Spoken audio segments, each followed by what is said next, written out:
Thank you. Good afternoon, everyone, and welcome to the Board of County Commissioners meeting for November 7th, 2022. We're happy you're here. Today, we are going to be led in our invocation by our wonderful clerk and comptroller, Angela Vick. And then I believe we also, do we have Chief Philip Watson here? Yes, sir. Okay, and then Chief Watson is going to he's a Air Force veteran of 25 years, did 5 deployments in the Middle East, 2 tours in Iraq, retired, and he's going to lead us in our Pledge of Allegiance. So if you'd like to join us for the invocation and the pledge, we'd ask you to rise at this time. Would you bow with me this afternoon? Father, thank you that your mercy goes before us in all of our endeavors. And Lord, that for what you call us, you equip us. So we ask specifically this day for this commission, for this leadership, for you to lead them, Father, with wisdom and with grace in the decisions that they make for the betterment of this community.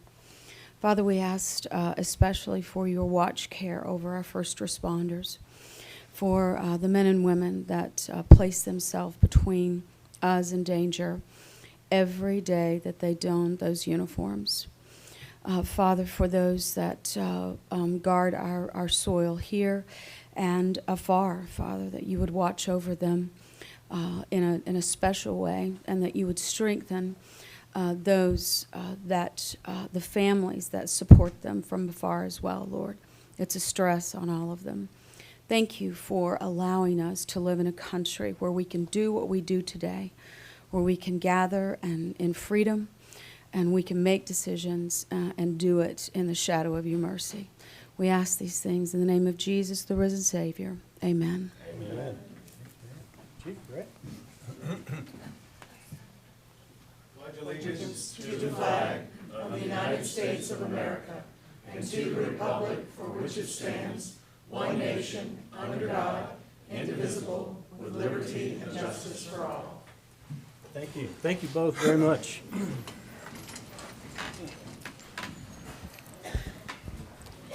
I love the clerk's prayers, and we thank Chief Watson for his service to the country and to the county. Okay, could we have a roll call, please? This is a regular meeting of the Citrus County Board of County Commissioners, the 7th day of November, 2022. In attendance, Commission Chairman Ronald Kitchen, First Vice Chair Ruthie Schleybaugh, Second Vice Chair Holly Davis, Commissioners Scott Carnahan and Jeff Kennard, County Administrator Randy Oliver, and County Attorney Denise Lynn. Thank you very much. Can you all hear me okay back there? I didn't think so. I can't hardly hear it up here. So can we check it out, Doug? I know it's a subliminal message they're sending me to. How about now? Can you hear back there now? Okay, good. Thank you. Thank you. All right, now we're ready to roll. Next is the approval of the agenda. We have been asked to add item E24 as an emergency item, dealing with an amendment to a contract. And we're being asked to delete item B7 from the consent agenda at the request of the applicant. Is there any other changes, Mr. Oliver? Yes, sir. They're not. Okay, so we'd be looking for a motion to approve the agenda with those changes. Second. Motion made by Commissioner Carnahan, second by Commissioner Kennard. All in favor say aye. Aye. Any opposed say nay. And that passes unanimously. We now have the consent agenda, which consists of item B1 through B15 without item B7 that was just removed. Make a motion to take the consent agenda in its entirety. Okay, Second. so we have a motion by Commissioner Carnahan and a second by Commissioner Schleybaugh. Does anyone in the public have any comments on anything in the consent agenda? Commissioners, any other discussion? All in favor say aye. Aye. Any opposed say nay. And that passes unanimously. We now will move on to proclamations. We have C1 through C3. Motion to approve items C1 through C3. Second. Okay, Commissioner Kennard makes the motion, second by Commissioner Davis. Any further board discussion? All in favor say aye. Aye. Any opposed say nay. That passes unanimously. So we'll invite the commissioners down front for the presentations.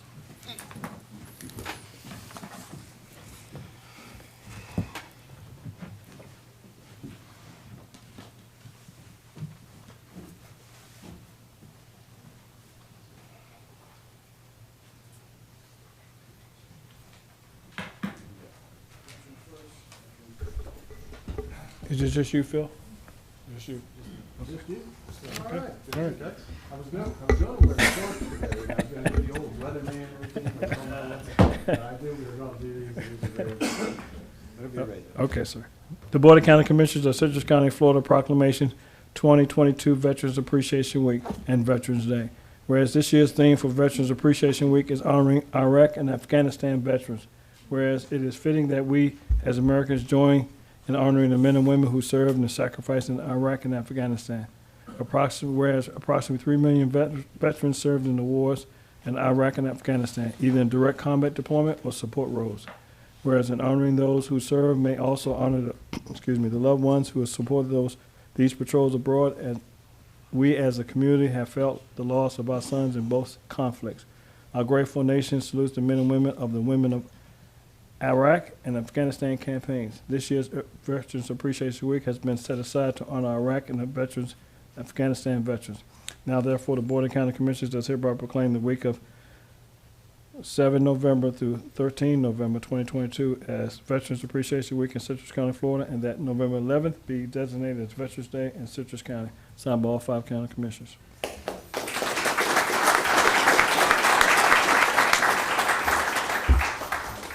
On behalf of the veterans of Citrus County, I'd like to thank the tremendous support we get from, not only from our local level, and I'm a local level employee too here, and I help out veterans every day, and I'm very proud to do that, but we get tremendous support from federal and state levels. And as a 2-time Iraqi war veteran, which we're honoring this week, it's humbling, and this week is really about the men and women that serve to the left and to the right of you, not the politics or anything like that, but that's the sacrifice that these folks make, and they might not always agree with the policy, but it's about the people you serve with and getting home safely. So I'd like to thank everybody and thank you for your support. I'm going to have to read this one. I have a copy for you. Oh, okay. Okay, is that okay? Sure. All right. For the National Hunger and Homelessness Awareness Week, come forward, please.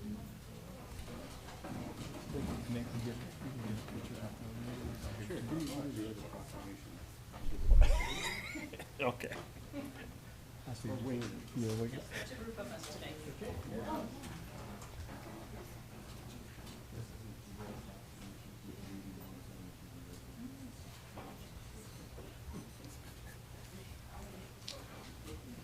You ready? Okay. The Board of County Commissioners of Citrus County, Florida proclamation National Hunger and Homelessness Awareness Week. Whereas as January 31st, 2022, members of the Mid-Florida Homeless Coalition Continuum of Care identified 185 households with 277 people in Citrus County who were literally homeless. And the Citrus County Public School System reported 2021-2022 school year, 887 students experienced homelessness based on the National Department of Education homeless definition.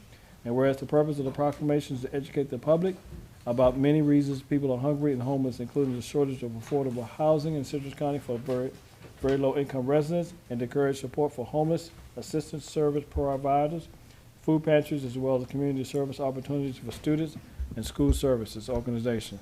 And whereas there are many organizations committed to housing, sheltering, providing support service, as well as meals and food supplies to the homeless and hungry, including Mid-Florida Homeless Coalition, Basics United, Citrus County Abuse Shelter Association, Incorporated, Citrus County Schools, Students and Family in Transition, Community Food Bank, Daystar Life Center of Citrus County, Lifestream Behavioral Center, Lutheran Services, Florida, St. Vincent de Paul Cares, Society of the St. Vincent de Paul Hernando Citrus District, Stephen L. Teaster, Esquire, the Lulu McGrady Foundation, Incorporated, Youth and Family Alternatives, Incorporated, United Way of Citrus County, United Way of Hernando County, Salvation Army of Citrus County, 0 Hour Life Center, and many others.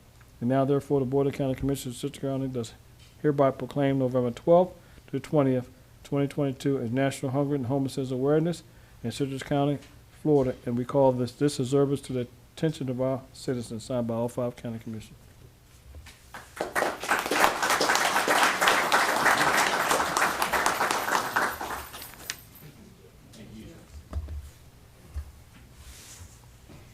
We just want to take a few minutes to thank you for this opportunity again this year to share a few words about those experiencing homelessness in Citrus County.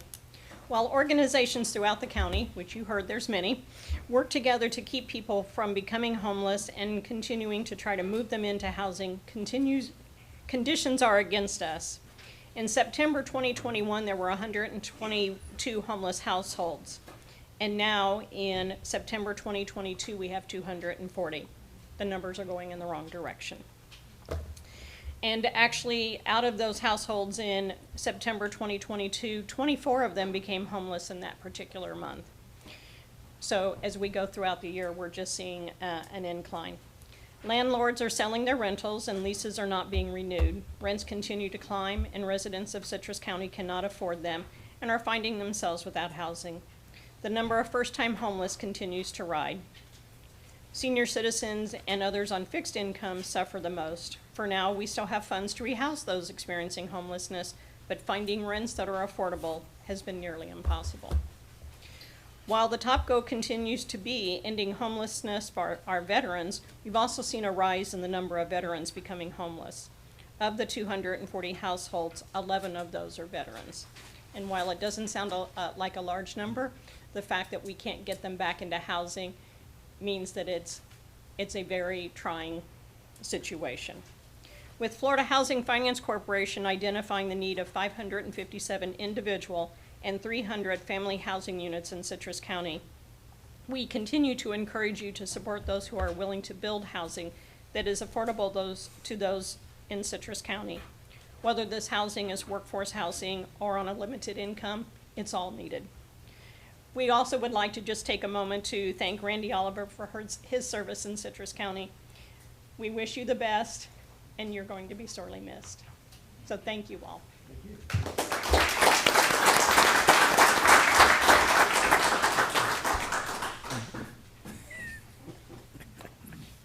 Will those individuals representing National Farm City Week come forward, please? Anybody come? Okay.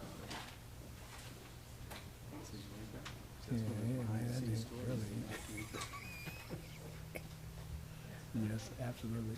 Quick thinking.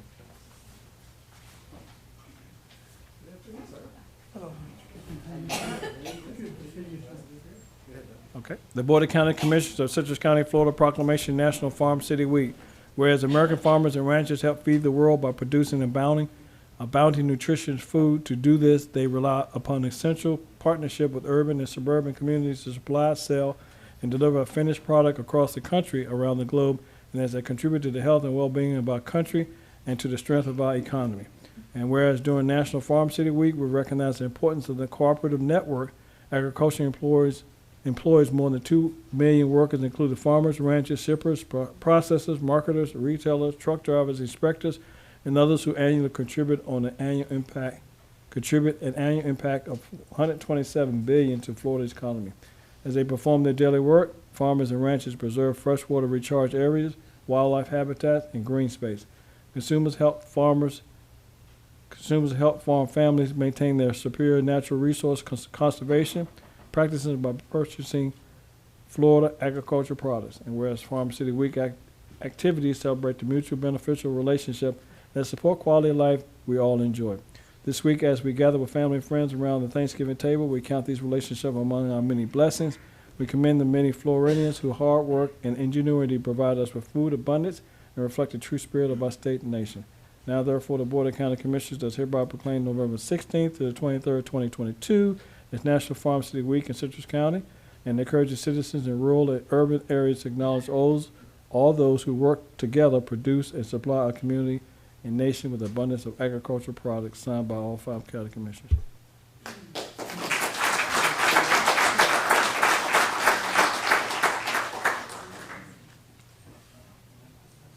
First of all, I'd like to thank the county commissioners and the leaders of this county for acknowledging the farmers and ranchers and the agriculture producers of this county, regardless of which phase they're in, whether it's dairy or beef cattle or forestry or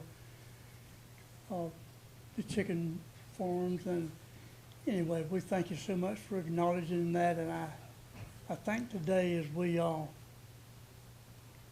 are seeing some things really change, if we've been around for a while, we're seeing the importance of food and what the peace in the country and the world, how it can affect our everyday pocketbook and our life. And there's one thing we all got in common, I think, and that is that we all eat 3 times a day, and that food has to come from somewhere. So anyway, we're farmers, we're ranchers, we're forestry people, we're dairy people, we're chicken people, we're everything everything that you can put on your plate, a lot of it comes out of our nation right here, and there's some imported, but anyway, we appreciate your acknowledgement of our industry. Thank you very much, and thank you for letting us be a part of the community.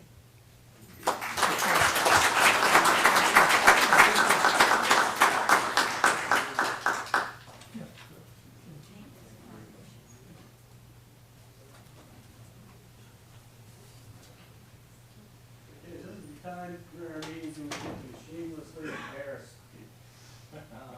So today, we have a special presentation. I'm gonna ask all the board to come up for questions for this. And that's Mr. Charles Randy Oliver to come up here.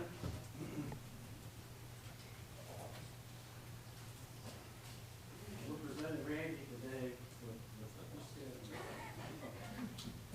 you're represented with this plaque. It says, "Appreciation for dedicated service to Citrus County Board of County Commissioners and its citizens, January 6, 2015 to November 8, 2022. So Randy, I can sit here all day and just tell everybody how wonderful you are. All I can tell you is that you and I started about the same time, and it's been an absolute privilege and pleasure to work with you.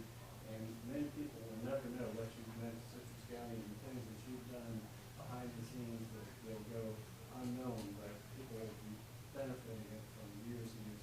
On behalf of the board, thank you very much, sir. Thank you.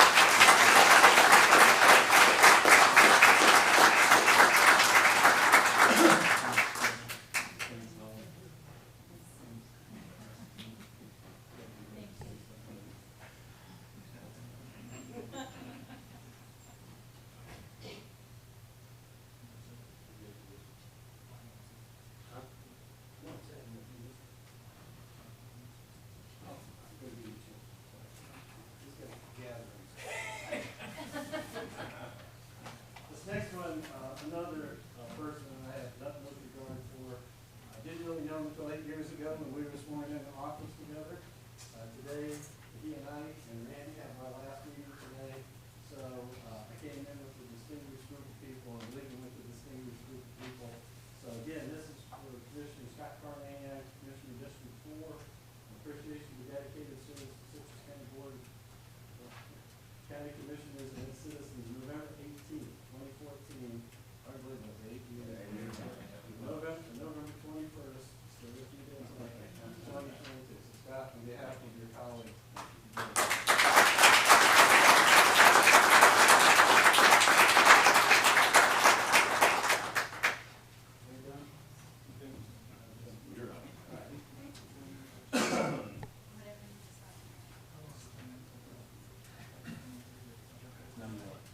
Commissioner Kitchen, this is in thank you for your dedication to Citrus County, and I appreciate the lessons that I have learned personally with you, and there's been some good and bad, mostly good, I would have to say, and I think you've made all of us a better commissioner, and I do really appreciate that.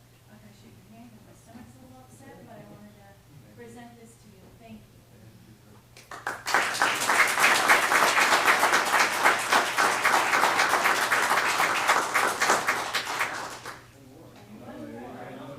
And would you like to present this?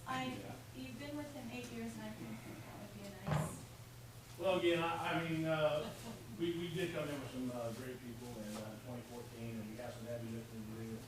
I didn't know Ron very well, but I got to know him very well quick, and I appreciate the 8 years that I have spent with him. He has groomed, he has mentored me, and to the commissioner that I am today, so I want to say thank you for what you've done for us. Yeah.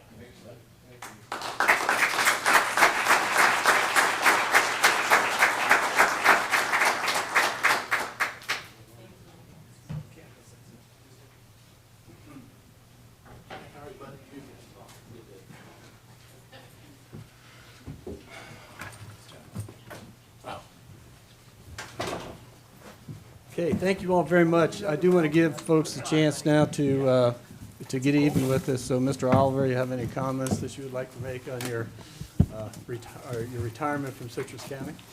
No, I'd just like to thank the board and the prior board members that gave me the honor to serve you and the citizens of Citrus County. I think we've achieved a lot, and we've definitely come back to financial stability. And it's just been my pleasure to work with each of you. Thank you. Thank you. Thank you so much. Commissioner Carnahan, any other words? No, it's been a great 8 years. I mean, we've been through a lot. We had to do some heavy lifting and make some changes, but that's what we're elected to do. Citrus County has always been, my lifelong residence here in Citrus County has always been great to me, and it's been a pleasure to be elected twice to serve the people here in Citrus County, and I'm just humbled for that opportunity. And I said I would do 8, and that's what I've done. And again, I want to thank everybody in Citrus County for allowing me to do this job. It's been a real pleasure. Thank you. Thank you, sir.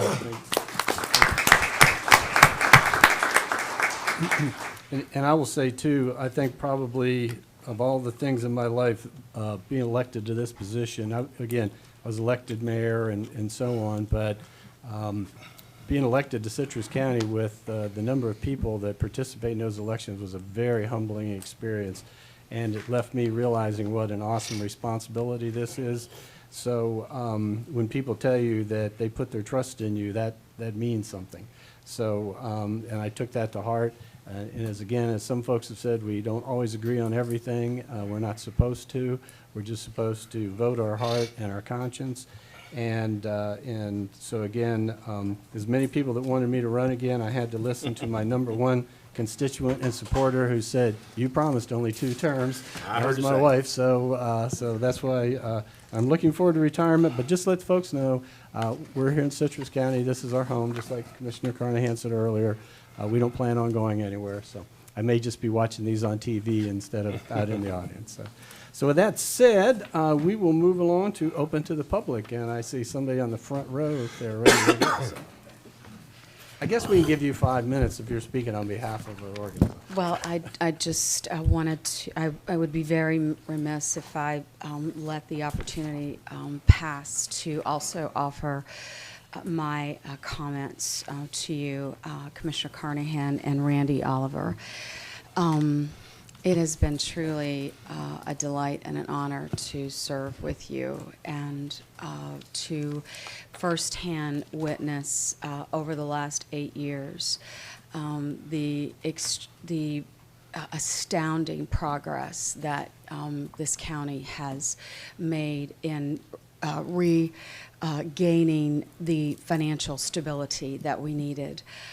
In 2013, 12, 11, 12, we were on strike 3 with the Auditor General because of the state of the reserve balances. And under your strong and committed leadership and commitment to making sure that wise choices were made, we're in a much better place than we were.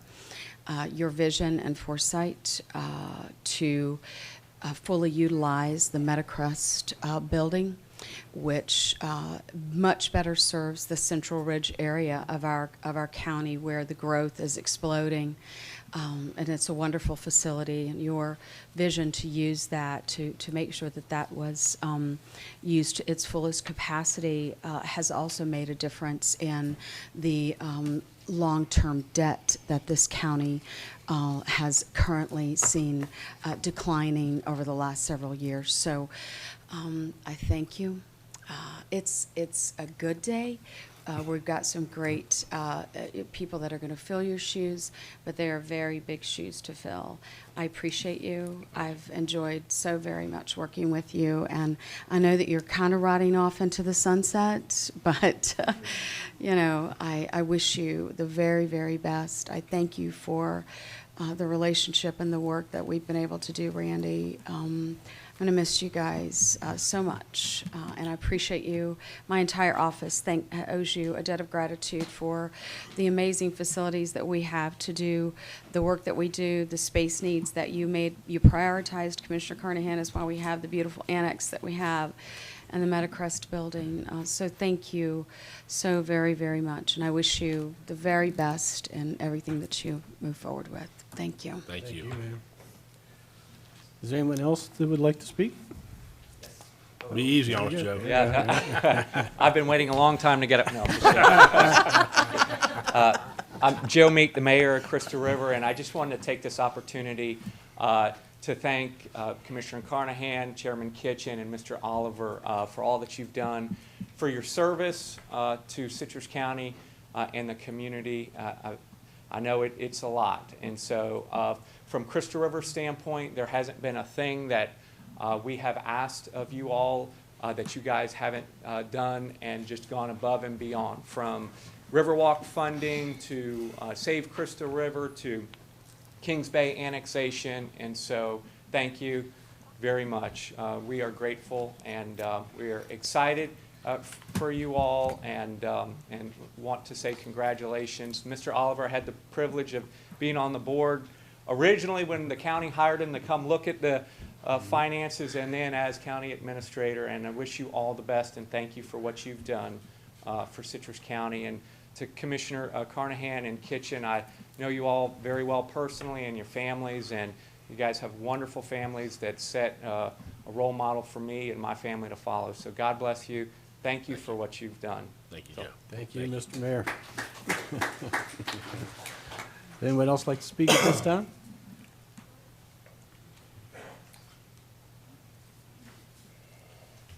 Janet Barrick, Citrus Springs citizen. First of all, I'd like to say, as your service comes to a close, it's been wonderful. We agreed on things, we disagreed on things, and I know you as Scott and Ron and Randy, and it's nice to be able to do that with our government officials. And I know most of you know me as Janet. Anyhow, I wanted to bring you an update from Citrus Springs for the multi-GP drone race that was held the last week of October. It was held, and it was 5 days. It was an international thing that was broadcast live on streaming NBC.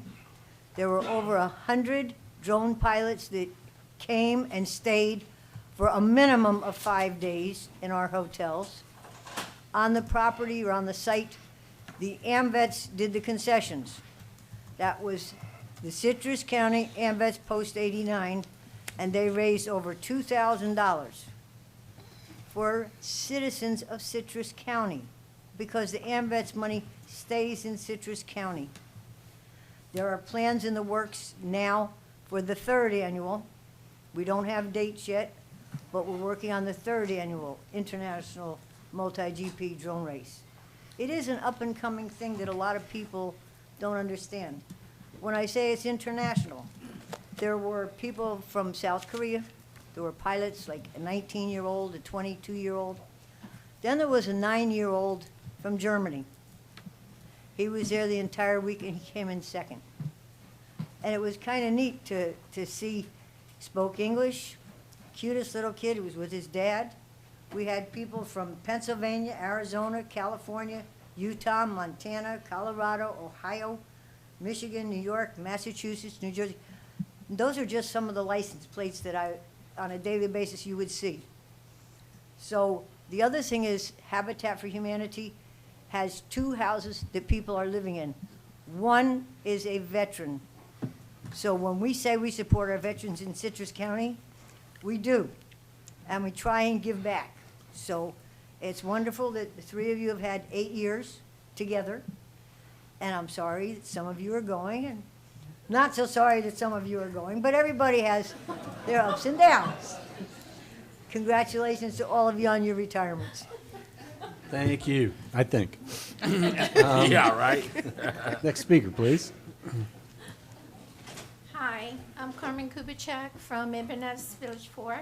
I want to thank both Holly Davis and Mr. Randy Oliver for the special meeting that we held in September. That was very informative. The fact that it was on YouTube also was important for the residents that weren't able to make to the meeting. The last time I checked, I think there was 245 views. I'm sure by now there's even more than that. I know that there have been some discussion by Mr. Van Heusen claiming that not all the residents were made aware of the meeting, which is false. Myself and Alice, we went door to door giving out the flyers, so they were given the opportunity of knowing about the meeting. I want to thank everything that you've done for the MSBU, and I hope that in the future you continue to provide us with information. And if we can hold special meetings for the community, that would be great, because unfortunately, as you know, what's being told to us is mostly false. So we have to come here to understand what's going on with our community. And we really appreciate everything that you do. Thank you. Thank you. Can we have the next speaker, please?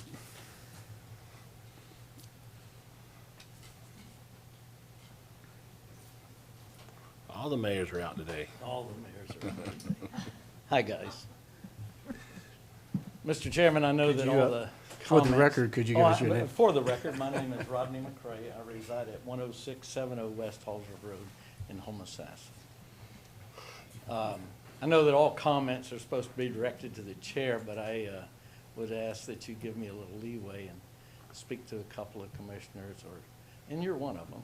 Well, we've already broken the rule about applause, so why not? Go for it. Let all anarchy break out. I think that Ms. Vick and Mr. Meek had peeked at my notes because they said a lot of the things that I wanted to say. It's been a lot of fun. You guys have been very helpful in a lot of the things that we did down in Old Homosassa. You've done some wonderful things for the county. And honestly, I think the county's in a better place now than it was before you got here. You guys have done a tremendous job. And Mr. Oliver, Randy, this is just my opinion, but I regard it pretty highly. You have to be by far one of the best Citrus County administrators this county's ever had. You've got us on a good footing. I think financially we're in pretty good shape. It's been a lot of fun working with you, and I'll never forget you. Every time I called, you answered the phone, and that says a lot.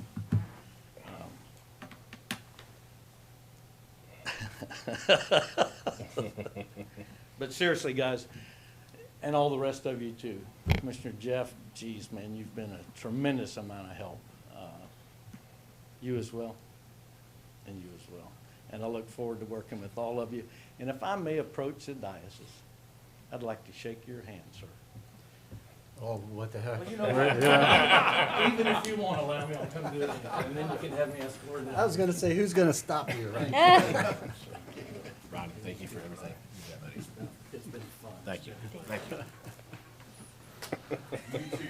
Gosh, Rodney. I look forward to reading good things about you. Get his ball back in control. And you need to at least go back to the microphone. I don't want everybody here. All right. Okay. Thank you. Thank you very much. Thank you very much. Okay, and don't forget to fill out the form there, Mr. McRae. Okay, can we have the next speaker, please? Anyone else like to address the board at this time? Okay. Oh, yes, ma'am. Yes. Hello. My name is Nicole Joyner, and I'm sorry I'm not going to get to work with you guys, but I live at 40 North Robin Hood Road here in Inverness, Florida, and I am a transplant here. I'm a native Floridian, second generation, transplanted from the Tri-County area, and I primarily work with, in chronic care management for both veterans and civilians, mostly dialysis related, over 22 years in the industry. And I just wanted to briefly state that I'm going to show up here a lot more, and I have some concerns about the facilities in this area and how they're operating, and I would like to see more choice of service providers in this area, and I would like to work with you guys towards getting that established, because it seems like there's a lot of HCA facilities here, and I don't have much of a choice in providers. So I just wanted to say hello and introduce myself, and I'm sorry I won't get to work with some of you, but thank you for your service and thank you for your time. Thank you for being here. Does there anyone else wish to address the board at this time? Anyone else before we close public comment? Okay, we're going to close public comment. Commissioners, any response to anything? I just want to thank everybody for the kind words, and again, it's been a pleasure, so thank you. No, I'm good, thank you. Mr. Davis? I want to wish all three of you a fabulous retirement. I'm slightly jealous, and I'm sure you'll make the absolute most of it. Janet, where's Janet? There's Janet. Janet, are you coming to TDC on Wednesday? I know you You're not can't supposed to answer. engage the audience. I'm sorry. You're not Rodney. You have to follow the rules. I really thought we were running them up today. Janet, it would be great to see you at TDC on Wednesday at 9 a.m. And then Ms. Kubitschek, yes, hopefully we'll come up with some sort of clear path forward today to help get us on the road to fixing that. And Ms. Joyner, I don't really know, she's leaving, but I'll talk to the health department about anything we can do there, but it sounds like it's something out of our purview since it's private industry. That's all I got. Okay, Commissioner Kennard? Yeah, I will, I'll save my parting comments for the end of the agenda. We've got some work to do here today. But I'll leave it with this. It's truly been a pleasure working with all three of you. I've got more to say at the end. You just want to see how it goes. Some of it'll stay, some may go. Yeah. All right, I agree. Some of the items that were brought up we'll discuss later on the agenda, but again, I'll just say, and again, I'll make more comments later, but I just want to say I've met some wonderful people in the 8 years that I've been here. Most of the people I've met, particularly on staff, have just been very, very wonderful. And I just got to tell you, I'm going to miss a lot of people, but I'm going to miss that man right there probably more than anybody, Mr. Yes. Doug Wright. He kept me on track. Brought me along in the beginning when I was rebellious and thought I knew everything, and he gently showed me how much I didn't know. And so I always appreciated his calm demeanor, and I'm going to miss Doug a lot, but as I will everybody. But as you know, I keep my nose out of most people's offices, but Doug had no choice since I was always in his. So. But again, I'll save some at the end for anybody that's left in the audience. So. By then, only staff has to stay, right? So we have a kind of a captured audience. That's right. That's right. Yeah, I plan on embarrassing the county attorney and a lot of other people towards the end of the meeting. So with that said, let us go to item G1. We have some presentations and public hearings. The first one was the time certain 1:30. It's a public hearing for SB 21-04. So we will go to that. And Madam Attorney, we're just going to, or is this a presentation? We're going to do the county hearing after the presentation. What is the procedure we're going to follow here? This is just a street vacation. You'll hear your staff presentation and then open it to the public. Staff ready? And there's another Lightning fan that I'm going to miss too. So. Yeah, they're a tough team to follow sometimes. The applicant is present. Do you want to hear from him first, or you want to go ahead and hear staff? Would the applicant like to? Staff, He's going to hand it to me. There's a shocker. Okay. You're already at the microphone. This is a request to vacate an alley lying adjacent to lots 4 and 5, block 67, town of Homosassa. I would love to be able to advance There we go.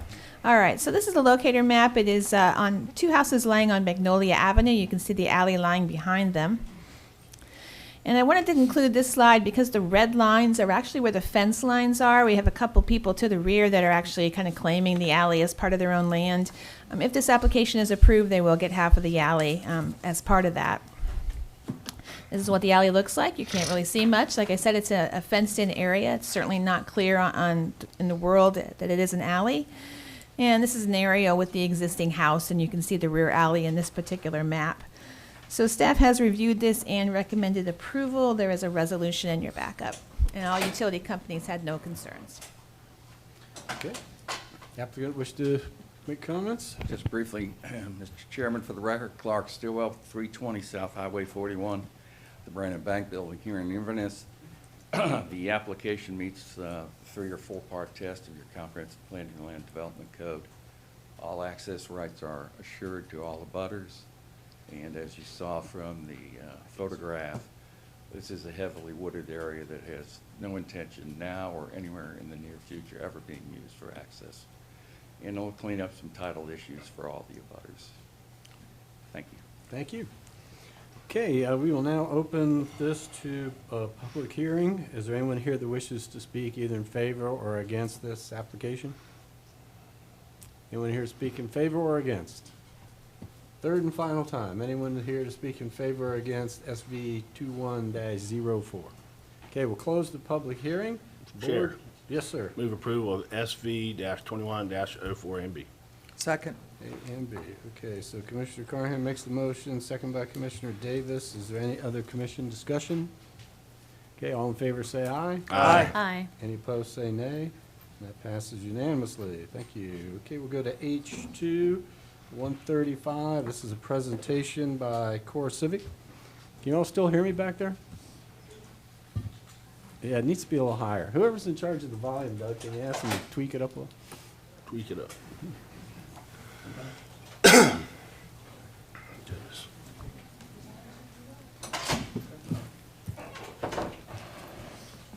Good afternoon.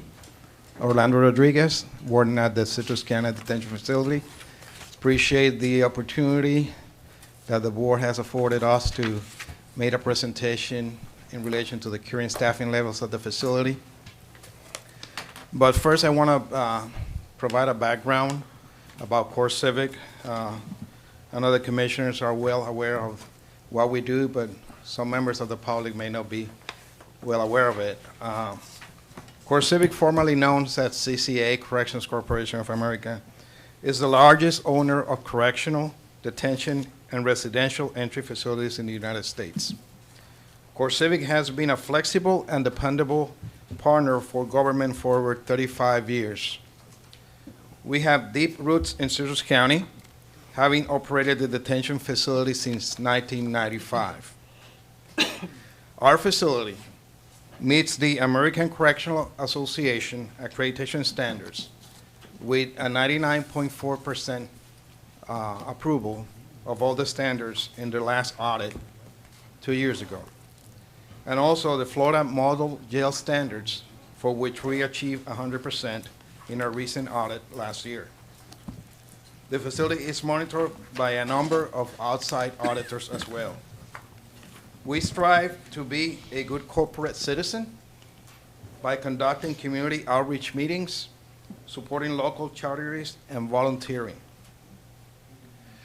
I know the staffing has been a big issue at the facility over the last few months, and I was a witness to that when I arrived at the facility as a new warden 6 months ago. Let me give you some facts about nationwide how corrections is facing challenges with staffing. A report from the Pew Charitable Trust on correctional vacancies. Across the country, staffing shortages are impacting all industries. These shortages are especially evident in corrections. The Pew Charitable Trust recently ran an article on how staffing shortages have impacted corrections. Some highlights of that article are summarized below. In Florida, Governor DeSantis activated the National Guard due to staff shortages in the prisons. Sending troops to cover guard towers and exits and entrances so that the experienced correctional staff can manage operations inside the prisons with a 16 staff at a cost of $31.25 million.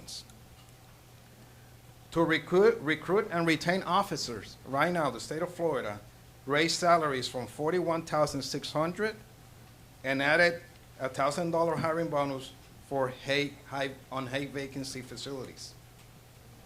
In another state, the state of Texas, there were 8,043 state vacancies in corrections out of 24,020 authorized positions. States' executive directors have called staffing the most significant operational issues that correctional systems are facing right now. Brian Dewar from One Voice United, a nationwide advocacy group for correction officers, calls staff shortages the worst he has ever seen in more than 40 years of involvement in corrections. This is a staffing crisis across the country right now, and I quote. So what are we doing, or what we have been doing at the facility to address the problem? We have increased salary, we have made salary increases and provided bonus incentives. We increased starting correctional officer salaries for $14.29 to $18 with an increase, or which means an increase of 26% in salary. We instituted a sign-in bonus of $5,000 for certified correctional officers. We instituted a $2,500 sign-in bonus for non-certified correctional officers, which eventually are going to head to the academy, either here at WTC or at College of Central Florida in Ocala, an academy for which CoreCivic foot the bill on the whole class. We're offering also financial assistance for new employees with relocation.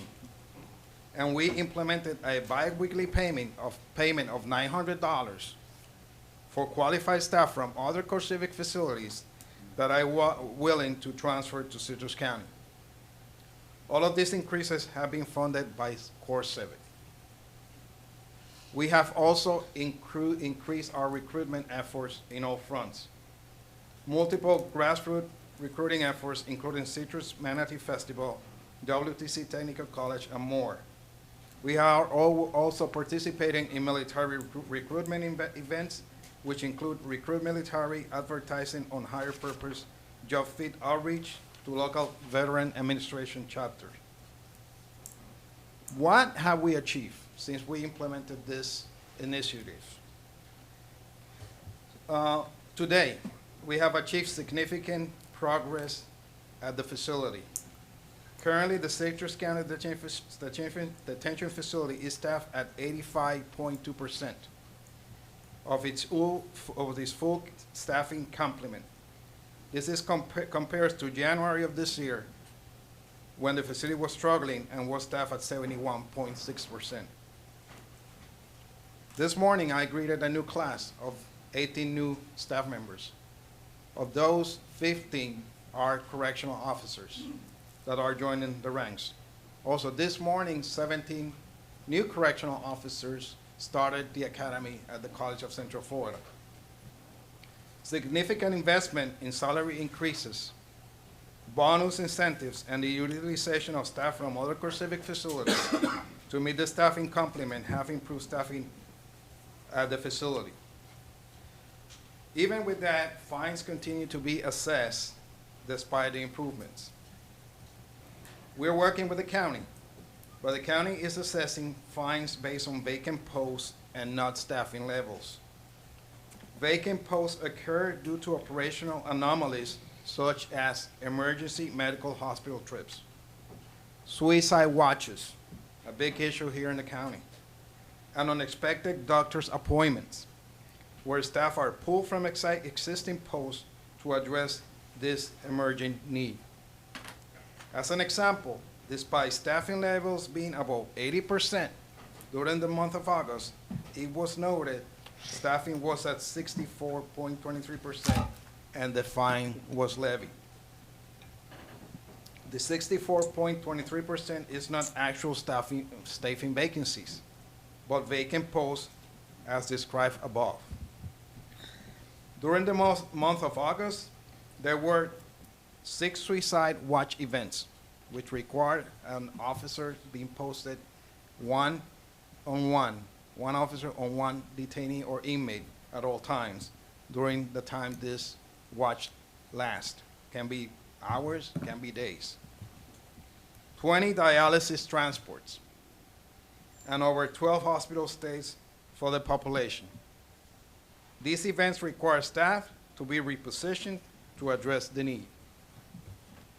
At 100% staffing, CoreCivic will still be fined for vacancies for vacating a post for these events. Florida Model J standards account for circumstances like this and allow for the use of technology to monitor posts which are vacated. CoreCivic prioritizes posts are covered in these events to ensure the safety and security of the facility. Yes, we recognize that posts that are not filled at the start of the shift should be assessed fines, but discretion should be given or taken into consideration when there are significant circumstances like the ones I mentioned before that are not covered in our staffing pattern because they are very unpredictable. As of today, we have 2 inmates that have been in the hospital for at least 2 weeks. One of which is at Shands Hospital in Gainesville. It's a juvenile, and they cannot find the case of his ailment. So that means that the county right now is paying for the medical costs of this juvenile, and it's been paying for that for more than 3 weeks now because the doctors cannot find what his medical problem is. And in those cases, we have officers driving every day to this hospital. We need to put 2 officers with this juvenile, back and forth from here, from the county, all the way to Chance. Thank you for the opportunity, and I'm open to any questions. Thank you. Mr. Oliver, any comments on any of this? Yes, the county, as you're well aware, went through an RFP process as it relates to securing this contract. The county hired a jail consultant that has experience in jail staffing and how many people are necessary to keep the facility safe. I think the warden is speaking about their overall staffing. We don't monitor at all how many people are in food services, how many people take care of maintenance or things like that. We only monitor safety-sensitive positions. They're called out in the contract, and even though, for example, he pulls 2 people, and we understand the challenges, he pulls 2 people in his example to go to Gainesville for that particular thing. You can't pull 2 people out of the jail and let the jail, because of the people that are in there, potentially not be a safe atmosphere for the people that are served in that facility. What we have suggested is, if they believe the standards are changing, was to send us a letter and tell us what they were going to recommend changing within the staffing patterns based on new regulations, new information. They sent us a letter. The letter essentially said, trust us, we're an expert in the industry, and we'll staff it, appropriately for that, and we believe they try.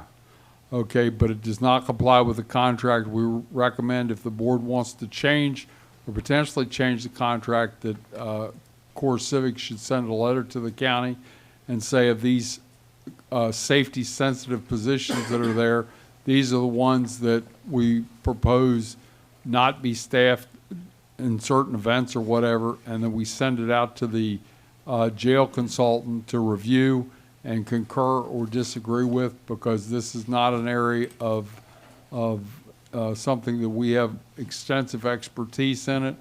We think it needs to be reviewed by an outside third party because with the jail, if things get out of control, it can be really bad. Okay. Yeah. John Malloy with Core Civic. I would concur that we would agree to meet with any jail consultant to talk about staffing, and the last thing we want to do is operate a facility that's not safe. We would definitely entertain and would welcome a conversation with a consultant where we can talk about what the staffing pattern should be and how we would recognize situations where staff have to be pulled. Can you send us a letter to tell us what you're recommending so we can forward that to the consultant? We can do that, yes. Okay, because the last one wasn't sufficient. Thank you, I appreciate that. So you have no problem doing that then? Nope. I mean, when I read this, we'll hear what the rest of the board has to say, but it seemed very straightforward. We have a contract, you agreed to it, we agreed to it. Seems like now you're saying the situation has changed, and I guess what's being proposed is let's have the consultant who made the recommendations that everybody agreed to reevaluate it based on what you're gonna send to us, and then we would go from there. That's what I'm hearing. Seems like Mr. Chairman, a way to that's get there. correct. Yes. Mr. Oliver, is that the way you understand? Yes, sir. Board, anybody have a problem with that? No. I'm good with it. I'm good. No problem. Thank you. Sounds good. So it Thank you sounds very like, much. sounds like we're all good with that, Mr. Oliver. Okay. All right. Thank you, appreciate Thank it. you, sir. Thank you for your time. Excuse me, yes, a second. Yes, ma'am. Well, Well, I think, Go ahead. I think we should pay the consultant to review it because I want the consultant to be neutral. And you'll come back and let us know what that's gonna be, right? I mean, it can't, how long can it take to review, if this is new standards that they're gonna propose? I mean, it seems to me it'd be a pretty easy thing to look at and say, yes, this meets current standards, or no, it does not. Because the consultant's the one, if we go back to the attorney on this, they're the ones that's gonna have to make the, you know, if we staff based on their recommendations, if we cut staff based on their recommendations, it seems to me they would be the ones with the liability, right? Well, if we go back to how this all started, it was a request, it was a solicitation. So presumably, it went out on the streets. And this vendor responded to the request for proposals with the staffing levels in it that the consultant recommended. So now, we're not only changing potentially this contract, but maybe there were potential other bidders out there who might have been interested in the contract, that now we're changing the terms of the contract that we've all already signed. So it's not consistent with how we usually do things with vendors, but I guess their argument would be is times have changed, right? We've had all these other things that have occurred in the meantime. So we've literally gone back and upped the pay of our sheriff's deputies and everything else due to these changing economic conditions. So I'm not here to advocate on either side. How much do you think this is going to cost, Mr. Oliver? I'm not sure. It probably, my guess would be $5,000 or less. So is everybody good with that, to get this resolved and put behind us? Yes. Yes. Okay. All right. Yep, we're all good with that, Mr. Oliver. Thanks for bringing that up, Madam Attorney. That's why I'm going to miss you. So. Okay, thanks, sir. Thank you very much. I Let me appreciate ask it. this question. When do you think that letter will be forthcoming? Mr. Chair, we could have the letter by the end of the week, certainly. Okay, great. Just so Mr. Oliver knows when to look for it. Thank then. you. So, all right. Appreciate your time. I just want to say this. I want, this is not really a change in the contract, even though it may be it, as far as the wording, but the staffing pattern is a staffing pattern. And when we agree to a staffing pattern, that's a staffing pattern that we put together for the facility. We are not saying that that staffing pattern is not the right one. But what we're saying is that there are circumstances that take place during the day-to-day operations of the facility in which we have to pull from that, even if the staffing pattern is 100%, which is our goal by probably March of next year. We're going to have probably at 85, 90% certified staff there. But there are circumstances that are unpredictable in day-to-day correctional operations. I don't know whether I'm going to have one inmate in the hospital or whether I'm going to have 5 at a particular Right, time. right. Excuse me just a second. But we're not going to get into all that. I think what we're going to get into is that you need to explain that to the consultant, and the consultant needs to tell us if he agrees with what you're saying or not. That's what we're hearing, okay? We'll be more than glad to do So that. your sale is not to us, it's to the consultant, and then we need to go from there. Thank you. Okay? Appreciate it. All right. Thank you. Thank you. Anything else, commissioners, on that? Okay, thank you. We will now move to the 145H3, dealing with the barge canal boat ramp status and direction. As the consultants coming forward, when this project started, the cost, it was felt could be completed with the budget based on things that were said at the entry conference. The costs have risen considerably. We're hoping the market's going to settle down. The consultant's going to provide you 3 options. Our recommendation is to go with the what I call the light version to get it started, because it will still facilitate all the infrastructure will be there to add it on in the future. But even with the abbreviated version, if you will, it's going to take additional funding. So we've done that. We're also disappointed that the Corps of Engineers and the FDEP have said this needs to go through a full permitting process, because we got a preliminary permit back some time ago, and but they want, and it's going to take 12 to 18 months to go through a full permitting process with a Corps and FDEP. So with that, I'll turn it over to the consultant. Yes, sir. Mr. Commissioner, Tom Burke, Cardno, principal with Cardno, 380 Park Place Boulevard, Clearwater, Florida. So we have prepared 3 exhibits analyzing the entirety of the project. As was mentioned, there was a Corps permit that was granted for a phase 1, a portion of the project. We analyzed that. We also analyzed the full build out of the project, and we also did a abbreviated, a light version, if you will, of the project, which was basically a stripped down phase 1, which had previously received a Corps permit. So those 3 scenarios or concepts all exceeded the preliminary estimate or the budget that was set aside for the project substantially. So that's why we're here today, to get direction on which you would prefer us go with. Well, as I hear it, Board, Mr. Oliver says, you know, we don't have enough to do anything except maybe get the project started. Commissioner Carnahan, you were very involved with this. What's your thoughts on this? This project needs to move forward. And somehow we need to figure out, one, I would like to hear the 3 options first and foremost, and what the costs are. Do we have those? Yes, they're in the backup. The consultant can Can you give us a synopsis, you know, just, you don't need to go into great detail, but what's Yeah, just give us an included in 1, 2, and overview. 3? Okay. And I know me and Randy have talked. Randy, it was my understanding is go ahead and get the ramp in, get the and get 2 or 3, 4 lanes for boats in there with a certain amount of parking, and then be able to expand on one of the options that we had on the light version, as I call it, was not to pave all the parking, but to just pave the travel ways, right, and pave or stone the areas that are where boats going to be parked to try to keep the costs down. Yeah, and I don't have but any. we do the full ramp so we could come back later and add the additional areas to launch boats and expand the parking as funds became available. I don't have any issues at all with that. You know, biggest thing is this boat ramp needs to get in. I mean, we don't have enough space as it is when it's summertime and the busy season of scalloping and the other things. So I don't, you know, I'm not going to be sitting here. You other 3 commissioners will be, but I would hope somebody would take this bull by the horn and gets this thing rolling and get this boat ramp opened up. Anybody else get comments on this? Yes, ma'am. Commissioner Slabaugh.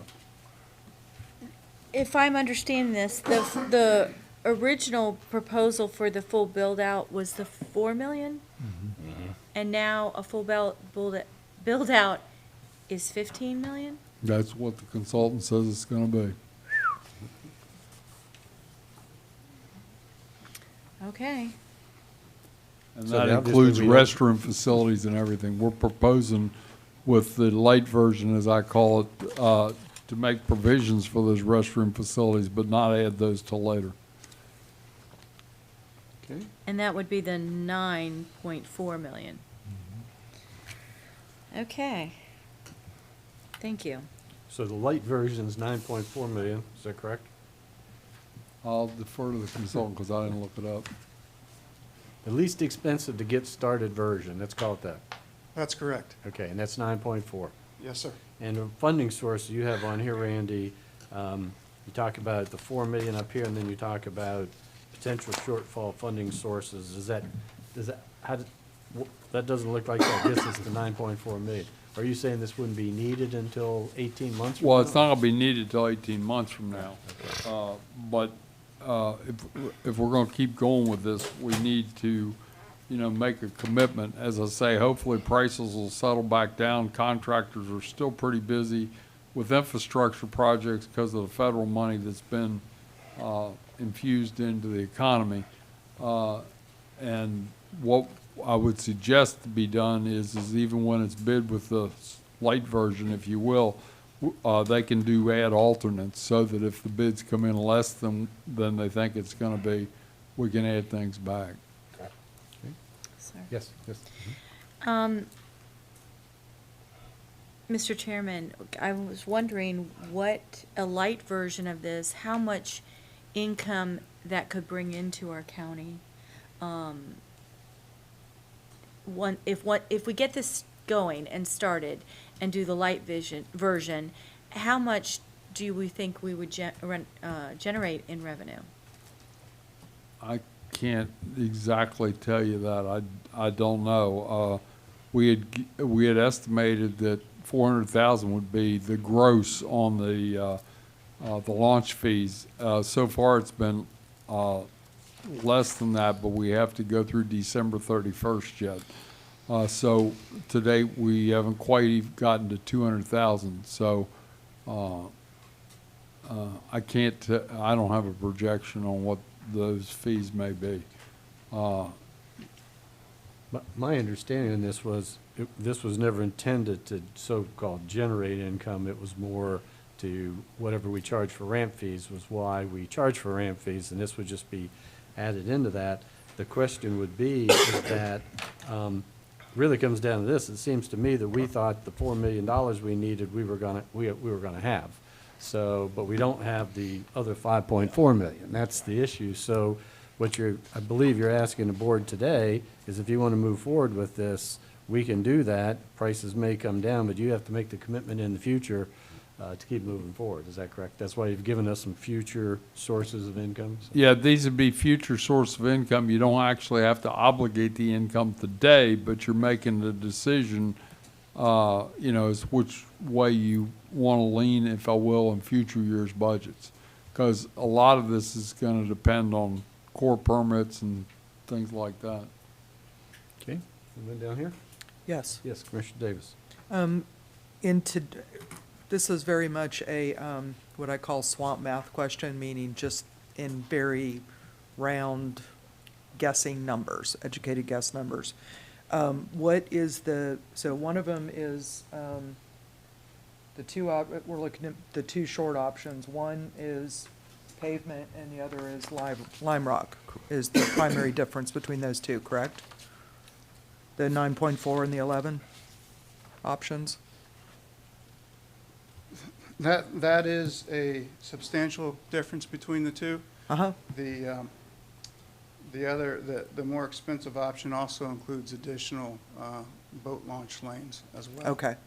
So my question would be, and again, this may not even be answerable, I'm looking for just a general idea. If we're building something part way to what we want long-term and the delta is 1.6 million, I understand that we already have a large lift to get to 9.4. I'm just wondering if going from 9.4 to 11 is 1.6 now, but once it's operational and everything's done, going back to add that in today's dollars, this is really an engineering question, and maybe I bounce it to Randy too, but I just don't want to get into where we're building something almost all the way and then having a much larger cost to get it to where we want it long-term, if that makes any sense. And that's a very good question. I will tell you this. What we do in the light version, as far as the mass grading, as far as the preparation of the site, that work can be used, will be used in the full build-out of phase 1, if you will, and the full build-out of the project. So it's not going to be labor and material cost that's lost. You'll still have Right. the materials in place, and it'll be a slight rework of that material to come back and asphalt it or overlay it, but A little bit more, but not a huge amount, because I'm kind of, it's really an economies of scale question. If we do it all at once, is it a lot cheaper than doing it in 2 phases, is essentially my question, so. Took me a while to get there, sorry. That's Little- fine. A little tired today, I think. I'm Okay. done. Commissioner Kennard, any comments? Yeah, I was gonna express the same concern that Commissioner Slaybaugh expressed. Was we started off at a $4 or $5 million boat ramp, and I remember talking about this because I was not in favor of building it up there. That was in 2016, I think it was, and now we're at 16 million. I mean, building costs have escalated, but not that much. So, I mean, did we miss the mark on the initial estimate, or are these prices just not in real world numbers? I don't quite understand how it triples in 6 years. I agree with you. That's a major change in the cost to build this ramp. With that being said, I do think the ramp needs to be built. I would be in favor of the modified version, getting it at least started.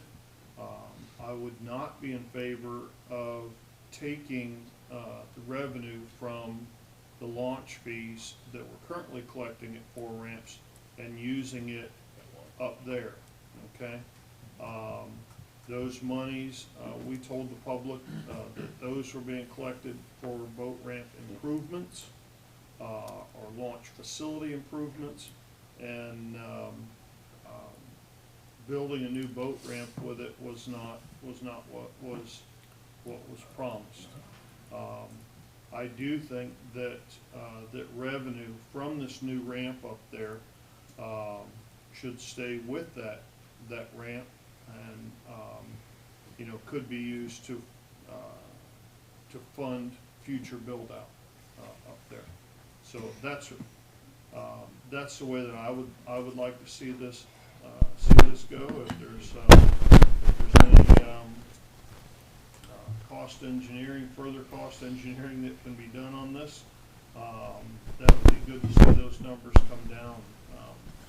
9 and 9.4 for a very modified version just seems like an incredible amount of money. Okay, Mr. Oliver, so what are you looking for here today? You said you wanted a consensus on the direction. Well, I think the consensus that I heard is that, you all believe that this is an important piece of infrastructure for the citizens of Citrus County, and that once we get the permit and ready to go out to bid on this, that you want to look at ways to find the funding to make it at least to the, what I call minimum level, and hopefully the, prices will get better by then, and we'll move from there. But I think that's a consensus. If I'm reading it incorrectly, please advise. That's what I'm hearing. Anybody disagree with that? No, and I gotta agree with Commissioner Kennard. Prices have gone up. I mean, I'm out there every day, not like this. I mean, nowhere near this. So again, it needs to keep moving forward. I mean, the last thing I'd wanna see is us try to go and amend the Gulf Coast Consortium, because that money should be being kicked out anytime right now. So I think that we need to keep moving forward to get access to the water. Disagree? I would just like to say I completely concur with Commissioner Kennard, especially in regards to using the ramp launch fees that from the other ramps need to stay with improving those ramps.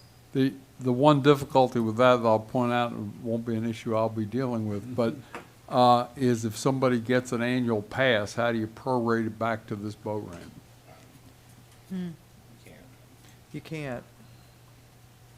Well, as I say, so I think it's gonna be hard to segregate revenue by boat ramp. I think what I'm hearing them say is we're not gonna use money from the boat ramp fees to build this ramp. Maybe in the future, correct me if I'm wrong, Commissioner Kennard, maybe in the future, that money can be used for renovation of this ramp or improvements to this ramp perhaps, but not to build it, because that's not what we told. Was that basically where you were going? Yep, right? yep. I would be agreeable So we to would that. collect the money on it, but it's all gonna go into the renovation and expansion of what the original fees were. That's my understanding of it. Is that your understanding now? No, that's fine. Okay. I just believe in being as clear as we can at the Oh, onset. absolutely, absolutely. Yes, Commissioner Slabaugh. I just want to make sure that I'm hearing what y'all are saying. I understand we can't collect the annual pass and say that is directly from that launch, that boat ramp, but there are day passes that people buy for that ramp.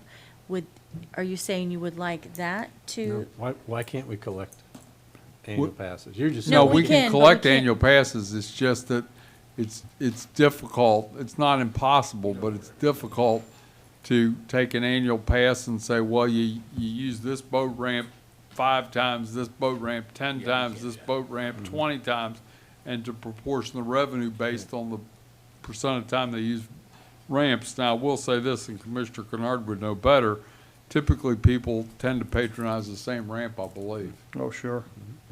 because they're more convenient. So everybody, whatever ramp it was, this or any other, would pay the boat ramp fee. It all goes into the same fund, and then when the time comes to improve, renovate, rebuild, or whatever boat ramps, or whatever the status is, then the board at that time would decide what it is, because that's really where we left it at. When these projects come up, they would be decided one at a time, right? That's kind of what we were saying. Is that, I'm Yeah. paraphrase where you're Yeah. going with that? So, you clear on that? Not exactly, but All the money's collected, all Yeah, the I same, understand that part. everywhere. Nothing is yeah. segregated. Nobody gets treated any different. Okay, so then I didn't understand what Commissioner Kennard was saying, that he doesn't feel that that money should be used To buy it, to build it. to build it. Right. Right. That's, we told people we weren't building boat ramps with And I that agree money. with that, That's- yeah, that's yeah. what he was saying. So what, could you ask him what he was saying exactly with the money that is collected from that boat ramp? For what we said, which was improvements, you know, except, go ahead. Improvements to existing facilities. That was what we said this money was going to be used for. And I remember hearing some of the arguments, you guys are just doing this to build the Barge Canal boat ramp. That's the only reason you're going to charge us. And the answer was no, we need this revenue to improve our facilities. And yes, a brand-new boat ramp is an improvement in the overall facilities, but adding additional launch lanes to existing boat ramps, that would be an improvement. There's a proposal that surfaced from the City of Crystal River, possibly when they close one of their ramps, moving that permitted ramp over to one of the county ramps. That's going to require a significant amount of revenue. That would be a major improvement to that facility. So those monies in those funds should be left for those types of improvements, not to build this new facility. Thank you. I appreciate that. Sure. And the final call will be the commissioners, because when an issue comes up, administrator comes forward and says, here's a project, does this meet your criteria? It'll be your call to decide if it doesn't. Mm-hmm. Okay? Thank you. Thank you. So you have your direction there, Mr. Oliver? Yes, sir. Okay. Thank you, sir. We appreciate it. Thank you. Okay, let's move on now to H4, public hearing for the transfer of certificates from Rolling Oaks Utilities.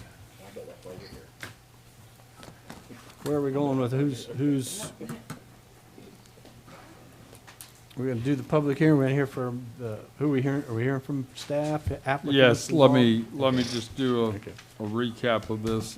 This is a transfer of the certificate for operation of Water Sewer Authority from Rolling Oaks to CSWR Florida Utility Operating Company LLC. They have purchased this, and obviously there are a number of conditions in that purchase, and this is probably one of them to close, but they can speak to that better. And this has been reviewed by staff. It was also reviewed by the Water Wastewater Authority. We believe that they considered a question that wasn't germane to this transfer and the rules that were set up. And so we are recommending that, that the board approve a certificate of transfer from Rolling Oaks to CSWR Florida Utility Operating Company, Inc. For the water and sewer Rolling Oaks. We would note that they currently have about 5,000 customers, and at build out, we would expect them to have about 10,000 customers. Thank you. Madam Attorney, so we'll treat this as an applicant situation? Is that the way we'll look at this? Yes, sir. Okay, so we'll let the applicant make his presentation. And we'll hear from staff, then we'll open this to the public. Thank you. Good afternoon, and thanks for this opportunity to briefly address you guys. Can you the give us your board. name, please? Oh, I'm sorry. Todd Thomas. I'm with Central States Water Resources, Florida, and I'm a Senior Vice President of CSWR Florida and all of our affiliated firms. So once again, thank you for the opportunity to address you guys on our acquisition to acquire the Rolling Oaks water and wastewater systems by CSWR Florida. And again, my name is Todd Thomas.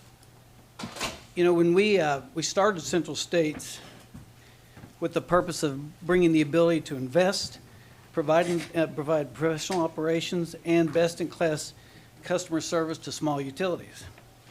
And I think in your packets, we've provided the board with a document that briefly introduces CSWR Florida and its affiliate group to help you understand that we have the technical, managerial, and financial resources necessary to acquire the Rolling Oaks facilities and apply and provide excellent customer service and upgrade the facilities to make sure they provide a healthy, safe, and meet all environmental regulations going forward. Our group of affiliated water and wastewater utilities currently provides service in 10 states, and by this time tomorrow, we hope to have approval in our 11th state. We're very excited about that. The existing owners of Rolling Oaks are wishing to sell the utility because it requires a level of investment that they just don't wish to undertake right now.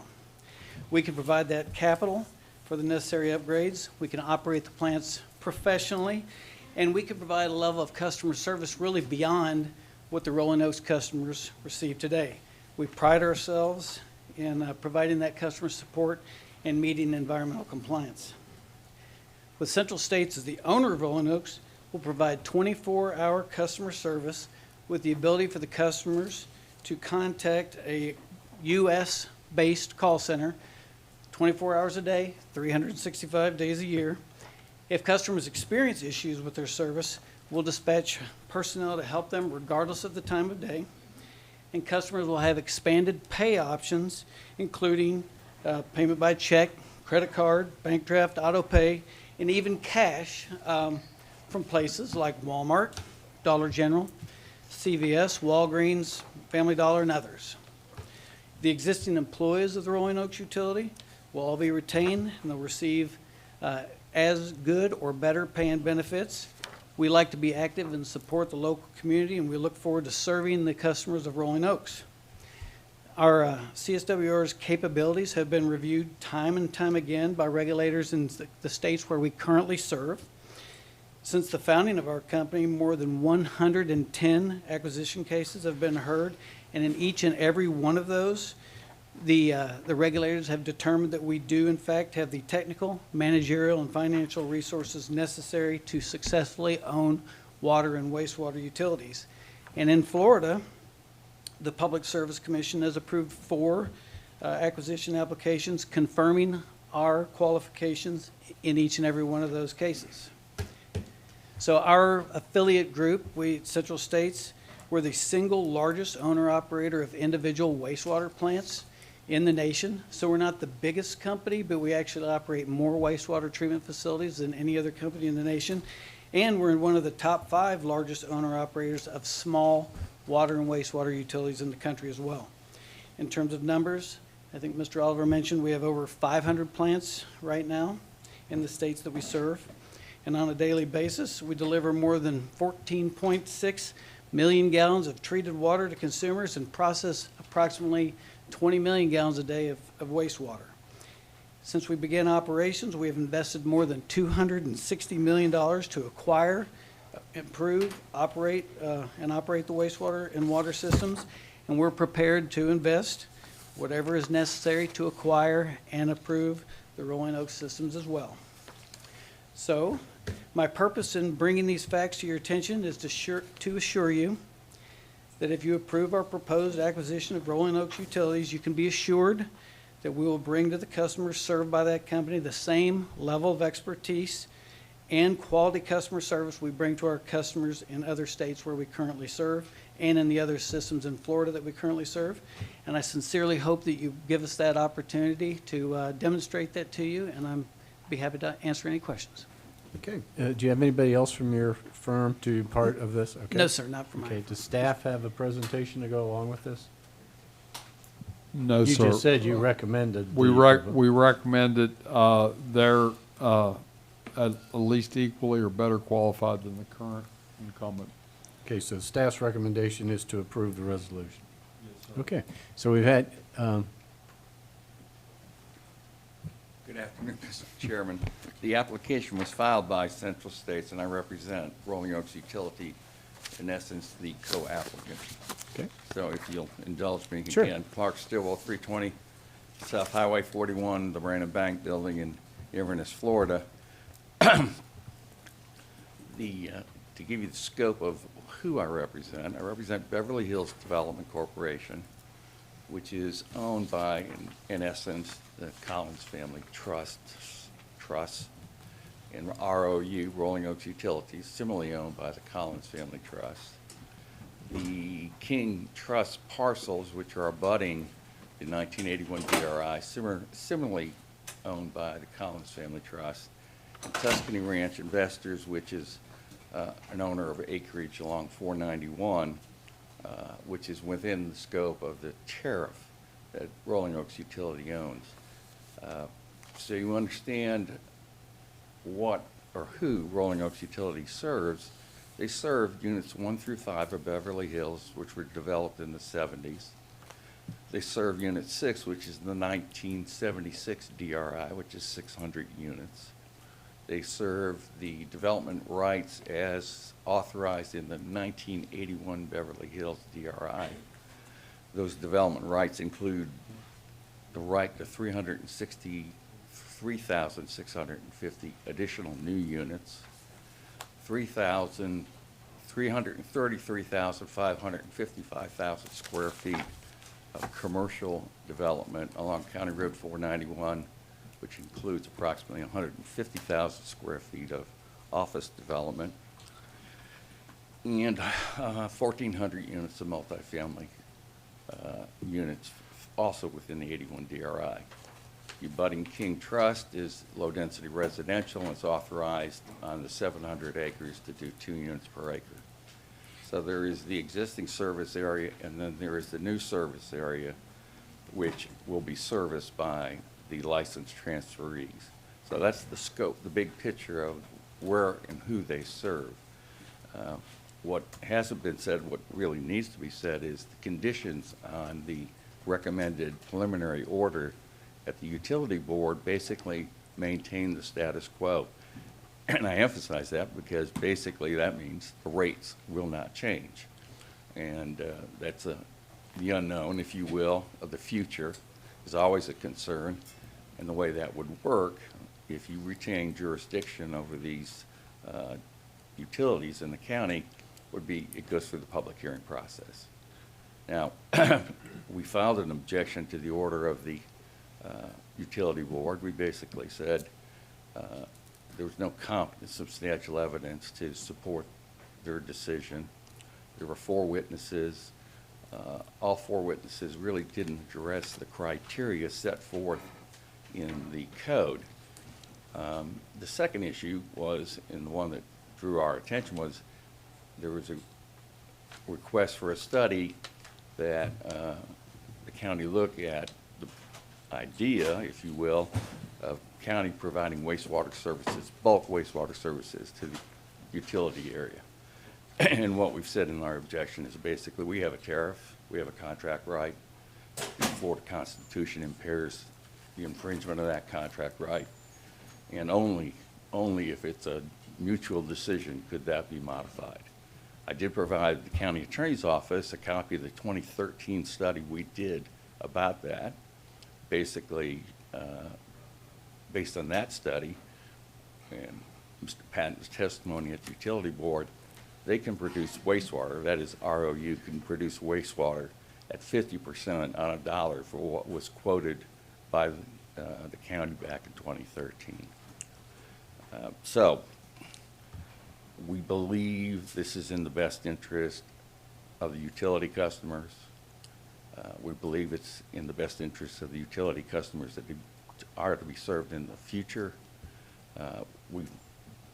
The county's own consultant that was hired reviewed this application, recommended approval, an outside expert, and he recommended approvals with conditions which the applicants accept protect the existing customer base. So if you have any questions of me or Mr. Patton, we're here to assist. Okay, typically, we would do public input and then give you all a chance to rebut anything you might hear. Commissioners, you have any comments at this time or questions? Okay, so we'll do that then. Thank you, Mr. Chairman. Okay, so no staff presentation, so we're ready for public hearing. Okay, so at this time, we'll open this up to the public hearing and for the discussion either for or against the approval of the resolution to transfer of certificate from Rolling Oaks Utilities to CSWR Florida Utility Operating Company, LLC, for water and sewer. Is anyone here to speak in favor or opposed to this?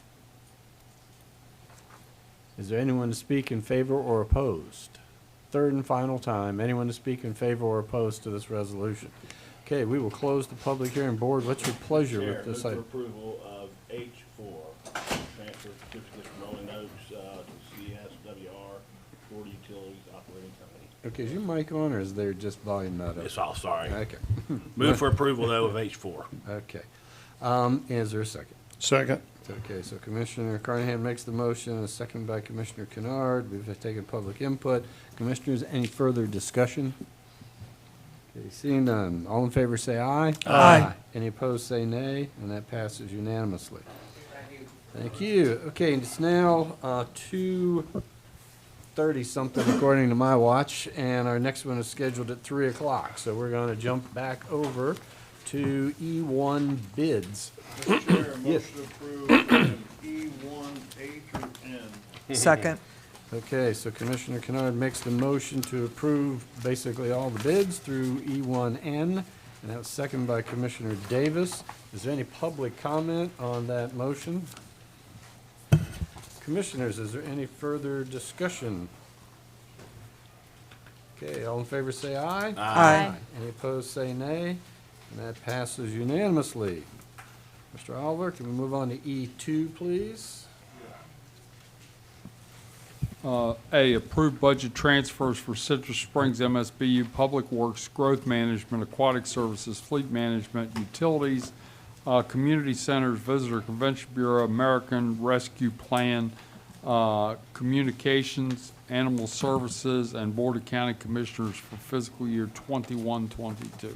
Move for approval of E2. And it would be A and B. B. Approved budget transfers for the Board of County Commissioners and Utilities. Okay, so we have a motion by Commissioner Carnahan for Second. A and B of E2. Commissioner Kennard seconds it. Is there any public comment? Any further board discussion? All in favor say aye. Aye. Any opposed say nay.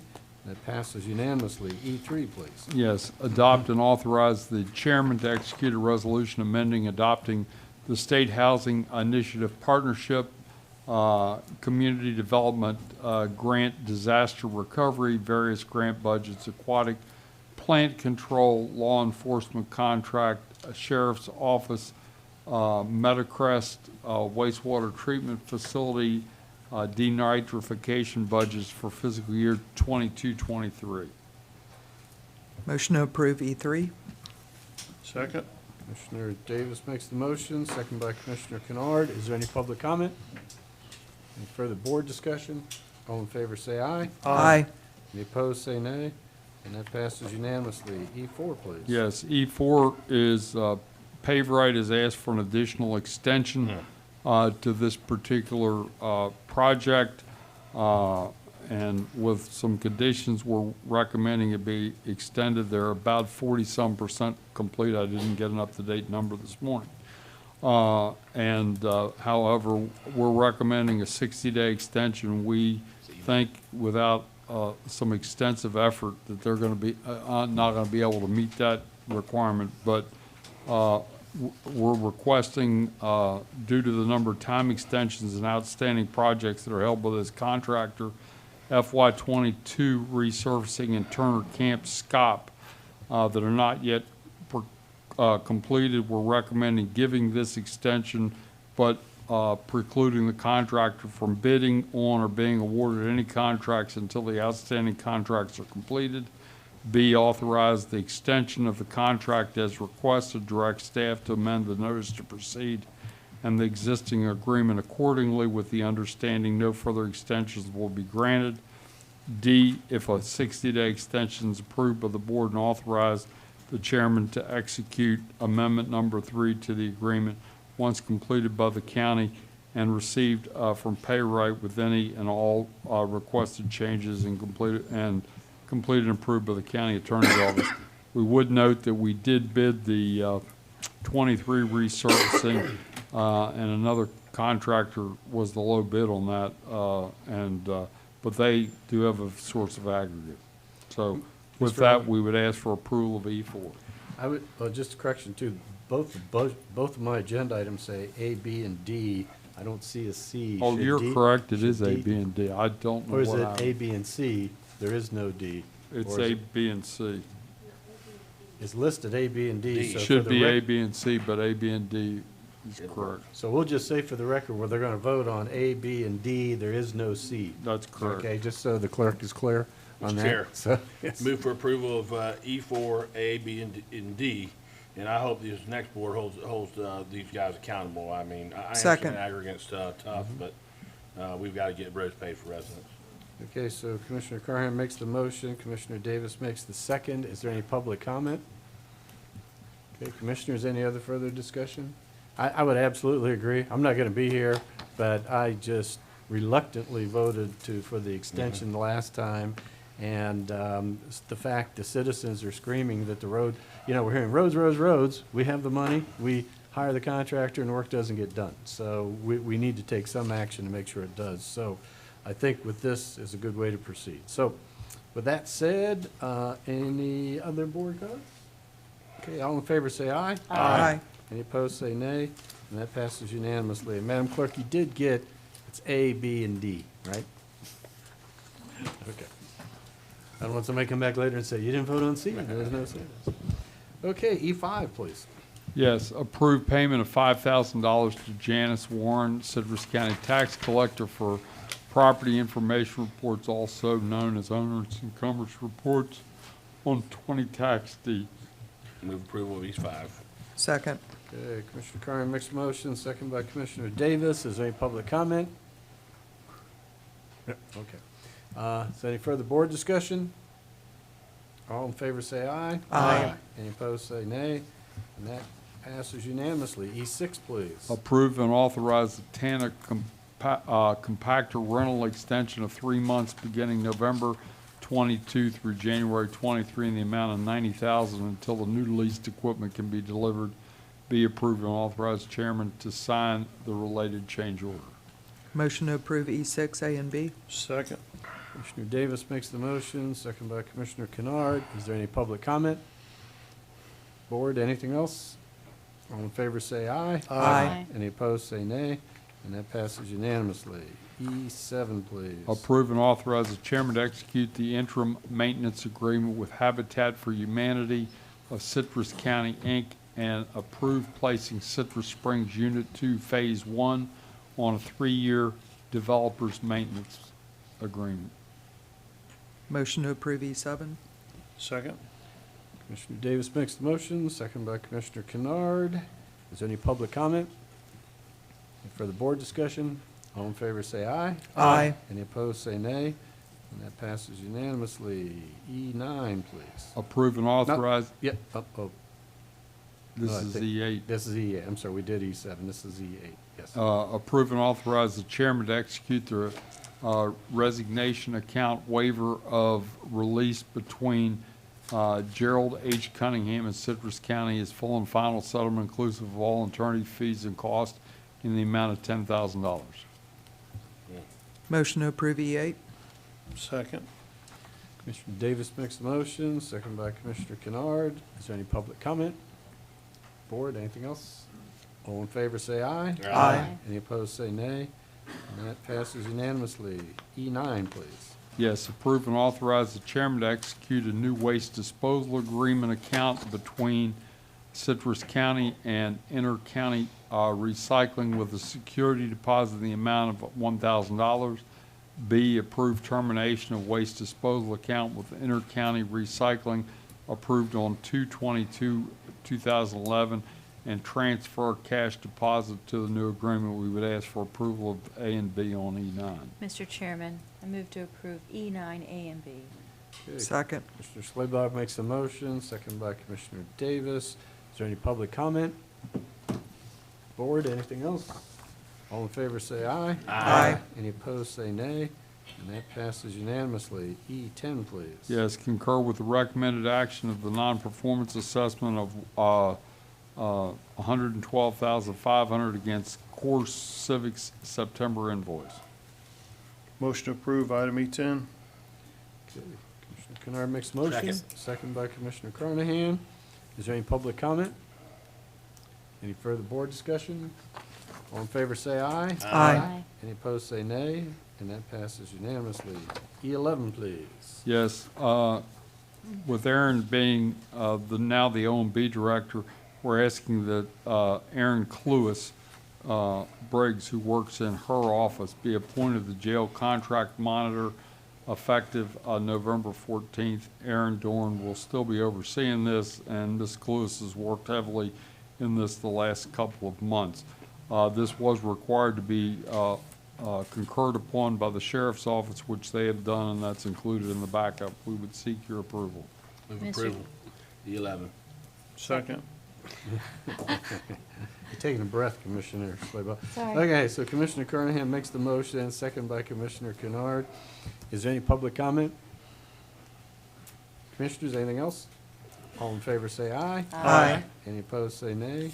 That passes unanimously. E12, please. Yes, E12A, approve and authorize the chairman to accept a perpetual blanket utility easement from Whitestone Landings LLC, a Florida limited liability company for the purpose stated herein. B, authorize the clerk to place acceptance stamp on the easement and record in the public records of Citrus County. Mr. Motion to Chairman. approve E12, A and B. A and B. Okay. Second. Commissioner Kennard makes a motion, second by Commissioner Davis. Public comment? Commissioners, anything else? All in favor say aye. Aye. Any opposed say nay. That passes unanimously. E13, please. Yes, A, approve and authorize the chairman to accept perpetual exclusive stormwater flow rights and access easements from Beverly Hills Houses, Inc. and George and Nancy Martin for the purposes stated herein. B, authorize clerk to place acceptance stamp on the easements and record in the public records of Citrus County, Florida. Mr. Chairman, I move to approve E13, A, and B. Second. Okay, Commissioner Slaybaugh makes the motion, second by Commissioner Davis. Public have any comment? Board, anything else? All in favor say aye. Aye. Any opposed say nay. That is unanimous. E14, please. Yes, A, approve and authorize the chairman to execute a notice regarding lots 28 and east half a lot of 27, Block B, Buckskin Reserve. AK 1697671, 4824 East Doskin Loop in Inverness. B, authorize staff to forward the document to the Citrus County, Florida Clerk of Court. We would ask for approval of A and B. Motion to approve E14 A and B. Second. Okay, Commissioner Davis makes the motion, second by Commissioner Kennard. Is there any public comment? Further board discussion? All in favor say aye. Aye. Any opposed say nay. And that is unanimous as well. E15, please. Yes, approve and authorize the chairman to execute the resolution determining the necessity of acquiring certain real property interests for the purpose of widening and improving County Road 491. I would note that once we get the order for this from the court, which should be within the next month or so, that project's ready to go to bid. From West Audubon Path to West Parkville Street, authorizing the acquisition of all necessary easements by power of eminent domain and delegating authority to the county administrator. Mr. Chair. Okay, Commissioner Carnahan makes the motion, Second. second by Commissioner Kennard. Is there any public comment? Mr. Chair, Yes. I apologize, but I believe the administrator misspoke. It's all necessary interests. Oh, I'm By sorry. power of eminent domain, I believe he said easements, but it's all interests. Interests, okay. Just so we're clear on that then, okay. Okay, so was there any public comment on this? Okay, commissioners, further discussion? Anything else? Commissioner Sobel, you had something? I'm just checking with the attorney. I'm good. Oh, okay. All right, so we have, we're on E15, motion was to approve. All in favor say aye. Aye. Any opposed say nay. And that passes unanimously. E16, please. Yes, acknowledge receipt of the April 2022 through September 22 Citrus County Fire Rescue EMS stat summaries. As you know, I'm a numbers person, and Really? I like to see the numbers and see where we trend, and our trend is very good as it relates to providing EMS services in the county. The hospitals have picked up their effort. The real test will come this winter, because as our snowbirds come back, transports to the ER go up, and the real test will be this winter, but the numbers at this point in time are headed in the right direction. I've asked Chief Stevens to present these monthly, and in future months, it's going to include what the hospital times are, because the national standard's 10 minutes once an ambulance hits the hospital. I think that's a little aggressive. We've given them 15, and we do not charge them until they hit 30. But at one time, we had at one of the hospitals, we had 6 or 8 ambulances out in their parking lot, and if they're out in their parking lot, we're not running calls. We're not a warehousing situation for the hospitals, but as I say, it's trending very much in the right direction. Hopefully, it will continue in that path. We would just ask that you receive and file this information. So you're looking for a vote to acknowledge receipt, or this? is Yes. ju- Okay. Approval of E16. Okay, so Commissioner Carnahan makes the motion to acknowledge receipt, Second. second by Commissioner Kennard. Is there any public comment? Any further board discussion? Mr. Chair? Yes.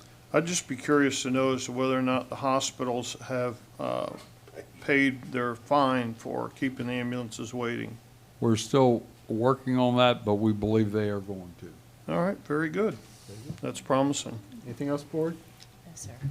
Well done to the men in the white shirts back there. I'm sure again, I don't think we had any doubt that you guys would do a wonderful job with EMS, but, again, congratulations. Keep the work moving forward. So, with that said, all in favor say aye. Aye. Any opposed say nay. That passes unanimously. E17, please. Yes, Florida during the legislative session put something in a Medicaid bill as it relates to salary for primary care providers for Medicaid patients. What we have done is to increase the wages for, I don't remember, I don't think it's the I don't think it's paramedics, it's EMTs. We increased those slightly to comply with that $15 an hour minimum. and we're asking that you acknowledge that wage increase for those personnel. Motion to approve E17. Second. Commissioner Kennard makes the motion, second by Commissioner Davis. Is there any public comment? Board, any other comment? All in favor, say aye. Aye. Any opposed, say nay. And that's unanimous. E18, please. Yes, E18, let me give a few accolades. Tito was instrumental in making this happen. We are one of the areas in the state that's moving forward with this. This is a program for opioid addiction, and we're going to be hiring, that the state's going to be paying for EMS personnel that are going to ensure that once people get on a treatment program, they stay on that treatment program to give them the highest chance of success. And I would like to publicly acknowledge Tito. I think it's a great thing to try, and hopefully it will be very successful. If Tito wants to say anything, Mr. Chair, I'd suggest he be acknowledged. But we're asking you to approve and authorize the chairman to execute a memorandum of understanding between Citrus County, Florida, and the Florida Department of Health, Citrus County Health Department regarding the Coordinated Opioid Recovery or CORE program. Mr. Chairman, I move to approve E18. Second. Okay, Commissioner Slabaugh makes the motion, second by Commissioner Davis. Is there any public comment? Are you still here? I thought you retired. I'm counting the days, Mr. Chairman. Yes. Again, Tito Rubio, the health officer. Again, thank you for the opportunity of working again with the great staff with Chief Stevens and his staff over there at Fire Rescue. We're really looking forward to this because in the budget there was a community paramedic program, and this is adding and amplifying that community paramedic program. Something that Chief Stevens and I have been talking about many, many years, and we're really looking forward to finally bringing that forward and bringing this system of care to our citizens. We recognize that opioid addiction is a disease, and we have a cure for that disease. We have a treatment for that disease. We need to start implementing that, treating these individuals with the disease and getting them move forward and getting them back to being productive citizens of our community. So thank you very much for working with that. Thank you for making the effort to make it happen. So, is there any other public comment on the motion? Commissioners, any other discussion? Okay, on E18, all in favor say aye. Aye. Opposed, say nay. And that passes unanimously. E19, please. Yes, E19, approve and authorize the chairman to execute the site investigation selection site access agreement between Citrus County, Florida, and the Florida Department of Environmental Protection for continued evaluation and monitoring of environmental impacts related to, and I'm not even going to try to pronounce it, PFASs, which has been used at the fire training facility at no cost. These are the chemicals that have historically been used to put out some kind of petroleum fire, and we have not used many, but we in the past as training, we've used some over the many years that they've been available. But this helps us assess that site. Preliminary indications are looking very good, but we would ask this be approved. There's no cost to the county for this. Motion to approve item E19. Second. Okay, Commissioner Kennard makes a motion, second by Commissioner Davis. Is there any public comment? Board, anything else? All in favor say aye. Aye. Any opposed say nay. Passes unanimously. E20, please. Yes, E20 is a funds bequest to Citrus County for the animal services. We do not know all of the details or the amount of this at this particular time unless Ms. Lynn does. And this is informational, no vote is needed, correct? That's correct. Okay, so we thank the person that bequeathed these to this purpose. We go on to E21, please. Okay. Some of the rest of this is going to go together, and we've got two IT grants that are going, which are somewhat different. We had a conference call about a week to 10 days ago with the Department of Economic Opportunity, who's handling broadband grants, and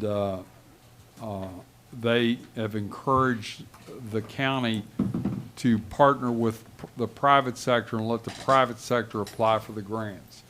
We've kept this broad so that anybody who wants to make that application can, but the primary provider of internet in this county is Spectrum. They control 85% of the market.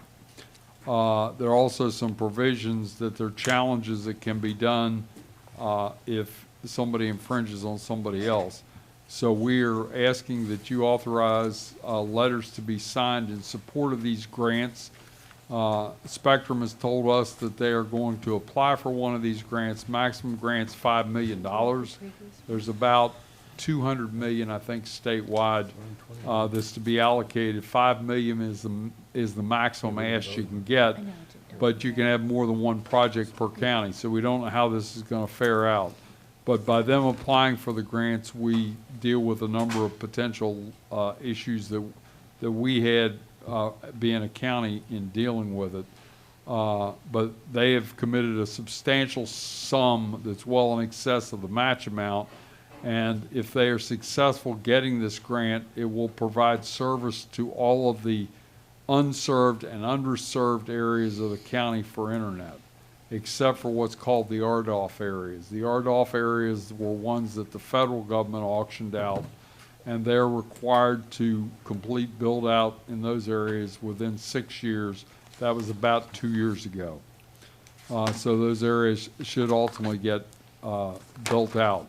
One of the things that I would note, and if they get this grant, it won't become an issue till later on, but Spectrum, and this is, I understand, typical for most of the internet service providers, will only run 250 feet from the demarc point for internet.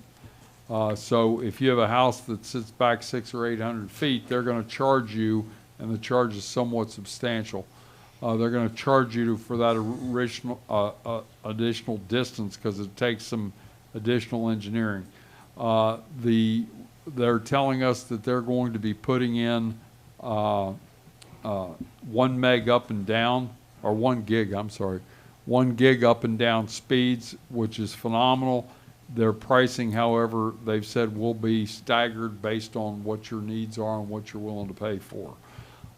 So we're asking that you authorize the county administrator to sign letters of support on county letterhead to show the county's desire for telecommunications companies to apply directly for grants, which will add broadband service in Citrus County.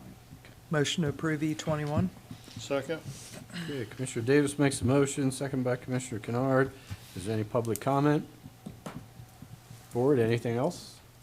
All in favor say aye. Aye. Any opposed say nay, and that passes unanimously. E22, please. Yes, E22, I asked outside bond counsel to write this resolution, and it's been reviewed by the county attorney. This preserves the county's ability to do tax-exempt financing on certain water and sewer projects that are going to come up in the future. The amounts will become better known as the projects get closer, but the purpose of a bond inducement resolution or to do a bond is you can only go back 60 days from the date of either the bond inducement resolution or the bond to recapture costs. Some of these projects we're going to be starting to incur costs. And so it's important that we be able to finance that. The difficulty with special assessments is some people will elect to pay them off up front. Some will elect to carry it the whole length of time. And when the property is sold, the lender will invariably ask that they be paid off because they're a senior lien to a mortgage. So we would ask you to approve the bond inducement resolution provided in item E22. Mr. Chairman, move to approve E22. Second. Okay, Commissioner Sidlock makes the motion, second by Commissioner Davis. Is there any public comment? Board, anything else? All in favor say aye. Aye. Any opposed say nay. And that passes unanimously. E23, please. Yes, there was a cybersecurity grant that came through on very short notice, a couple of days. And as a result, we went ahead and applied for it, and there would be no matching requirements from the county. We're asking that you approve and ratify the signature of the county administrator for the cyber grant proposal to the Florida Department of Emergency Management. Motion to approve E23. Second. Okay, Commissioner Davis makes the motion, Commissioner Slabaugh makes the second. Is there any public comment? Commissioners, anything else? All in favor say aye. Aye. Any opposed say nay, and that is unanimous. And E24, please. Yes, this was the add-on item. It's addendum to a real estate contract for 6773 West Norval Bryant Highway. It's a remnant parcel from when 486 was put through. If this property subsequently closes, they've asked for a very brief extension of time, so hopefully that's a favorable sign. We couldn't let it go beyond when the contract expired because we'd have to do a new contract. That's the reason for the ad. But we would recommend approval. The money, if this parcel closes, however, will go back to gas tax. Motion to approve E24. Second. Okay, Commissioner Davis makes the motion, second by Commissioner Kennard. Is there any public comment? Board, anything else? All in favor say aye. Aye. Any opposed say nay. That passes unanimously. Let's quickly take item F1. Yes, F1, we would ask for item 5 and item 9 to be deleted. F1 with a deletion of 5 and 9. Okay, so Commissioner Second. Carnahan makes that, second by Commissioner Carnahan makes the motion, second by Commissioner Kennard. Is there any public comment? Commissioners, anything else? All in favor say aye. Aye. Any opposed say nay. It passes unanimously. I have it's after 3 o'clock. Do you have that time? Okay, so let's go back to item H5, the 3 p.m. time certain. This is for the discussion of Cardinal Street interchange presentation. Let me set the stage for this because there's some miscommunication going on this one. We did not want this steering committee for the Cardinal or the 44 management area or interchange management areas to get ahead or behind of the board. We want you to have the same information and provide input in the entirety of the process. There have been some thoughts that this group ought to complete their work and then send it to you all as a completed package. It's my belief that the elected officials and the public, because you get much better dissemination of information because of the broadcast of these meetings, be done, so that everybody has the benefit of the same information. And if you've got items that you believe are of utmost importance, then they should be brought up, or if you have concerns, that those should be brought up so that when we get to the end of the process, everything will be, appropriate. So with that, I'm going to turn it over to Joanna and the Yeah, consultant. if I could say too, I concur with you, Mr. Oliver, that no decisions have been made on anything. Getting some emails and stuff about how this group wasn't included and that group wasn't included. Well, we're still early process. This is public information. And I agree. I don't like specific groups having information and making decisions outside the public sphere that would then come back to us and say, hey, everybody's on board with this before the public hears it. So I'm glad we're doing it this way. In the end, it's going to be the same result, but the public's going to be in. And I appreciate Mr. Oliver saying he wants the commissioners to have the same information that other people in the community have. So thank you very much. Yeah, thank you. That is exactly correct. This is a presentation. Although the word draft is in here, you're not being asked for a motion or not being asked to vote on draft language. We're not at that point yet. This is an overview of where the projects are. Wade Trim is here, who's the county's consultant for both the Cardinal and the State Route 44 interchange management areas. Now, the Cardinal interchange management area, it's a handful, is already in the comprehensive plan. That does not mean that that comprehensive plan language is set in stone. In fact, staff is going to have to go back in and change some of that because it's a little hard to understand. I'm not quite sure where we were trying to get with that. So everything is on the table. I've let the consultants know that, although it might already be in the Cardinal IMA in the comp plan, we can also change that. That's not part of this process. That would fall on staff. Their task is to get the land development code for Cardinal and both the comprehensive plan and the land development code for State Route 44. These are listed separately at 3 o'clock and 3 o'clock. They are. They are. I'm putting them together, same consultant, then you can roll one into the other, Okay, I'm well, just assuming. don't start talking about 44 for 5 minutes, okay? And then we're- All and right, then- and thank we're good you. on it. Okay.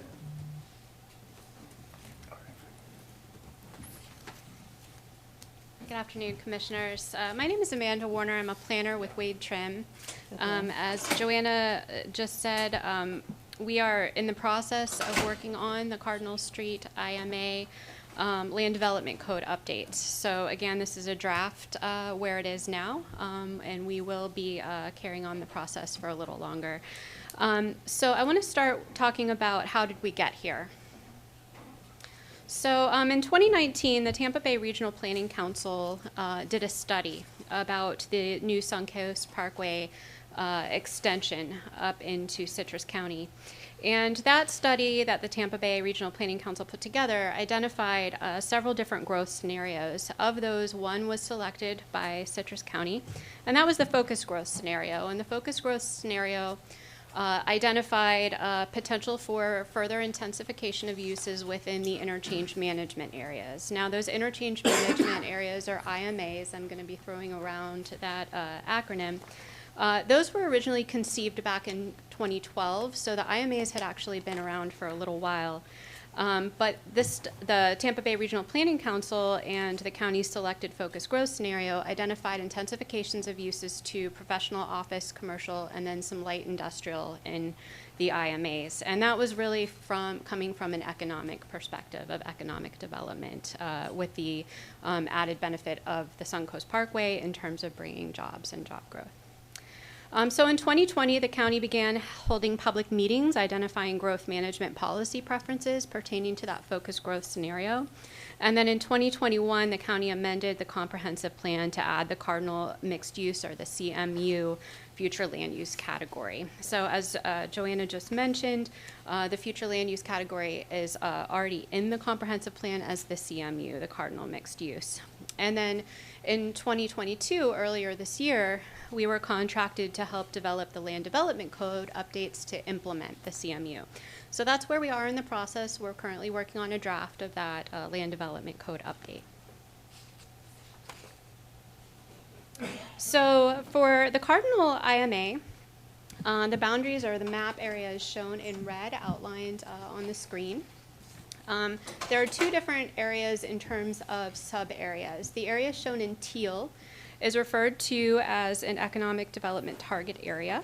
So this is actually the area in teal abuts directly to the Suncoast Parkway interchange.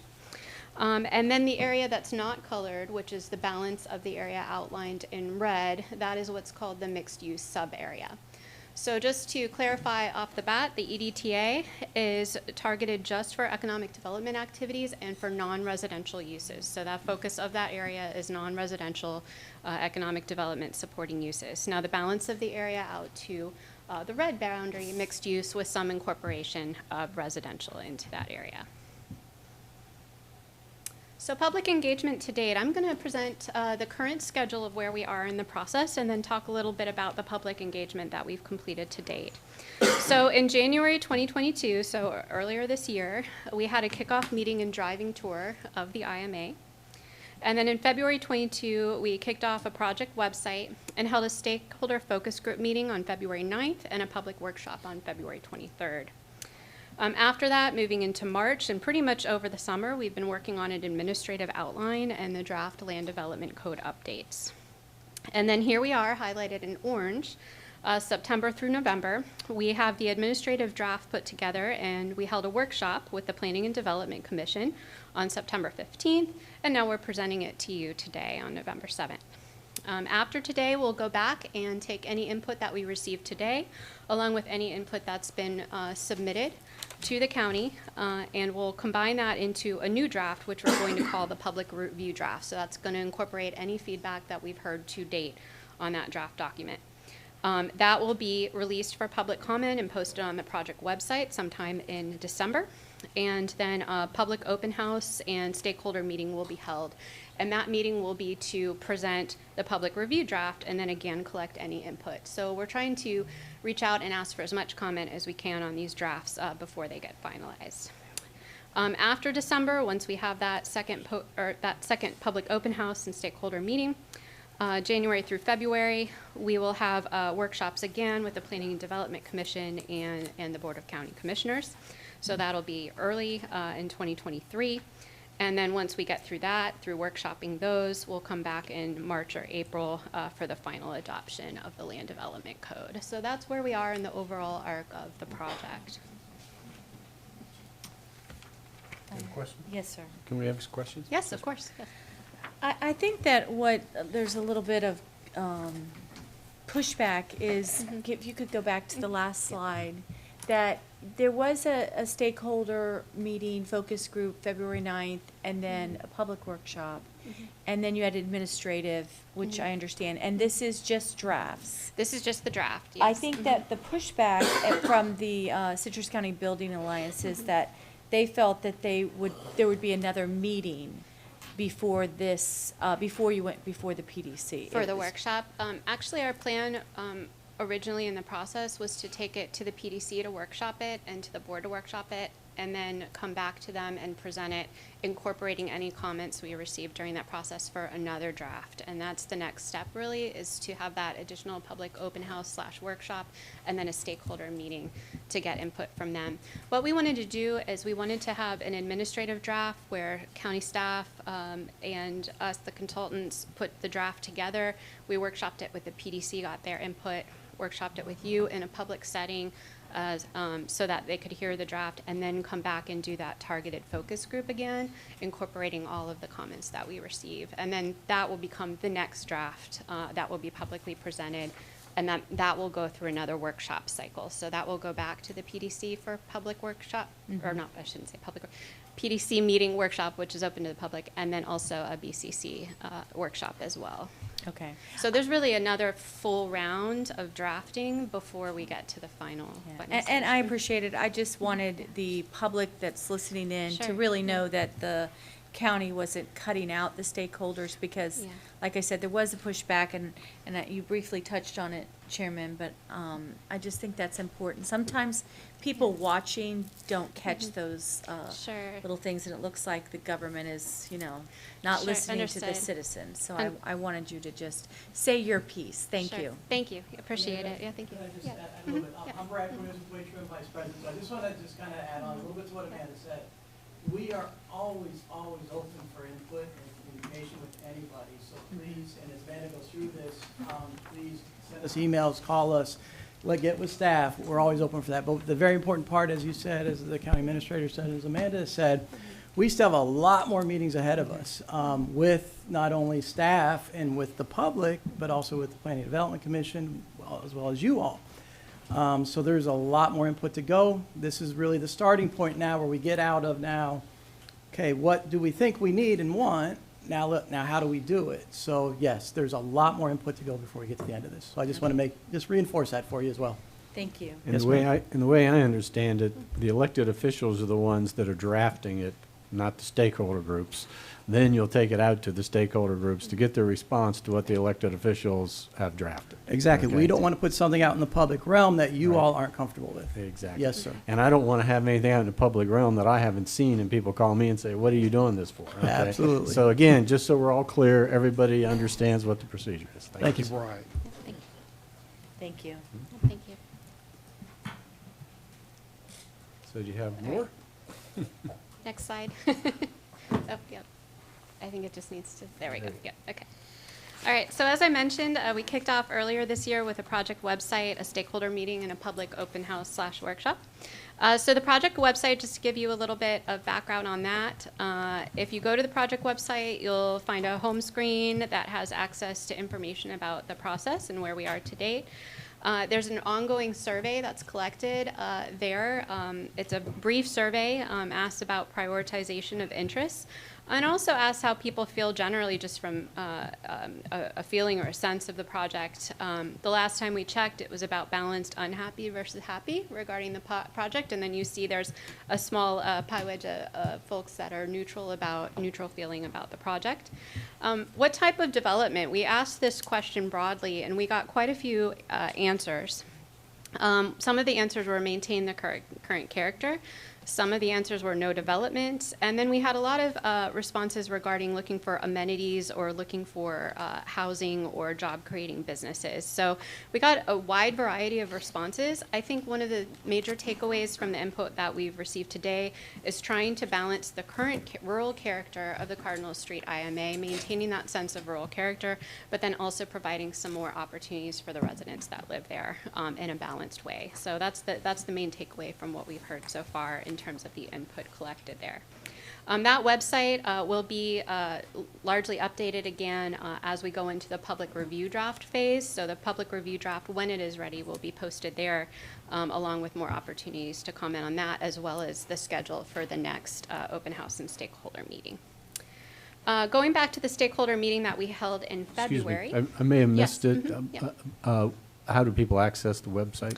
Sure. I apologize. I don't have the link on there. I can get that to everyone, but it's basically it's if you type in Cardinal Street IMA and Google that, it'll bring up the project website. Very It's good. also available from the Citrus County website. If you go to, I believe, the Planning and Development landing page, there's a link both to the Cardinal Street IMA website as well as the State Road 44 IMA website. Great, thank you. It's And great I to have the apologize. I should website. have had the link up Well, there that's broadly. okay. People Yep. just need to know how to get to it. That's Yep, yep.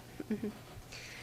So that stakeholder meeting on February 9th, we had about 20 people participate in that meeting. It was provided a project overview as well as a facilitated discussion.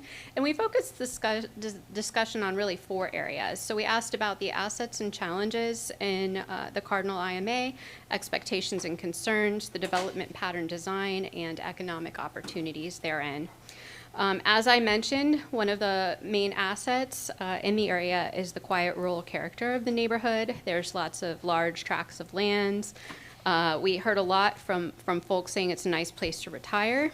It's proximate to US 19, and it provides Suncoast Parkway access. Some of the challenges were compatibility concerns and the lacking infrastructure in the area. So we're talking about lacking utilities, roads, stormwater, et cetera.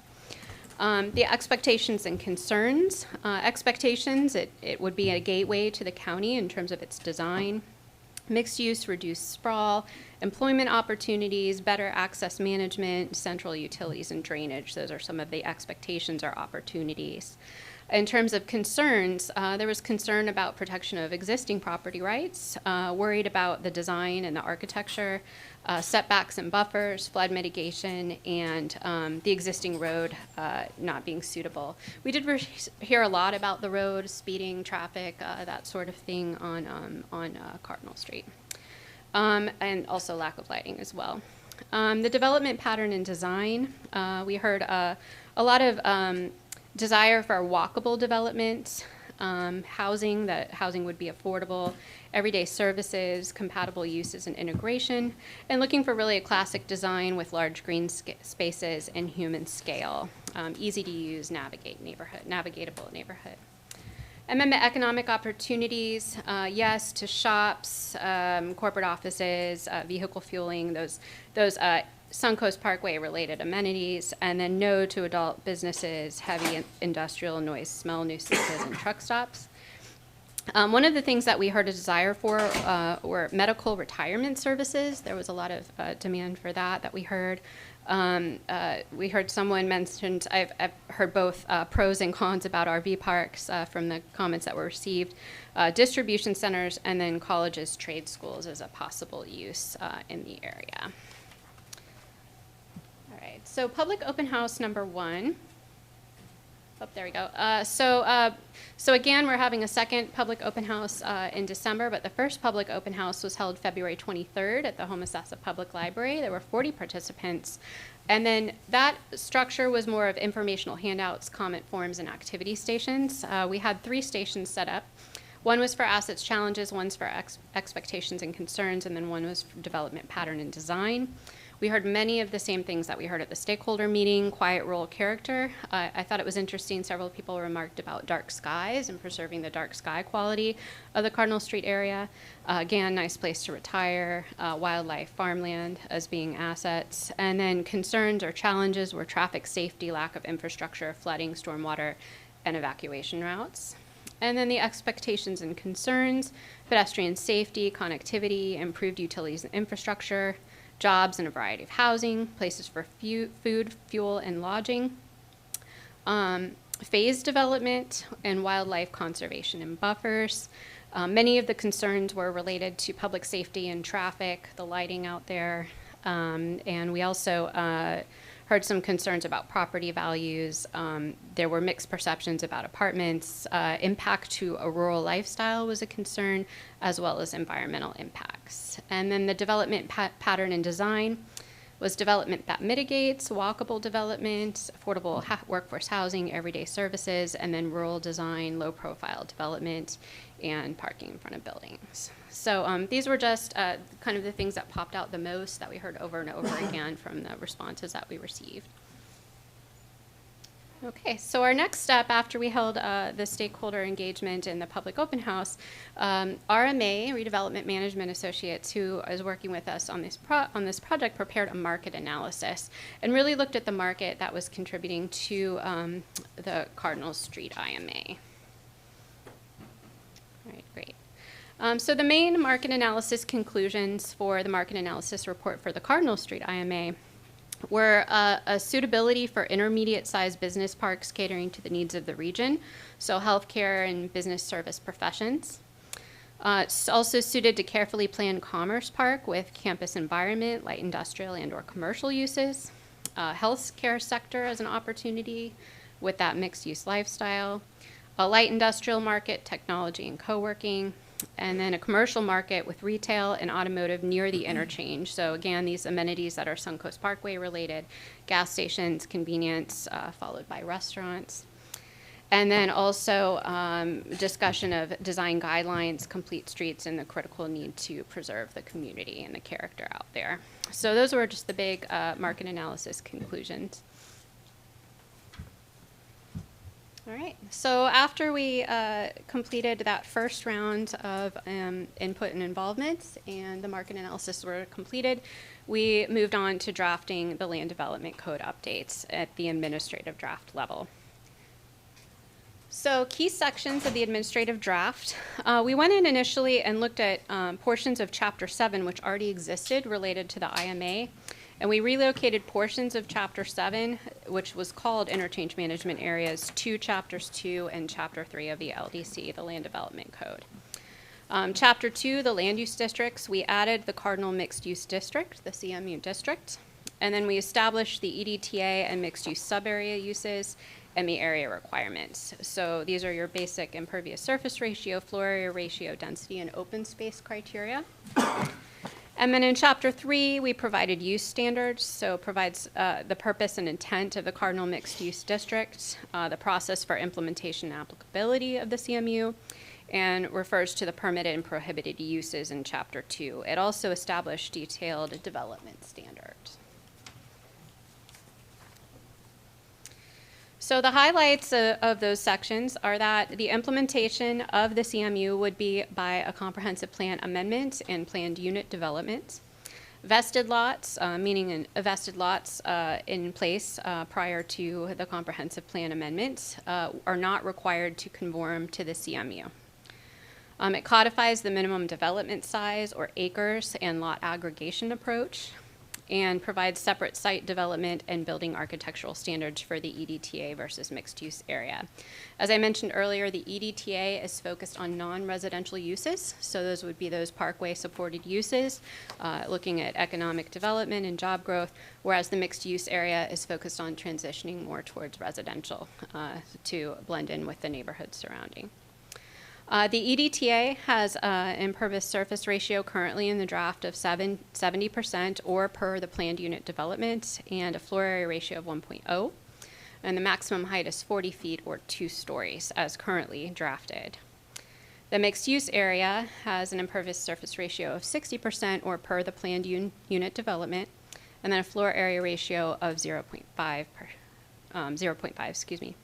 The minimum open space requirement is 20% or per the planned unit development, and the minimum density is 6 dwelling units per acre with a maximum of 20 dwelling units per acre.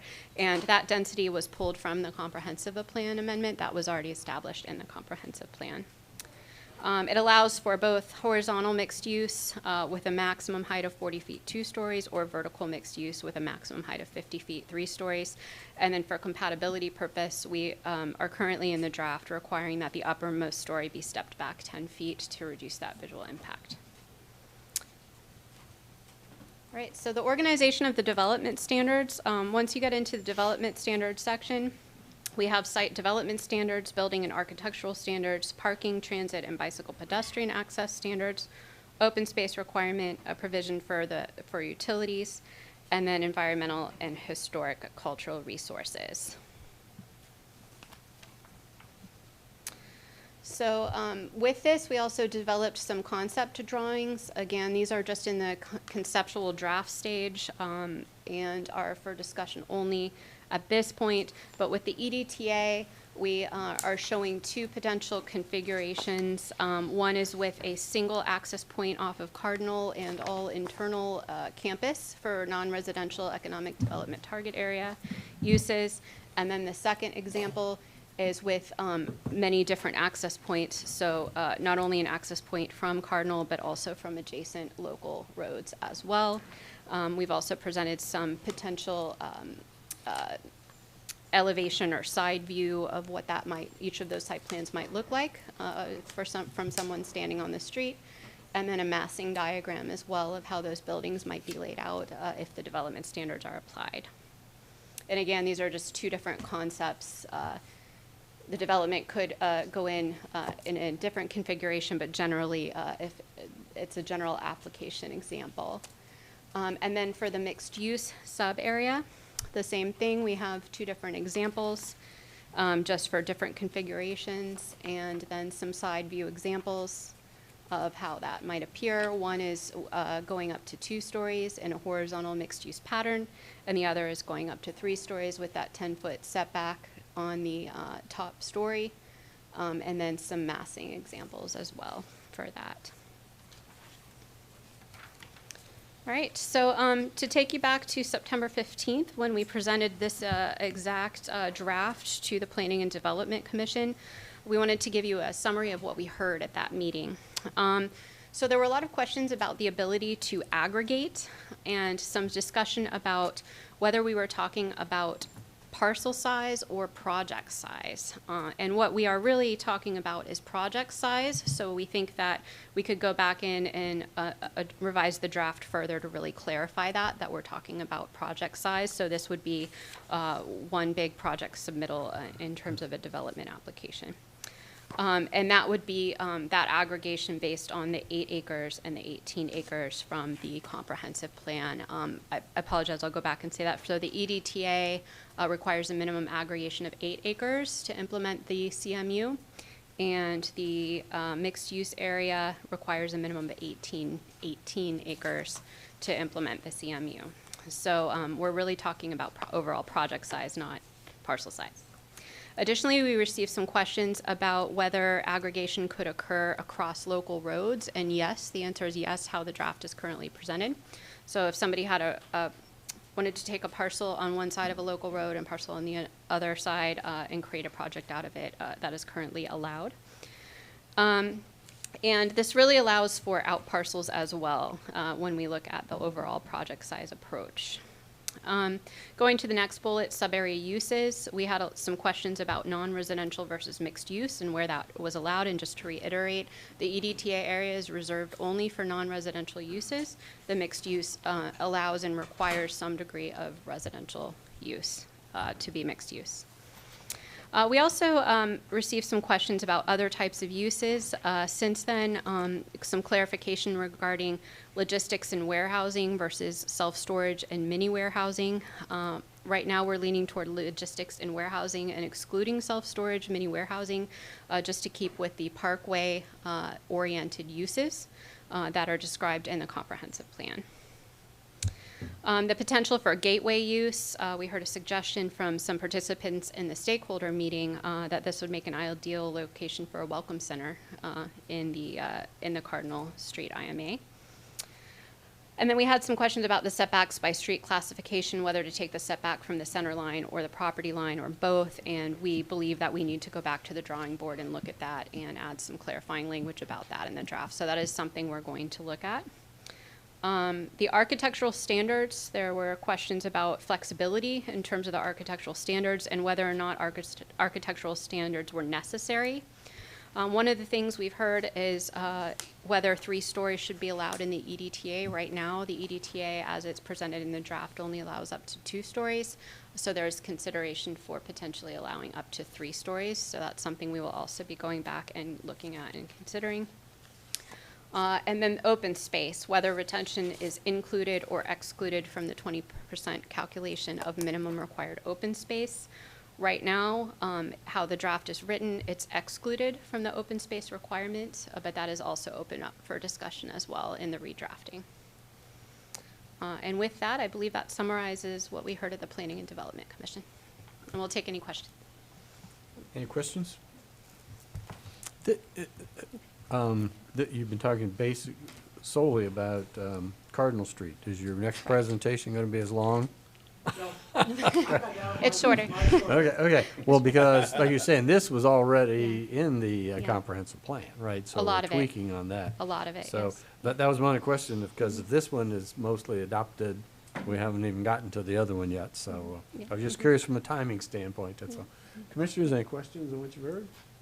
Just a comment, I Yes. think architectural standards are absolutely necessary.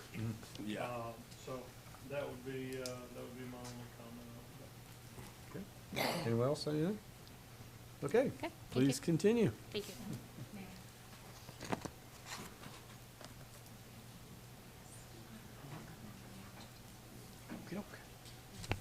So we'll switch over to my PowerPoint.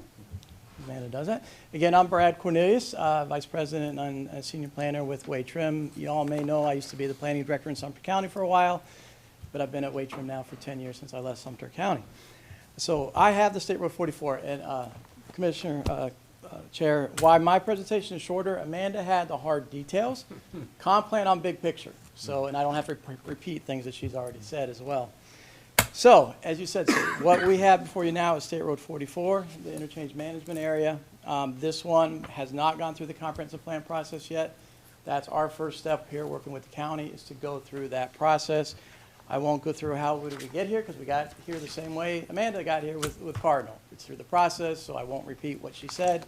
But 44 was also part of that analysis, part of that study, part of what was presented. This is the boundary as presented to us when we went under contract with the county end of last year, beginning of this year. So that is the current boundary that we are looking at and working within. We absolutely acknowledge we've received comments about the boundary and potential to change it or amend it. We are at the part of the process that can occur. It has not been adopted within your comprehensive plan yet. So if, as this goes through the process, and if you as the county commission wish to amend that boundary, that can happen. So that is open for discussion as we move forward from this point out. So we do want to acknowledge that here at the beginning, but that is the boundary. Public engagement, this went through the same process that Amanda spoke about. We're pretty much on the same schedule that Amanda spoke about as well. So we're going to follow, lockstep here as we move forward. The only difference will be once we get through the comprehensive plan amendment, then we'll be coming back to you again with the land development code amendments, which will be the more detailed stuff that Amanda does than I do. So we're on that same schedule. So in terms of our public involvement, again, same process we did for this as we did for Cardinal. We also have the project website set up for this project. It has a similar, you can get to it through the county's website as well, connect to it. And like I wanted to say, we have opportunity for people to email. People can also register with that website. And what that does is whenever something gets posted about a meeting, about a document, they will get a notification that, hey, something's out here, come look at it. So, to be very, so they can keep up to speed with it. So what did we hear here? This is a different corridor, a different area. So generally people were supportive of the redevelopment here. We didn't have a 50-50 split here. We had more of a stronger support, to see something happen, to see some kind of positive change within this area. Again, not surprisingly, State Road 44, as you all know, it's a significant corridor, not only here in Citrus County, but for the state of Florida. So it is a very strong economic development corridor. And those are the things that we heard through the website, looking for expansion of commercial and retail, but manage the growth, dealing with the traffic, opportunity for housing, and to provide that greater opportunity to have more economic development and job growth within that corridor. I'll jump ahead just a tiny little bit. So on the market study, you can see that. There's an opportunity there for that to occur within this corridor for that. So in terms of the stakeholder meeting, again, we had the stakeholder meeting. The assets and challenges, really nothing surprised us here. With State Road 44, you have a major commercial corridor, a major corridor. It's part of the strategic intermodal system with the state of Florida, which I know you all are aware of. So that's very, very important. It's centrally located, and you already have existing infrastructure in that area. You have existing commercial development in that area. So it is a good corridor. What are your challenges? One of your challenges is you have existing entitlements, existing zonings in place that people have an expectation for. So working through that process as we go through this process on how best to address that. Also, providing the appropriate flexibility of uses within this corridor. And, is the PUD process the right process? Is it or isn't it? And that was something that was raised in that stakeholder meeting to implement that. In terms of the expectations and concerns, again, with the boundary, there was a lot of discussion about the boundary. Should we make it maybe deeper, not quite as linear along State Road 44? There was a discussion about that. So something as we move forward to continue to look at that opportunity and see if there is support to do that. In terms of some concerns, also is we've got to work with FDOT. This is a state road. So when we look at access and connectivity and access management and all those kinds of issues, that will require coordination with the Florida Department of Transportation, as this is their roadway. So that is always a challenge and concern working with that state agency, but something we will do. In terms of the design and development and the pattern that we heard about, it was looking for higher density development or residential development within this corridor. Also to support what that market's generating. What does the market want to see come there? But of course, doing it with good design, architectural standards and development standards to make sure you get quality development coming here to Citrus County. So that was the pattern that we heard very much supported. And again, this is being another gateway. This is a major gateway here to Citrus County. In terms of the design, again, it's aesthetic, but don't lose the connection to the nature coast. Don't lose the connection to what makes Citrus County and what your character is in that. So having that strong balance. So that's what we heard in terms of the stakeholders. Public open house, very, very similar. Very, very similar. Again, in terms of the assets out there, again, we have some large parcels. We have existing development in the area.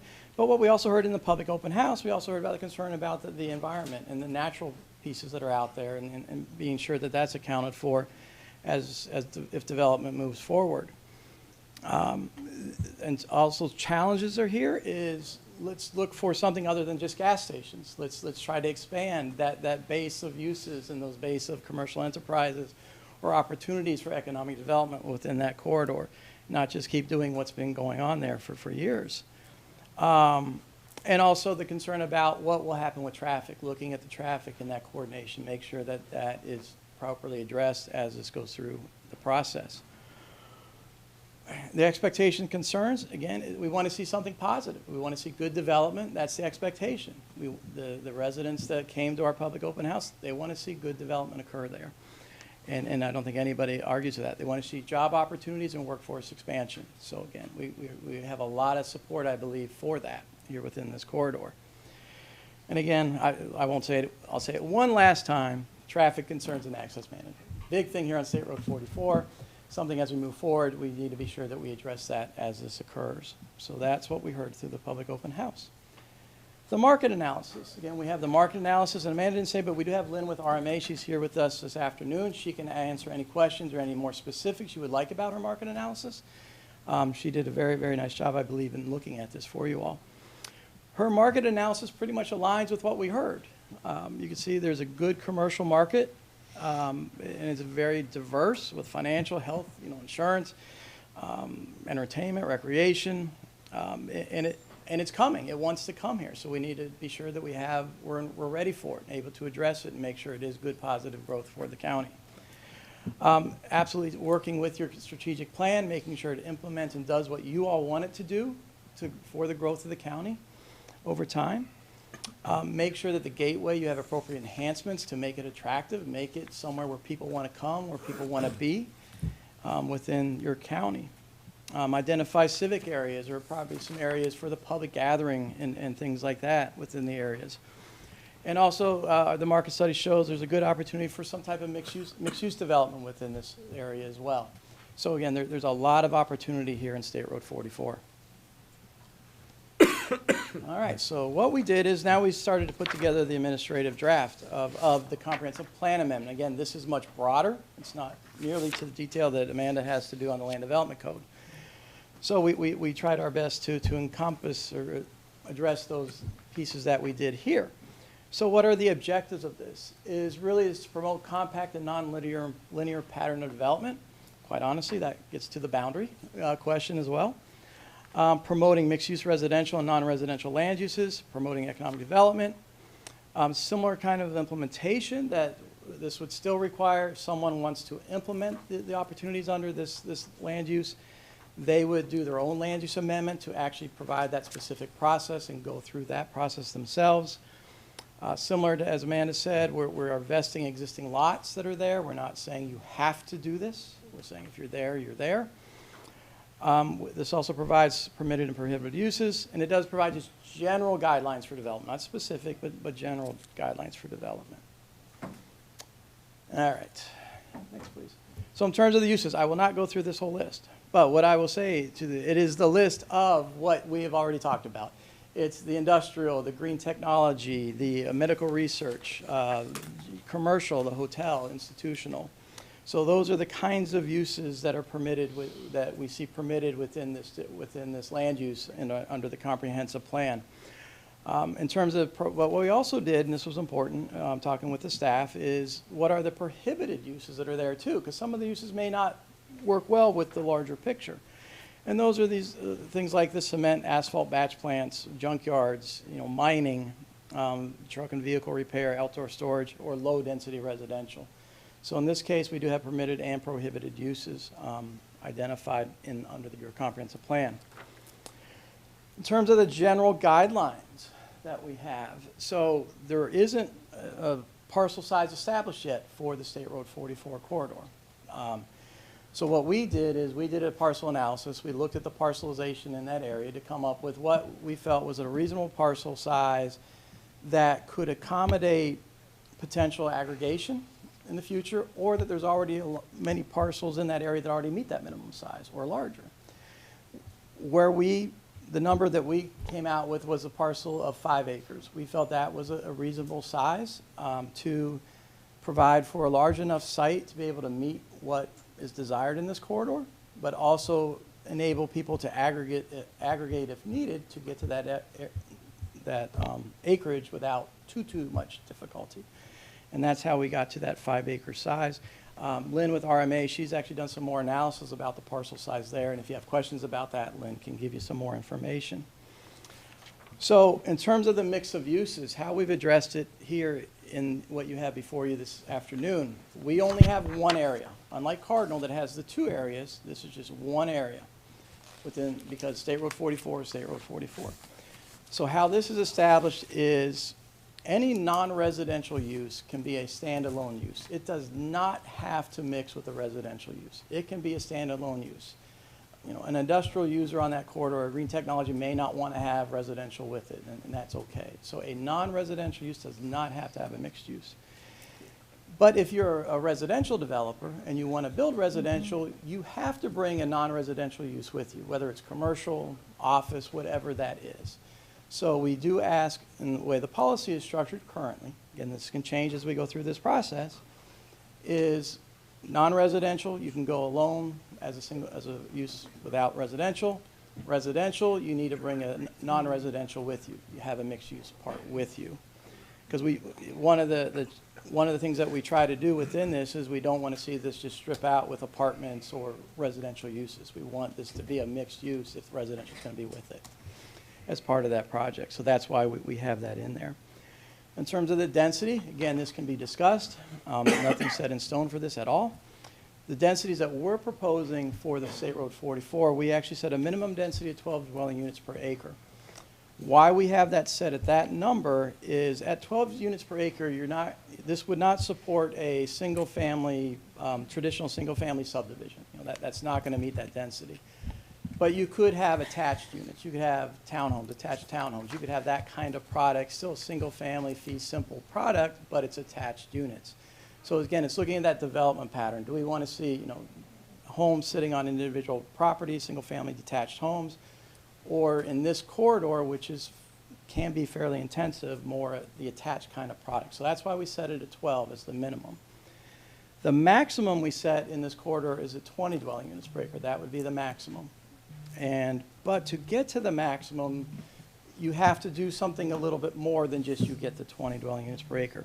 One of the comments that we saw, and I want to make sure I make this very clear here this afternoon with everyone, is we talk about one of the ways you can get there is providing workforce housing. However, that is not the only way, and that is not a requirement to get there. That is just one of a total of 4 different ways to get there. So we're not requiring anybody to put in workforce housing as it's currently structured. I just want to make sure everybody is clear on that, because I know there was some confusion about that. But it is one way someone could come to the county to ask to get to 20 units per acre, is to provide for that workforce housing. But the other ways they can get it is if they are preserving some historical, cultural, or environmental part of that property. Is there something unique about that? And you're preserving it, you're protecting it. You can get that additional density. Or you're going to provide a dedication of some kind of public space, or provide a public space for people to gather and develop kind of like a sense of place, a community gathering place. So there's different ways to get to that 20 units per acre. It's not just affordable housing. There's other paths to that. And ultimately, that would be determined if it goes through the planned unit development process. That's where that would be determined, is what are they going to do in exchange to get to that higher density for that. The non-residential intensity is a FAR of 1 or at 1.5 if a non-residential use does bring in a residential use. They don't have to, but we give them a little bit of an incentive. We'll increase your floor area ratio. We'll give you a 1.5 instead of a 1 to try to incentivize that to occur. So in terms of the general, continuing on, so in terms of the pattern development, again, it's the economic activity urban center kind of concept with the mixed uses. We do want to have kind of compact. We don't want to see these uses just strip along State Road 44. We want to see kind of, you know, these nodes of development within that area. It's important to provide placemaking, or really having, you know, a character to these areas and a place for people to gather and come to, and a reason why people would want to come there. Not just having a building on a roadway. Have a good balance of the uses within this area. So 44 is a heavily traveled roadway, but have a development project where you have internal circulation for pedestrian and things like that to be able to provide that opportunity, and also to help to minimize, you know, vehicle trips outside of the project. How can you have some kind of internal capture internal to a bigger project? We want to promote diversity of housing types, you know, give an opportunity for other housing other than just a single-family home on a lot by itself, and you know, provide that opportunity within this corridor. In terms of the circulation or the transportation system, you know, look for opportunities again to promote transit if it can come through this area, as well as walking and bicycling. And of course, looking at implementation of some kind of frontage or reverse frontage roadway system in there to help with access management, again in coordination with FDOT. Which is the next slide, so I won't say that again, is subject permitting with FDOT. And then with utilities, again, making sure there's sufficient and appropriate utilities to serve that project. And then finally, the buffering, also to minimize the visual impacts outside of these, especially to other residential uses that may already be out there, that may be in proximity to these areas. Make sure there's appropriate buffering and transition between those areas. So again, we say these in broad language here in the comp plan. We don't say what it is. We just say where we want to be. If this gets adopted, then the next step would be the land development code now to take those broad terms and then put them to numbers and what it would be. So we don't have numbers to any of those things at this point. It's just, you know, what we want to do. So as Amanda said, we went to the Planning and Development Commission, and we did the same presentation and got their feedback as well as other folks that were there. And so we'll go over that. So again, the boundary came up. It was, consider those the proposed boundaries as currently provided to us. Again, as I said, Mr. Stillwell had submitted those, so we are aware of those. And if there is support of those, we can absolutely look at those and see about amending that boundary. Because again, nothing is set yet for that boundary.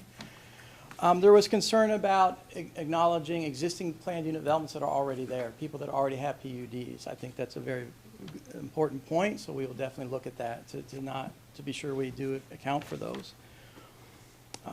One of the question again was the aggregation thresholds. Exactly what Amanda said. It's not on a parcel basis necessarily. It's on a project basis. What that does is if you have a larger project, you can still have out parcels that are less than that number, as long as the project as a whole meets that minimum size. So that's the way this is structured. And again, you can aggregate across local roads, just as Amanda said earlier.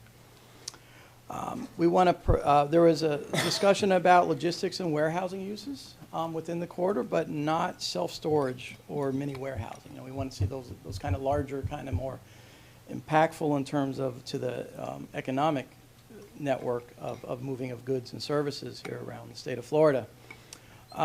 There was some discussion about allowing standalone uses, not requiring residential to bring in a non-residential use. There was no decision, but there was discussion about maybe we should allow for that.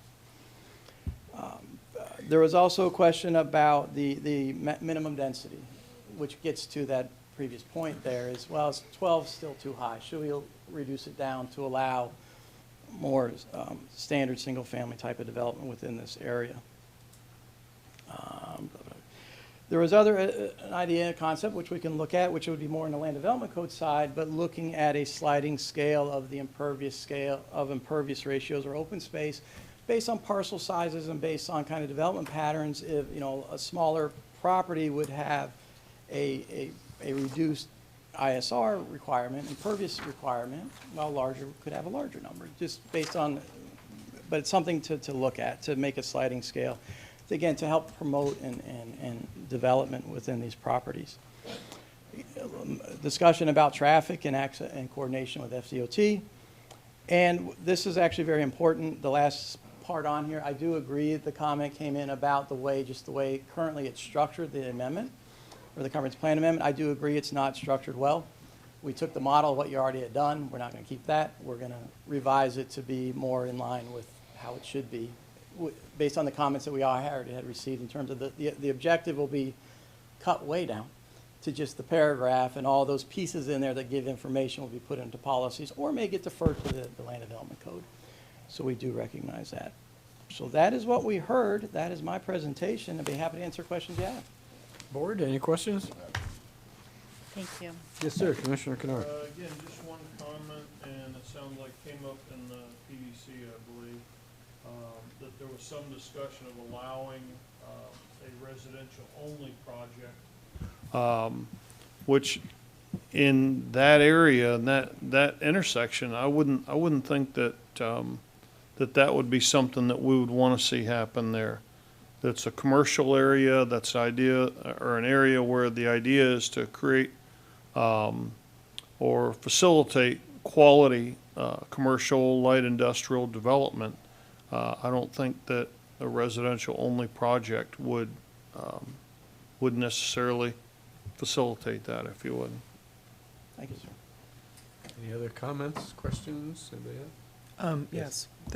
But you're, in talking about residential with mixed use, you would be thinking perhaps restaurants or professional offices, that sort of thing? Yes, ma'am. So people could literally just never leave their neighborhood if they didn't want to? Exactly, yes, ma'am. Okay, because I've having lived in a lot of different places, I've never lived in one of those type of communities, but I've certainly visited them, gone to their restaurants and stuff, and there's a lot to be said for living in a place like that. Yes, So, ma'am.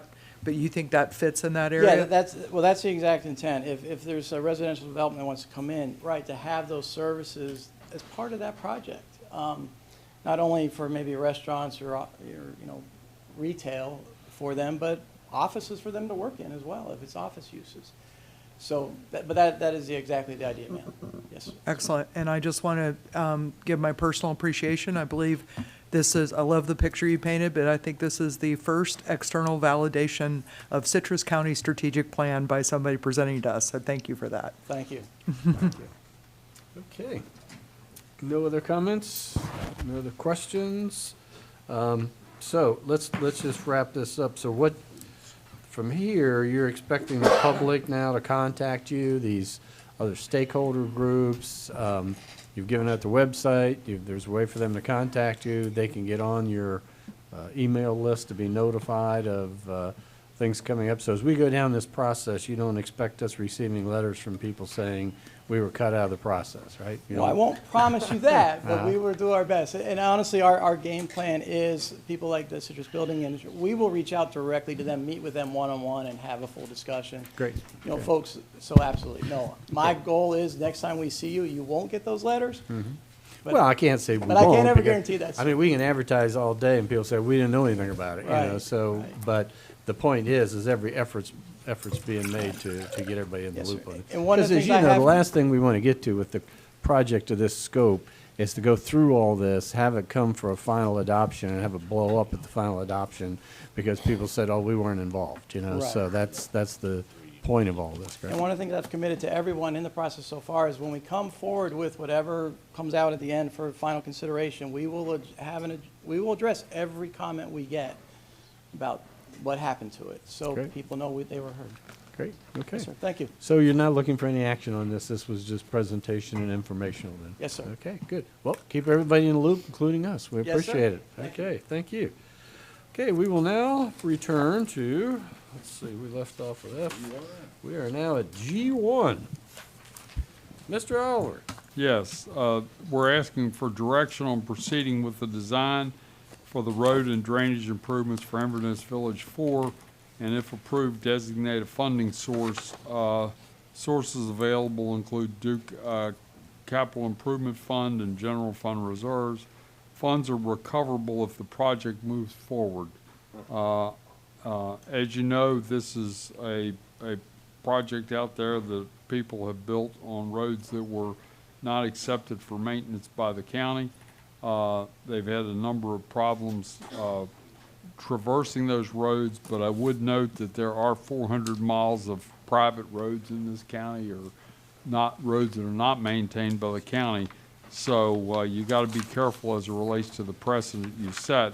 The one dilemma here versus some others that we've done before, it's not uncommon. We do an estimate in-house. On this one, we cannot do that. The reason is because there's some substantial drainage limitations out there, and somebody's going to have to do the surveying to determine how the drainage can best be handled, and I think the drainage will be a substantial portion of the cost. We did get a petition that was signed by, I think it was greater than 60% of the, represented 60% of lot holders to go to the next phase. But under the board's policy, once the cost is determined, that would go back to the property owners. There's been some discussion back and forth in various sources about the assessments being what they were over on the adjacent street we already did. They're going to be substantially higher than that. That I will assure you. So we're looking for direction as it relates to how to proceed. The board does not require there be a final petition with 50% plus one. That is an administrative regulation. The board can find that it's in the best interest of the public and go ahead and levy it. I would note that when you do a special assessment, it takes priority above a mortgage. Well, board, it's up to you all because you're going to be going forward with this, but for the record, I'm not going to leave here without saying I would absolutely no way put county tax money into this. We received a letter from the McDavids. I'm sure you've all seen it. I couldn't have sat down and wrote this any better. I mean, it summarizes it totally, and it's basically, hey, we moved into an area, we knew what we did, and anybody that proceeds to keep buying in this community, seeing the condition of the roads in there and expect somebody else to come along and fix it, we haven't done that for other people in the community. So I don't see why board, you would want to treat these folks different than anybody else in Citrus County. If they want an MSBU, let them follow all the same rules. Let's not put the county on the taxpayers on the hook, that if this doesn't move forward, then the county has to eat this money that was put out there, just like what happens at the TDC.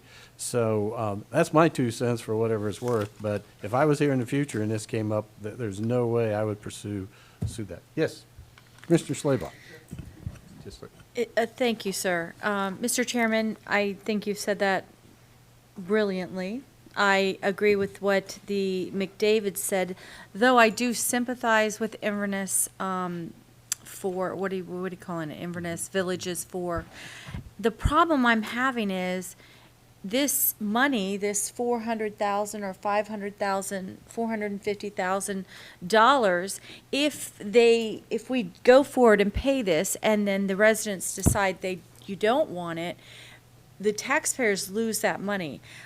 My question is, have the homeowners gotten, I'm sure they have, but I just have to ask the question, have they gotten together and said, okay, we might be assessed $60,000.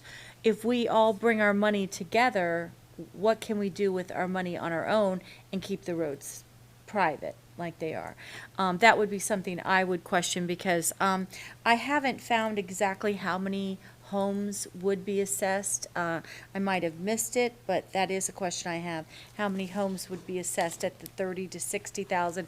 And then the next part would be substantially higher, you said. Correct, Mr. Chairman?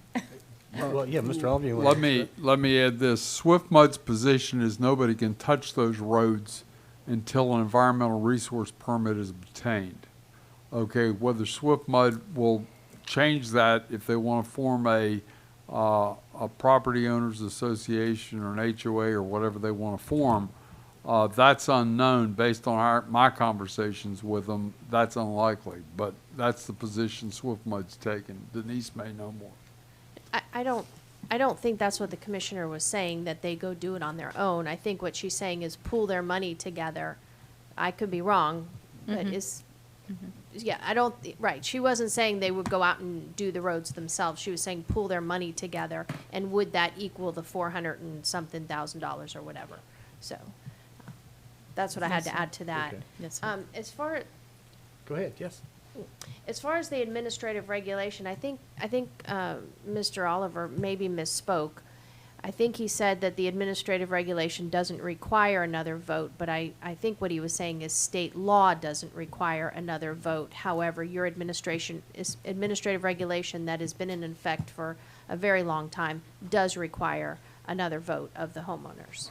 I think what he's saying is, although your administrative regulation says that, you could ignore your administrative regulation, and I would urge you not to ignore your administrative regulations.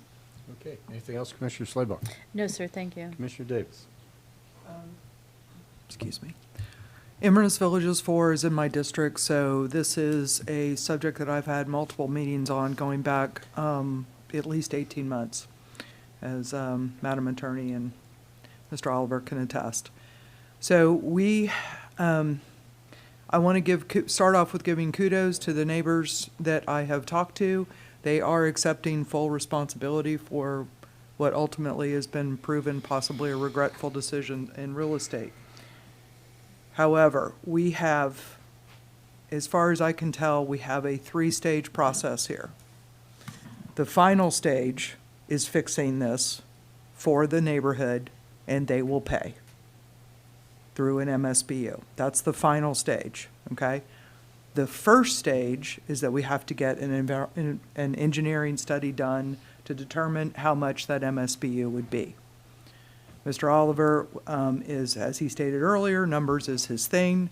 He's also an engineer, so he has estimated that the MSBU will probably be in the 20 to 30,000 range, which is much stiffer than what a normal MSBU would be, but it is because of the drainage.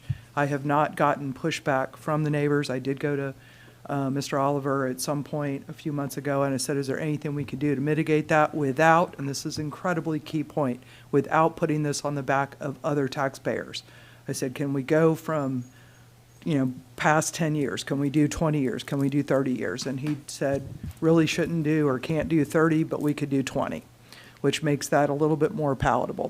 They're still paying interest on it and everything else. So this is not on the backs of other taxpayers, which is incredibly important. In this first stage, when we need to come up with an engineering assessment on how much this would end up being on cost, the biggest issue that we have is that this is incredibly, incredibly time sensitive. They continue to build on the low lots. I never had to put my pickup truck in four-wheel drive, but it was close a couple of times. I drove that neighborhood. I came up the crest of a hill, came down the hill, and the poor person at the bottom of the hill has sandbags all the way around their property. I'm pretty sure they got flooded all like crazy during the wet season.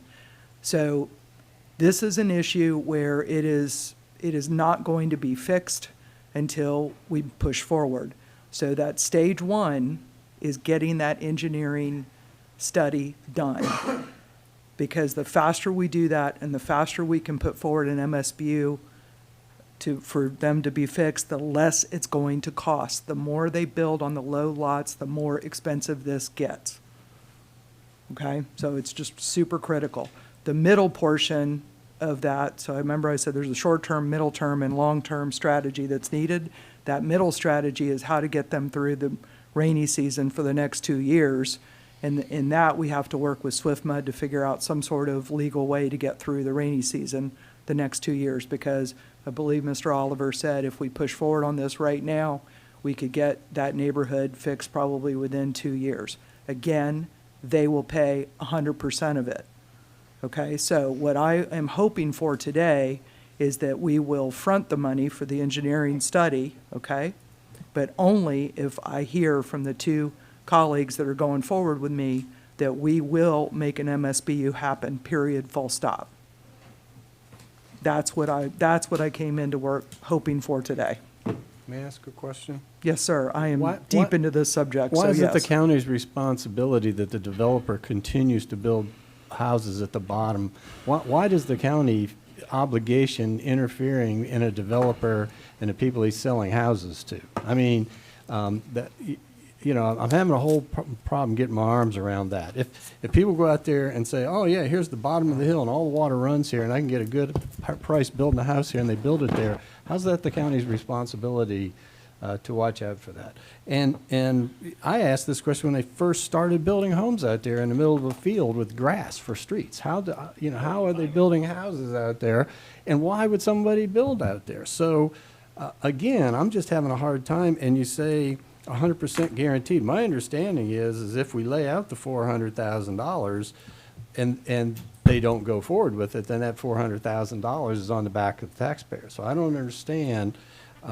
Usually, the way this is done is that the folks would come forward, say, we want an MSBU, here's our signatures, do the study, tell us how much it's going to cost, then we have another hearing, they decide if they want to move forward with it or not, but they're absorbing the cost of the program as it moves along. So, May I? yeah, well, I am absolutely fully agree with everything you just said. I have beaten my head bloody trying to figure this out because it makes absolutely no sense to me. The last time we stopped or slowed permits in that neighborhood, we got threatened with a lawsuit. We are not allowed to not issue permits, okay? We cannot do an MSBU for just the 450,000. We cannot do an MSBU for some mystical number that we don't know what the total MSBU is going to be. That's why we have to do the engineering survey. My understanding, and the only reason I am for us strongly considering this, the only reason is because I have been told by staff that we can push the MSBU through whether the neighborhood says, whether we get the 50% plus one or not, because it is for the betterment of that neighborhood. If you haven't driven through it, I highly recommend you do. It's a scary neighborhood to live in because of everything, and I can see why the first buyers in that neighborhood, especially if they did it during the dry season, I can see why they thought it would be all right. A lot of folks that moved into that neighborhood As we like to say in the South, you ain't from around here, is you? They don't know about rainy season. They don't know about what sand roads turn into and things like that. And so I've spent a lot of time on this issue, and I would strongly recommend that we do this, but again, only if the two colleagues going forward are willing to push that MSBU through with me. Well, my last comment on it would be, I appreciate your zeal for it, but I don't understand why it's your concern, okay? Every developer out there that chooses to develop in a bad area and sell to people that don't do their due diligence, why does that become the county commission's responsibility? We do what we're required to by law, and that's issue the permits, okay? So, again, I don't see coming to the rescue of a group of people who made some bad investment or real estate decisions, perhaps, on the backs of the rest of the taxpayers. And I think if you sit up here today and says, we're going to shove this through no matter what, you wait till they get those bills. Because already you have people that are upset that you're not buying down their sewer assessments. And when you start throwing $60,000 or whatever $1,000 assessments at them and you go, well, you made us do this, you know, I just, like I said, I won't be here, but I'll be watching and I'll be sitting saying, I remember having that discussion, you know, Well, so, yes, sir. Mr. Chair, here's what I can say. All you're doing is opening up a can of worms, okay? Because if you think those roads are bad, there's other roads that are extremely bad throughout the county. You get on Cardinal Lane, you go down, what's the street we always get? Gum in your Street. district? Yeah, there you go. So no way in hell would I put this on the taxpayer's back. Yeah, that's just absolutely crazy to do that. And again, you open this can of worms up, you're going to have a downfall. You're going to have just a storm of people coming in wanting the same, and you're going to have people that can't afford the assessment and on and on and on. It's an absolutely bad idea. Can I also ask this question? And I understand going from 20 years to, or 10 years to 20 years, but this still becomes a lien, right? And so. And if it's they- a first priority lien. So if they want to sell their property and they have a $60,000 MSBU lien against it, or a 40, or a 20, or a 10, whatever it may be, that's going to have to be settled just like a mortgage, right? Yes, and it's got the same seniority as a lien as the property taxes. So Right, it's so they it's a just- very high lien. I don't think, folks need to see this all the way through and what could be unintended consequences at the end of the line. That's all I'm saying about it. So anyway, what direction, I'm sorry, go ahead. I have Commissioner Slabaugh. Commissioner Slayball's numbers if you want. I think I found him, or is it 393? 393 of the 393, 52 were improved lots. 26 of the 52 voted in favor. Of the vacant lots, it was 341. 210 voted in favor. So it was exactly 50-50 on the improved lots, and it was greater than that as it relates to the unimproved lots. The total lots voting was 393. Quick question, Mr. Chair.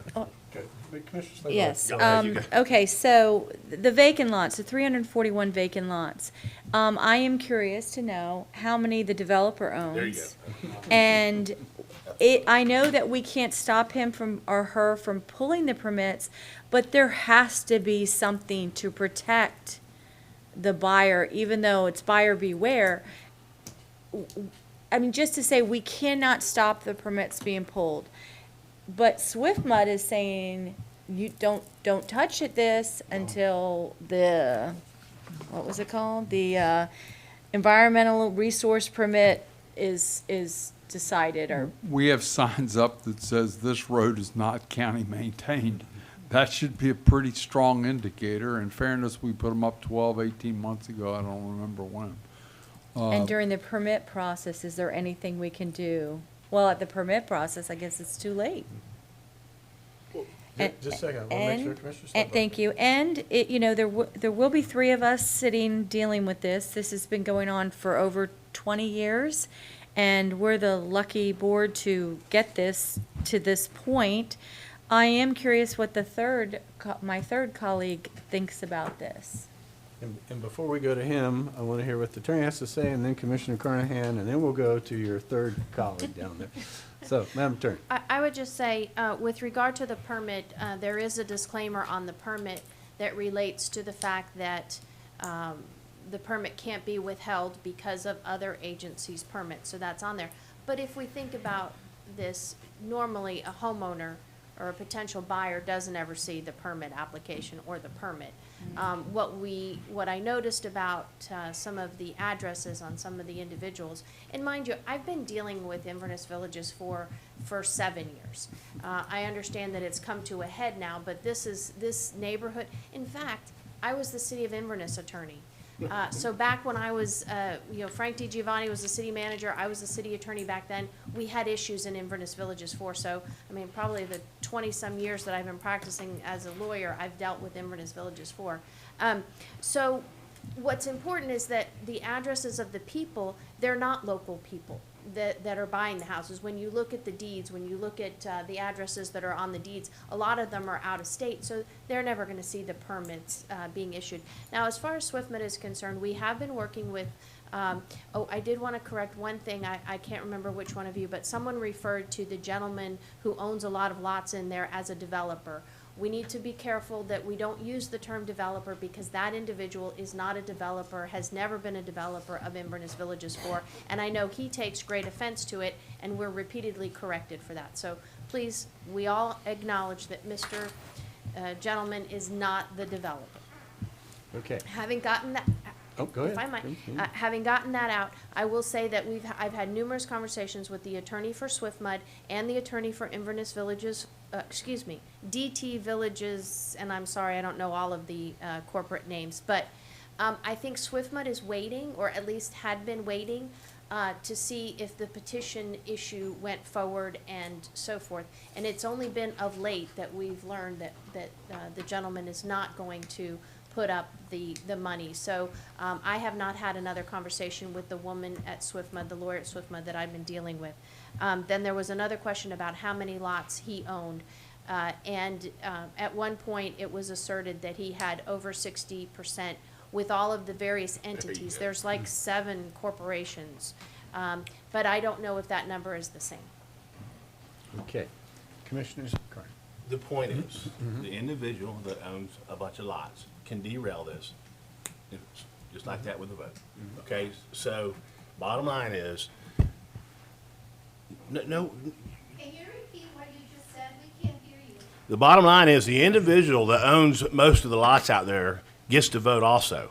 So if he votes on all his lots that he owns, this fails going forward. So bottom line is, no way can taxpayer you can foot this bill, because if you do this, then you're going to have a windfall of other people coming forward wanting the same exact thing, and you have put a bad deal together.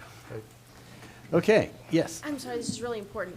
And if we remember, in Phase A, he voted against it. Yes. And that's why it was, this community was not involved with the community up at the top of the neighborhood, because he voted against it, so we had to extract them from the MSBU the first time. So, sorry. Okay.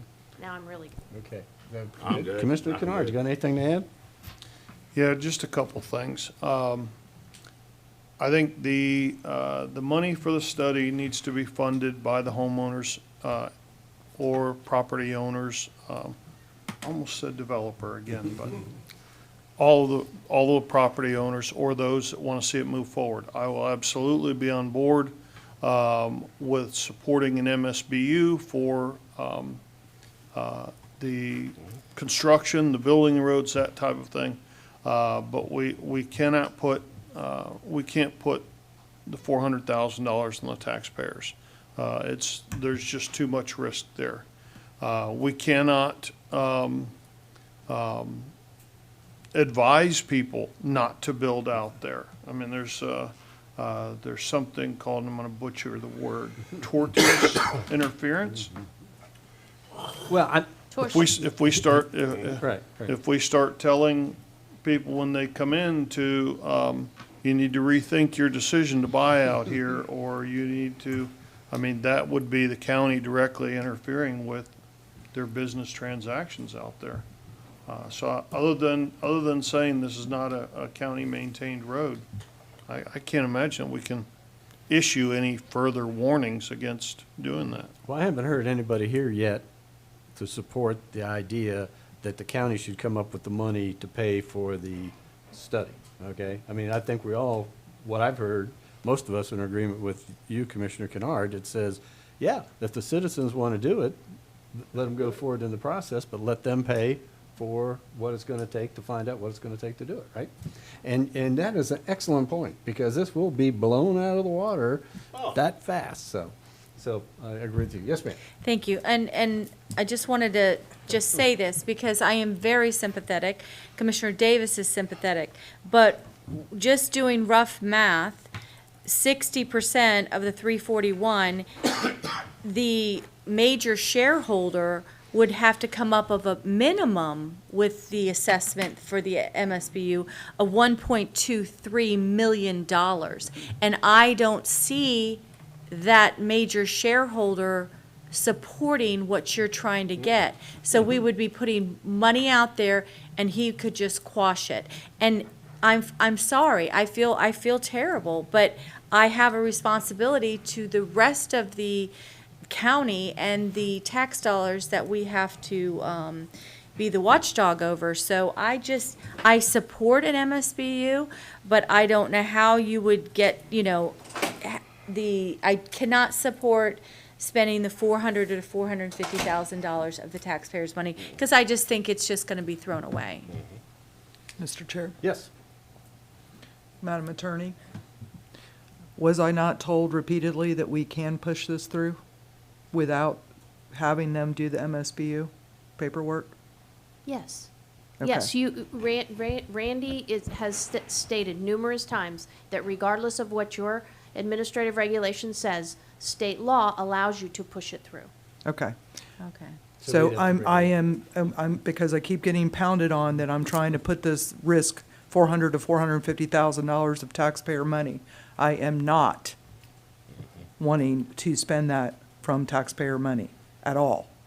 And so I would vote against it if I didn't have other support. Clearly, I do not have support for this, and so I will graciously cede, but I just wanted to make sure that that was abundantly clear that that's what I was told repeatedly, because I hear some comments up here that this is, that that's not the case, so. Well, let's just be clear. The Board of County Commissioners makes the policy. The Board of County Commissioners can change your policy anytime you want. So it's against your policy now. If you want to go against your policy, absolutely, you can go and change your policy. Yes. So the question is, are you going to go back and do that for everybody else that you upheld that policy for in the past? Exactly. That's the question that you have to address. And that's what this letter says in the very end. Treat them the way you treated us. We paid this money over 7 years at 7.5%. Why should these folks be any different? And that is the question. So with that being said, if the board in the future decides to change your policy or your regulations and move forward, that's your choice to do. And So, can I yes, just, yeah, one more sure. thing, I'm sorry. I just don't want to leave this where I feel like I am beating up a commissioner about this. I'm not. I know that you are passionate about this and trying to help. I just don't see how, if we can fix this problem when for 20-some years it hasn't been able to be fixed. And unless somebody can bring me some more data to show me how we can fix it, then I'll be there for you. I'm just not there, and I don't want Commissioner Davis to feel that I don't support her, because this isn't her problem, but she obviously is really empathetic towards what is happening, and I'm there. I will support Commissioner Davis, but I don't think we're there yet. Okay, so you ready to move forward? Yes, thank you. Are we done with G1? Can we ask questions? No, there's no motion on the floor, but you can wait and come up and open to the public and speak then. So if you want to do, not right now. In a few minutes, we'll have open to the public. Okay, so let's see. Mr. Oliver has stepped out, so let's go to, quickly, G2. well, he should be here for G2. There he is, okay. Mr. Oliver, no consensus on G1, nothing has changed at this point. G2 is where we're at. Yes, we're asking, based on the direction of the last meeting, that Marisol Rodriguez be appointed as the interim county administrator from November 8th through November 29th at a salary of $145,000 during the period. That's the period before the new administrator starts. Chair, move approval of G2. Second. Okay, so Commissioner Carnahan makes the motion, Commissioner Slaybaugh seconds it. Is there any public comment? Okay, Commissioners, any other discussion? I just want to publicly be clear about this. Mr. Rodriguez will be the interim between that period, but Mr. Oliver still kind of could be in contact. I just want you also, I just also want you to know that even though today is my last BOCC meeting, I'm still on the board, and I'm still the board chairman until November 21st.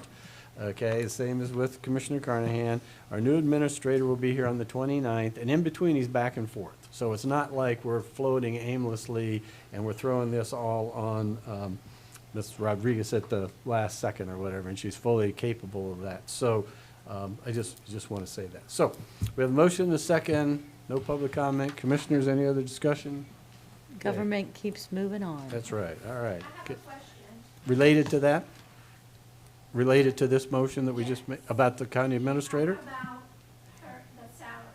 Oh, sure, come up, you're allowed to ask questions. You need to come to the podium, state your name, and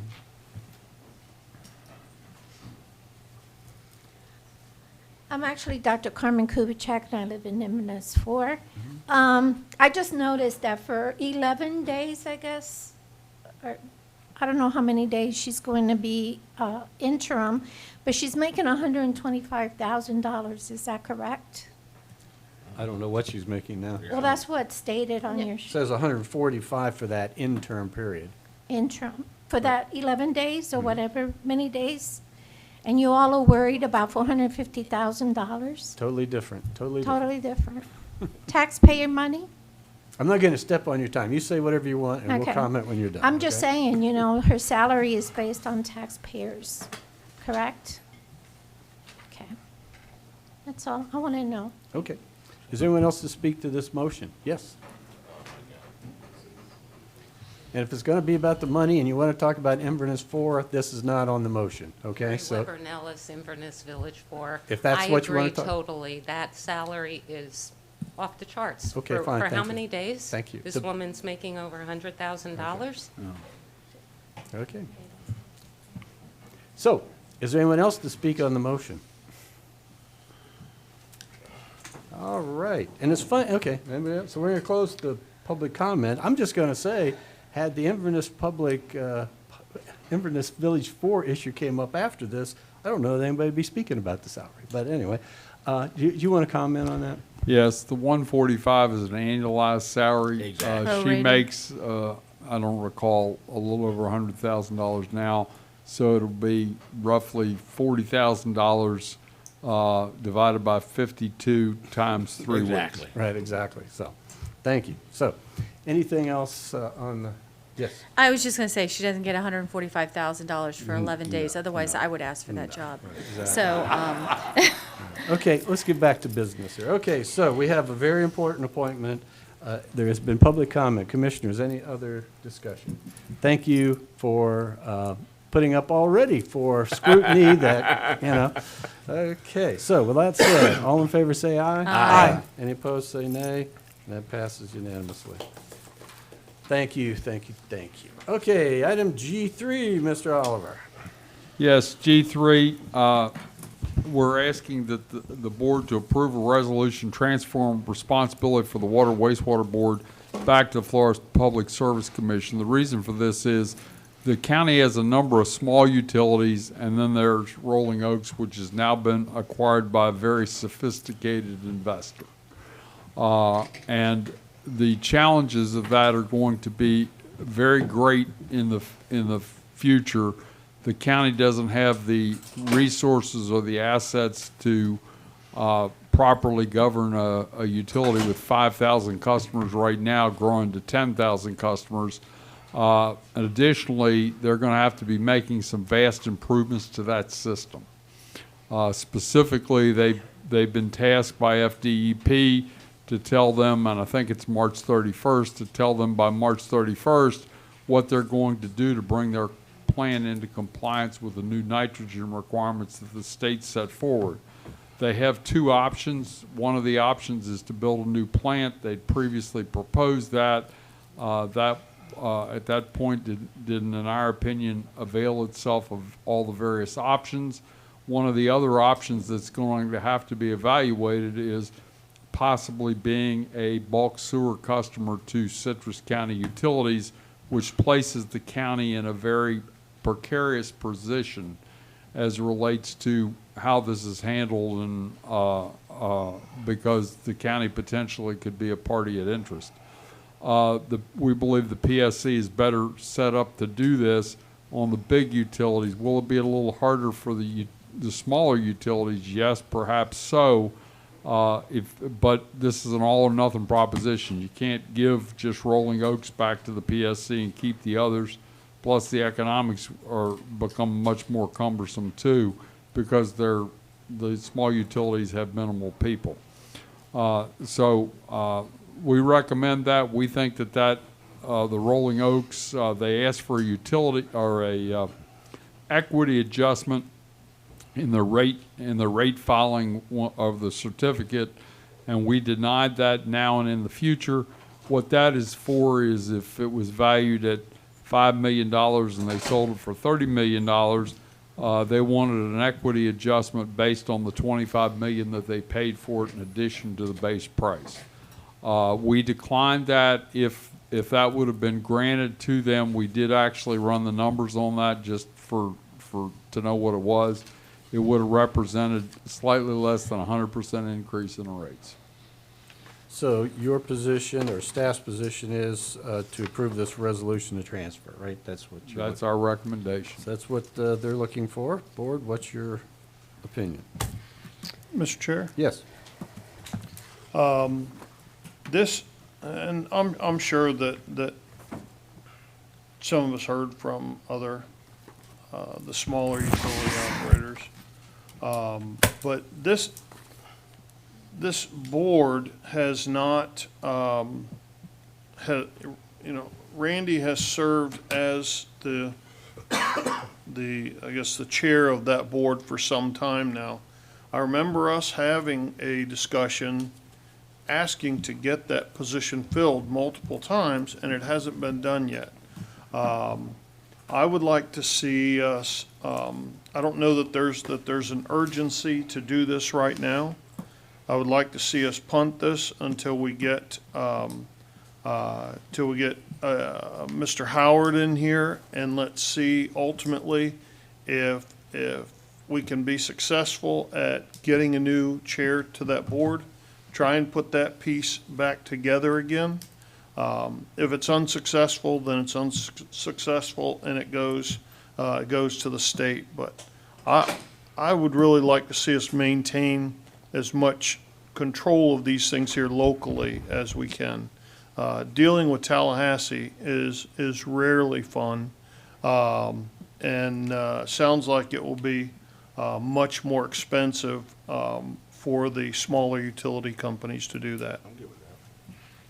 Yes. Commissioner Slabaugh. Mr. Chairman, I agree, and if that was a motion, I would second that, because there are 5,000 clients right now, and we're dealing with them right now. So it's not like we're, all of a sudden, there's all this new work. I would support that, what you said, Commissioner Kennard. So Thank you want to table it? You want it to come back at a future meeting, or what is your wishes? I would say let's do just that. Let's table this for future discussion. I agree with that. Okay. Okay, so is that your motion? That would be my motion. I'll second it. Okay, so Commissioner Kennard makes a motion to table this, bring it back at future discussion, and that was seconded by Commissioner Slabaugh. Yes, sir. Okay. Is there any public comment on this motion?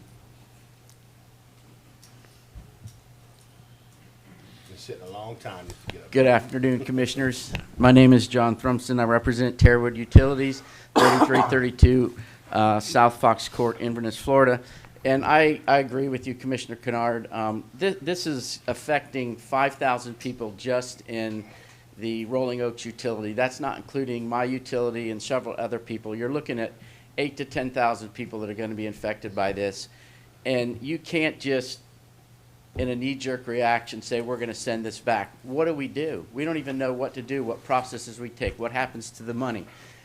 My proposal to Mr. Oliver was, let's sit down, let's have some discussion amongst the board, let's have some workshops, perhaps the utility owners can get with the new administrator, put the pieces back together. It's much easier at the end of the day to have local control, and it's a lot cheaper. I mean, for instance, me, if I had to do a rate case study, I'm looking at $15,000 out of my pocket, a year and a half that I have to go back to get the regulatory lag. I got to get a loan out. I got to put that back on those customers. We can do it here in 3 months for $2,500. It just doesn't make sense to send it back. So I look forward to working with the board and the new board, having some workshops, having some real discussion, and putting the pieces back together. Thank you very much. Thank you. Anyone else to speak on this issue? Hello, Jeff, Commissioners, Mr. Howard, Mr. Oliver, excuse me. Jeff, you want to give us your last name? Yeah, Jeff Schrady, Indian Springs Utilities. I'm one of the regulated companies. We're a wastewater company on the north side of Crystal River. I am against this as well. I agree with what's been said. Our company's needs, our customers' needs, and the problems that come up are best dealt with locally. I'll leave it at that. So and I've heard today, it's said several times about your desires to listen to the public, to help make your decisions, so that's why I'm standing here right now. All right, thank you. Thank you. Appreciate you taking time to be here. We have the next speaker, please. My name's Marshall Hash. We have Hash Utilities. We have 10 small utilities in the county, about 800 customers. I deal with Levy County and Marion County, where we have utilities with the Public Service Commission. I attend virtually every water board meeting and have for the last 14 years. I liked working with Mr. Howard. He handled the customers. He knew what he was doing. Having somebody in that position locally that can answer the questions and solve the problems. I've done rate cases with the county. We currently have 2 more utilities pending regulation that I've brought in. As I buy the small utilities, we convert them to regulated utilities. In this county, you don't have to be regulated. The rule that Citrus County has, they don't have to be regulated. I like them being regulated. It's a protection for the utility, it's a protection for the customer, and it makes everything open and easy. So having the board local is awesome. Things that take me a year and a half or 2 years, but the Public Service Commission, I can do at Citrus County in a matter of a month. The drag out, the timing, everything about it, the cost is outrageous dealing with the people. So we really appreciate the local regulation, and we hope to keep it here. So thank you. Thank you. Can we have the next speaker, please? Hello, I'm John Patton with Rolling Oaks Utilities today. I would strongly recommend that you keep this board intact and in Citrus County. And I think somebody needs to be hired specifically to run this board. We pay over $120,000 into the coffers for this position. And quite frankly, I didn't care if the guy sat and looked out the window until the day I needed him. It's an important position. I've had rate cases when Charles Howard was here. I could go visit him, I could talk to him, we could work out the rate case so that by the time we got it presented, we all agreed on what we were going to do. And I can say that he was a tough nut to deal with. There was no leaning towards the water companies, that's for sure. And I think that if you have somebody in that position, it just makes it easier. Now we have somebody, a consultant out of town in Orlando, and I did 2 rate cases. One I spoke to him fairly freely, but the other one I couldn't talk to him at all. And that becomes a problem when you're trying to put together something like this. I think Center States is going to be sophisticated. I think what they present is going to be ducks in a row, and I think if you have somebody in that position, they will be able to figure it out pretty easily. And then lastly, we have 6,000 customers, and I can't imagine them all wanting to go to Tallahassee to complain about rate adjustments or whatever might come up in the future. Oh, and as a last thought, customer complaints come through the Office of Utility Regulation, and I know if they go to Tallahassee, those complaints can float around forever before they actually get back down to the layer of the utility to solve whatever the problem is. Whereas now it's an email within days. We have some, maybe not a solution, but we certainly have some information on the complaints. Thank you. Thank you. Is anyone else to speak on this motion?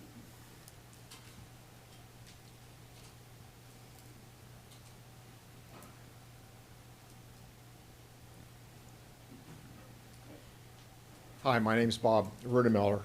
I'm the current chairman of the Citrus County Water and Wastewater Authority. And I can tell you there was a big loss in terms of losing Mr. Howard because he was a full-time person in the county, and there's a great need to do that. We do, as an agency, have two main goals in mind. One goal is to make sure that all of the individual utilities are providing a good service, high quality, on a timely basis to all of the ratepayers or customers.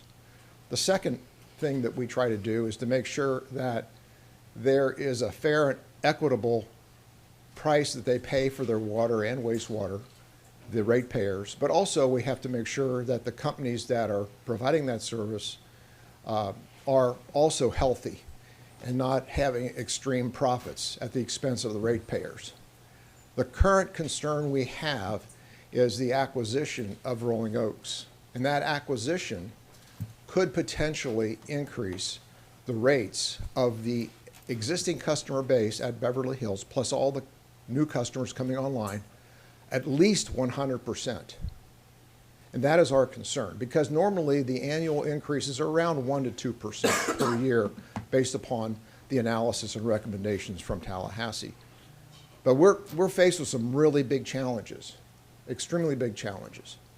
And as Randy has indicated, the amount of expense for legal support and consultants could be extremely high in trying to alleviate this potential extremely high rate increase.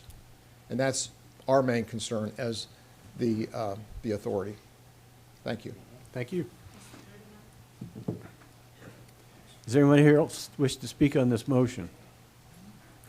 Anyone speak on the motion? Okay, so we'll close public comment. Commissioners, any further discussion? No. So the motion was to table this to a meeting in the future to determine the direction, as I recall, along those lines, right? Okay, so all in favor say aye. Aye. Any opposed say nay. That passes unanimously. Okay, Commissioners, we're on a roll. Everything we've done. No, sir. No, sir. Your time has expired. Have a seat. We get the okay. Why don't you understand? I said, please have a seat. We'll get with you. Okay, so let's see. Now we'll go on to advisory board announcements, and this we're just going to cruise through here, I believe. In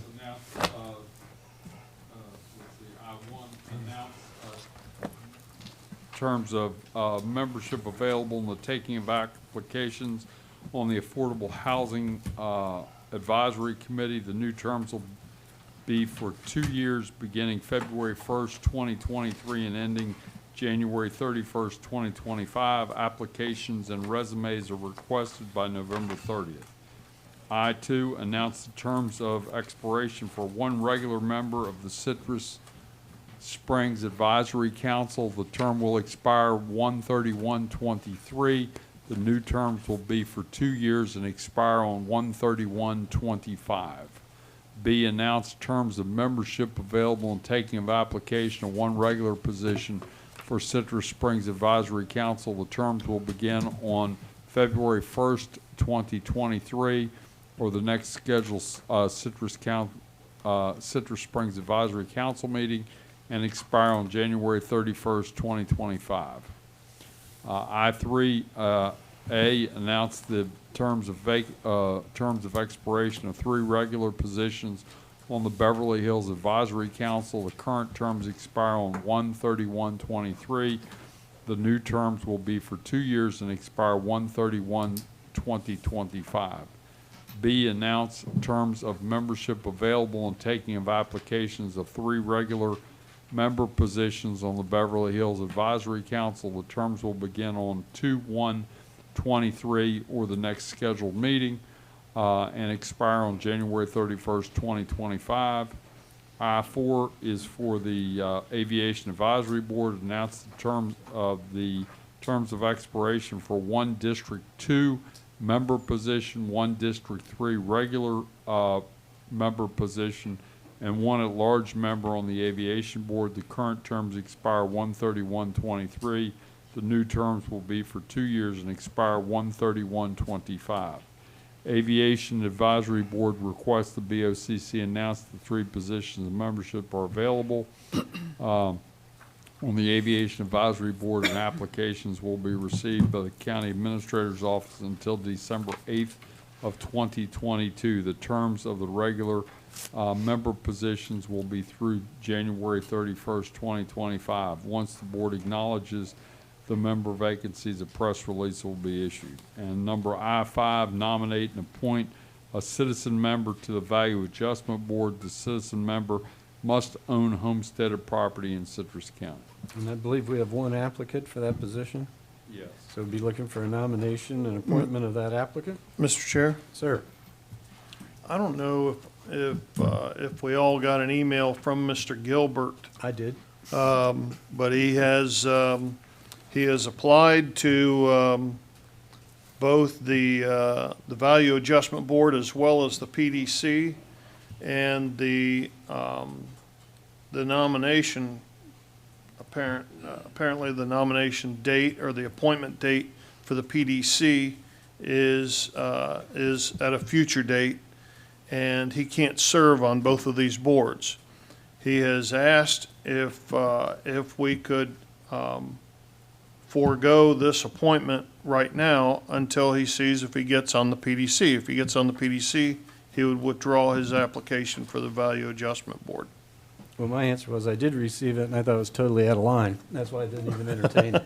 The fact that we would hold up the nominating process that we always follow because somebody goes, well, I might want this one better, and so if I Right. don't get this one, I want that. I mean, decide what board you want to be on and apply for it. Right. And roll the dice and take your chances. That's the way I see it. So either, my feeling was he applied for this board, that's what we have in front of us, we need to vote on that. I guess if you appointed him to this, and he got appointed to the PDC, he could resign from this one, could he not? Yes. Okay, so that's what I would think would be the Perfect. appropriate action. But I don't, I just, when somebody calls and says, do me a special favor and pull this off the agenda so that, I can try to do this and do that, I just have a problem with that, so. Okay? Well, then I'll nominate Mr. Tim Gilbert for the second it. Value Adjustment Board. Very second good. So we have a motion by Commissioner Kennard and a second by Commissioner Schlebach. Is there any public comment? Is there any further board discussion? All in favor say aye. Aye. Any opposed say nay, and that passes unanimously. Committee reports, anyone have any committee reports? Nope. Commissioner I do. Davis? Yep. For the Citrus County Community Charitable Foundation, 2023 will be the first year that we have an online grant submission, which is going to make it so much easier for the nonprofits applying for money, and also a lot easier on the grant committee on which I sit. And we're going to go down to only 1 cycle per year instead of 2. And so, because we found that we're getting enough good applications that we tend to be giving out all the money that we have, so we will have a mini cycle for the second one if needed. And we gave the executive director a raise, and it was a really good evaluation process. And then this Wednesday, I have, on a more humorous note, this Wednesday I have TDC, that's not the funny part, but the medical examiner board that I sit on is just got some really really fun doctors on that board. And so we are actually hosting it at 6 counties. This is the first time since I've been sitting on it that we're hosting it here in this building. So if anybody wants to stop by and meet them, they're a lot of fun. That's all I got. Okay, Commissioner Kennard, anything? Let's see, no committee reports, no. Okay, and the other thing I'll point is the canvassing board continues to meet. In case anybody wasn't aware, tomorrow's election day. Hopefully, if you haven't voted, you will by tomorrow. And our last, actually, canvassing board is my last day of office, the 21st of this month, and that's our last canvassing board meeting. That's really, really not called for, so. You know, that's the one thing that I'm not going to miss about this job, you know? It's so fun. So anyway, with that said, Commissioner Carnahan, you got anything? Yeah, I just want to make some, since I'll be done for today, I just want to give a huge shout out to Doug. We've worked well together for 8 years. You've kept us in line. You kept us going to meetings, and I just want to say thank you from the bottom of my heart. It's been a real pleasure to work with you over these last 8 years, and so keep doing a great job. Thank you. The next, Randy, we come in together.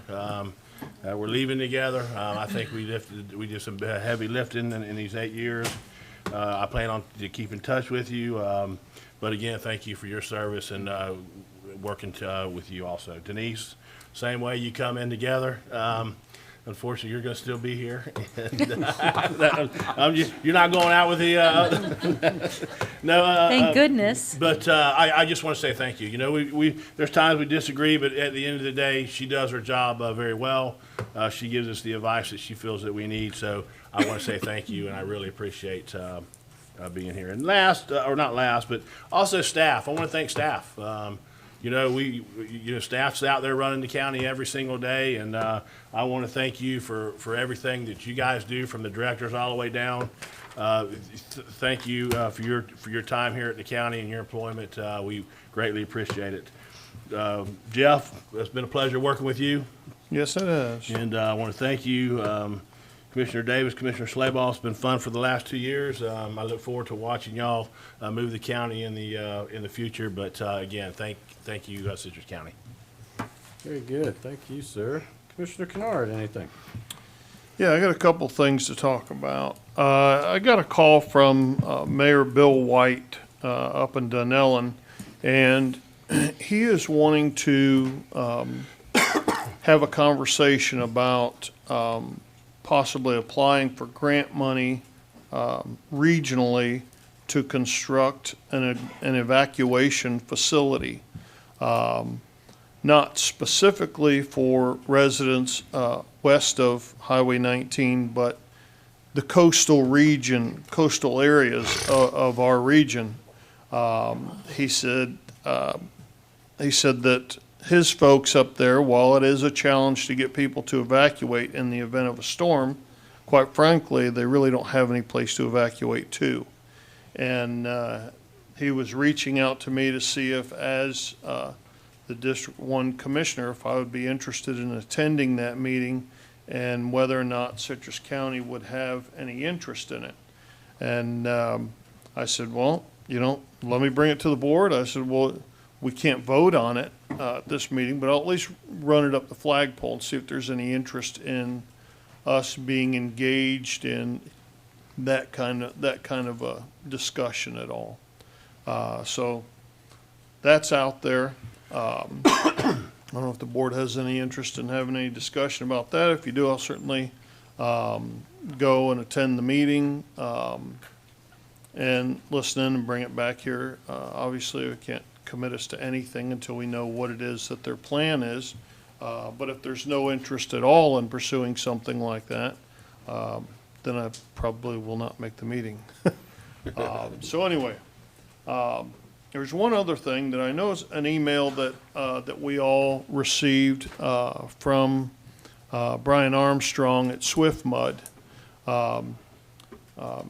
trying to apparently, I don't know if it was bully, but try and stake their claim on one of our boat ramps, the Chassahowitzka boat ramp. It struck me the wrong way. Yes. And so I had a conversation with Denise about it. She has produced the paperwork trail that she has put together over the past couple of years of trying to find out exactly who owns the boat ramp, and came to the conclusion that we do. But this, I guess this just inflamed kind of my thoughts about Swift Mud.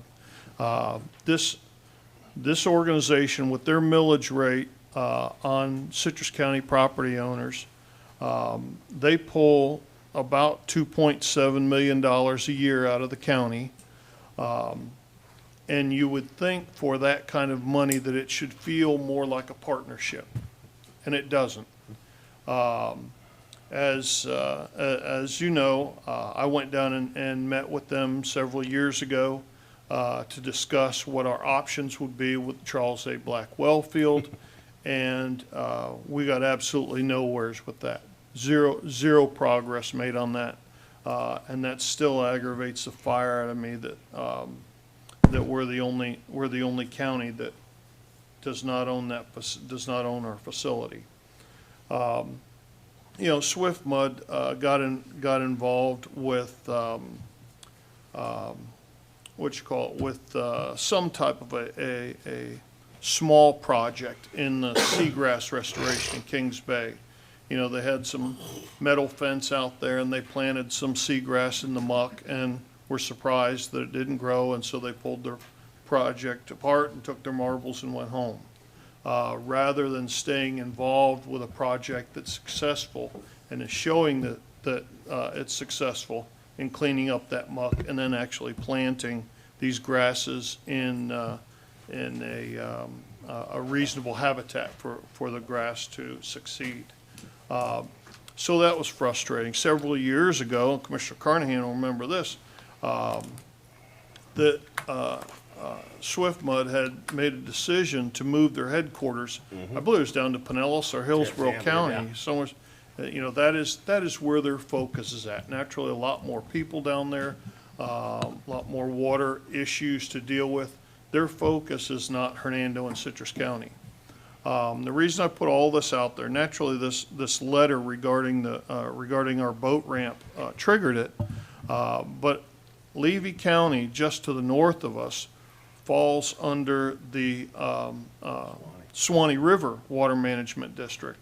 And I would like to see if our board has any interest in honestly exploring moving to Suwannee River Water Management District and out from underneath the Southwest Water Management District. They both are DEP is the parent organization of both of these districts. So we would still be eligible for these different grants and so forth, just through the Suwannee River Water Management District. I don't know everything that would be involved in that, but I would like to see us explore the possibility. You know, Marion County falls under two different water management districts. So I think that it's worthwhile. Like I said, our relationship with Swift Mud is feeling a whole lot less like a partnership than it should. Commissioner, can I add a couple things real quick? Sure, yeah. I want to just agree 100% with you. I actually got a phone call. They tried to get me involved, and I reached out to Denise and got the same answers you did, and pretty much said, hey, well, we feel we own it. And not only do we own the boat ramp, and we can produce the paperwork, it's sad they went and paid a title company $5,000 to write something that says that they own it. But let's go back to the money this county has spent down there in the maintenance of it over the years. They haven't paid any money to maintain that boat ramp whatsoever, but Citrus County has. So I'm not going to be here, but I would hope that your other colleagues would support you on looking at that idea, because I agree, this should be a partnership, and it should be very simple to work out. But when you fire letters like that off, I have no respect for that. Agree. I would agree, totally. So hopefully your board will move in that direction in the future. So. Yes, ma'am. And I'm proud that you stood up for the county attorney. I do most of the time. I know how you feel about attorneys. Yeah.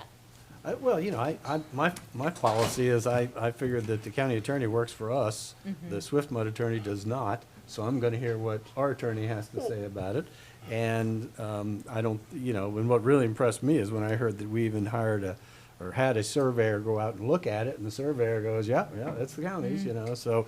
But really what got me about that whole issue was, we say it's ours, you sue us to say it's not. I've never heard of such a thing like that, I get it. So, anyway, with that said, anything else, Commissioner? Yes. Yes. Told you at the start of the meeting that I would hold off my, my parting comments until the end of the meeting. It is, I'm glad that, that the three of you are getting to pursue the next chapter, what that looks like. But you'll be missed. All three of you will be missed. Commissioner Carnahan, since I got here in 2016, you have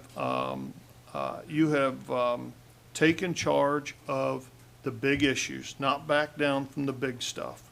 And, I think probably early on in the list, not probably, definitely early on in the list, was I think you were sitting at chair when the county decided to take back fire from the sheriff's office and left no bones about where you were going to go, where you thought the board needed to go, and made the case for it, and the board went there.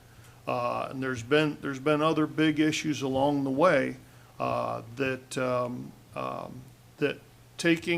having that lead role is admirable, and you did a fantastic job of it. Thank you.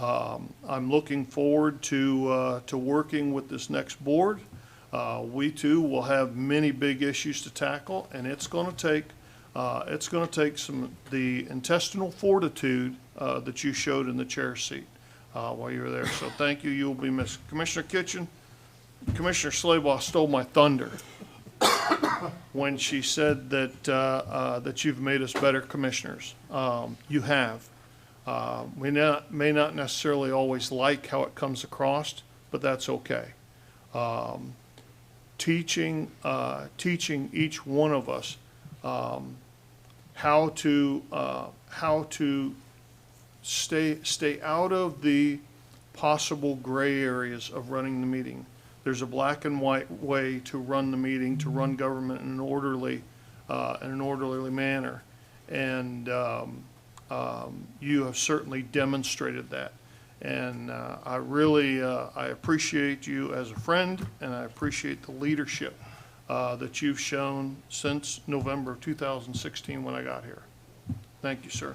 Randy, you're going to be missed. Renee has heard countless conversations of me on the phone pleading and begging, can we go in one particular direction? And she's like, you call him because you want straight advice. You want, this is the way that it should be. You can't get mad if he doesn't go there, because you're looking for that black and white advice, and you deliver that. Thank you, sir, and I wish you all the very best. I'm done. Thanks, sir. You are a gentleman. You will be missed.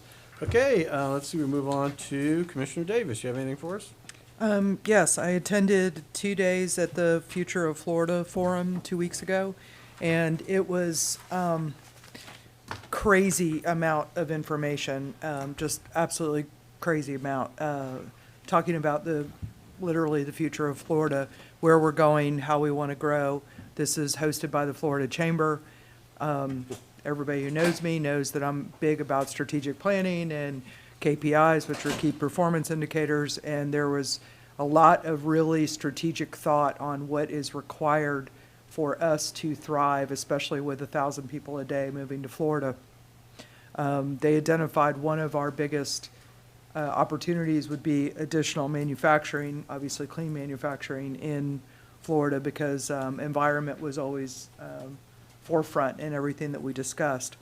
One thing that I want to, one of the biggest issues that the Florida Chamber has identified as a problem is lack of educated workforce. And they look at poverty stats, and Anybody who's been watching me for a while knows that I talk about that, childhood poverty and third grade reading scores and things like that, and breaking generational poverty. So it was really interesting to see them do a presentation where they now are covering mental health and internet access as heat maps. And so anybody who wants to really do a deep dive into some interesting demographics for the state of Florida and specifically for citrus, the FloridaGapMap.com is the web address. And 18.7% of Florida children live in poverty, and Citrus County still remains about 50% higher than that. Both of those numbers are declining slightly year over year, so we're trending well. But again, these aren't handouts. This is helping kids get educated, which is not really our purview other than as a supportive partner to CCSD. But everything we can do to provide quality jobs, workforce housing, and educational opportunity for these kids in Citrus will benefit all of us. So it was a really powerful thing, and that's all I got. All right, Commissioner Slabaugh, you have something on the agenda. Yes, sir. Thank you. I'm just asking this board to support putting a future 10-minute presentation at the November 29th, 2022 at 1:45 time certain for Mr. Larrelston to speak. He's the Chief Conservative Officer for the Florida Wildlife Corridor Foundation, and it's, I just would like that on the agenda for the November 29th, and I'm asking for approval, please. Making a motion? I would like to make a motion to put that on the November 29th, 2022 agenda at 1:45 time certain for a 10-minute presentation. Second. Okay, so Commissioner Slabaugh makes the motion, second by Commissioner Carnahan. Any public comment? Board, any other discussion? Okay, all in favor say aye. Aye. Any opposed say nay. That And passes unanimously. Thank you for that. And I have one other thing. Mhm.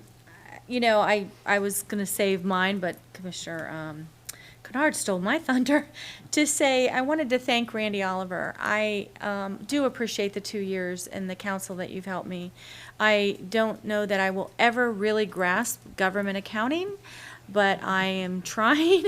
You know, as a business administration major and doing, you know, accounting for 35 years, it is a whole other beast. And you've been patient with me, and I appreciate you know, the engineering side of you. I had a father that spoke your language and a daughter that speaks your language, and there'd be times that I totally got you, and it just warmed my heart to know that my aerospace engineering daughter wasn't alone in her crazy thoughts. And your wealth of knowledge and what you've done for the county, though I don't think people really appreciate it, being able to reach you on a Saturday or Sunday, email, you have been there for me for 2 years, and I am thankful for that. Scott, I just want to say that, you know, I've known you a long time. I like you, and you have been there for me. You've been on the right side of me, and whenever I needed something, you would answer my questions. I felt safe a lot of times when there was some things coming at us. I always felt like, okay, I'll just get a little closer to this side here. But I you know, you've made me laugh, you've made me frustrated, but you have been there for me to help me. And then Chairman Kitchen. I said it before, you have made me a better commissioner, and I look forward to becoming even stronger each year. But I knew after the first 6 months, I better have my T's crossed and my I's dotted. And I don't know that that would have happened if you had been warm and fuzzy. There were times I didn't like it. It really would make me mad. But even then, I made sure I did my homework. And I know that I'm not going to say that Commissioner Davis feels the same way, because we have become better because of that. And knowing that Randy or Denise are going to just sit there and like, you better have it together. So thank you for that. I hope you enjoy your retirement, and you've done a service to your county, and thank you. Thank you. Very nice. Thank you. Okay, and I'm going to hold my final comments until the end. I'm going to ask the attorney, any comments? Anything? I did actually have a comment. I didn't get to mention it because you moved on so quickly. But thank you, Commissioner Carnahan, for pointing out that the title policy that SwiftMud obtained valued the policy at $5,000. So I'm not exactly sure what that means, but thank you for noticing that. Yeah, I definitely wanted to put that out there because that was something that was just crazy. Just leave that. That's it? Okay. Yes, sir. And I'm going to announce the meetings, and we'll go open to the public, and then I'll make my final comments, and then we'll be done. The next meeting, just want you all to be aware of, I was pointed out to me that the Chronicle said the swearing in of the officers is tomorrow. It's not tomorrow. The next meeting here will be November 22nd, which will be when the new commissioners are sworn in, and that will be the reorganizational meeting. That's at 1 o'clock. Then the next regular meeting will be November 29th, basically the week after that, and that'll be at 1 o'clock. And then the next meeting after that will be December 13th at 1 o'clock. And those meetings are all Tuesdays, right? We're back on the Tuesday schedule, I believe. Okay, so that's the upcoming meetings. Now we'll go to open to the public. Is there anyone here to address the council on, or commission on anything you would like? And again, in case you don't know the rules, if you're speaking for yourself, you have 3 minutes, and we ask you to watch the timer so you don't get cut off. Again, I think, And if you're speaking for an organization, just let us know, and we'll give you 5 minutes, okay? And if that letter is on file with the clerk, so. again, Dr. Carmen Kubitschek, I want to address you, Mr. Chairman. I want to kind of let you know, like Ms. Diamond said, I want to say a good percentage of us that lives in Inverness Village 4 is not from this community. We were not aware of what was going on. We were lied to and yelled bad on us. But I really resent every time that people are pointing fingers that we should know, we should know. No, we didn't know. That's number one. Number two, Mr. Oliver and Ms. Davis, we were under the impression that the MSBU was going to go through. Yes, Mr. Van Heusen pulled out the 450 or whatever it is he's not willing to give. You all keep mentioning we were going to take the brunt of it 100%, the homeowners. Only 70 lots are left in that area. The others are owned by private citizens. So I don't know where you're getting your numbers from. So what I need to know is if we pursue this with the 450 that supposedly we're responsible for, what is it that we as homeowners have to shell out in order to pursue this? Because I'm not getting an answer from you. That's number one. Number two, I also want to know if we do proceed, or let's say, for instance, you guys already blocked this. We're not able to put roads there. We have to go through SwiftMud. SwiftMud doesn't give us any answers. So what avenue do we take as homeowners because our roads are not safe? They're really not. So you all are, I'm really so angry right now. You all are voted in by us. You are paid by us. The 300 and whatever residents live there, we pay part of your salary. We're part of Citrus County. So to sit back there and tell us, that it's on us, I want some answers. What do we have? Do we have a legal recourse? What do we do? You're not giving us answers. And you are commissioners, and we voted you in, and you represent us. So we want to know what we have to do. And you probably know this, but we take all the citizen input, and then the commissioners will answer questions after everybody's done. So. Terry Weber Nellis, Inverness Village 4. I want to start out by thanking our commissioner, Holly Davis. She is a voted-in official. I want you to blow the lid off this, Holly. I don't want you to listen to the other commissioners and not be afraid. That's why you're voted in. You're here for us, You're our district commissioner, okay? What is it going to take for all the commissioners? I'm sorry if I'm boring you. You're not boring me. Okay. A year ago, in writing, it was supplied to the county who cleared the roads and who put the stone down. Mr. Oliver said at one of the meetings, whoever touches private roads, that's illegal, they're in big trouble. You have it in writing who's doing it. What is being done about that? What's being done? The homeowners haven't cleared the roads, okay? The MSBU aside, what is being done to punish the people who are causing the problem? Now we come across a new ordinance, okay? A county ordinance. We come across it by accident. Our commissioner has begged you to find something to help us. I'm begging you. Enforce the ordinance that says a builder cannot let soil erode or sediment run onto somebody else's property to do damage. They need to put silt fence around it. It's a county ordinance. I can't get an answer on that. Why is that not enforceable? Why do you have an ordinance if you can't enforce it? Why do you have information from the people? You came up with one letter? You have the name of who put the roads in, who cleared the roads, who laid the stone.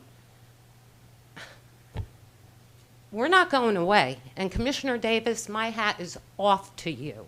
We're not going away, and we're here for you. We have the next speaker, please.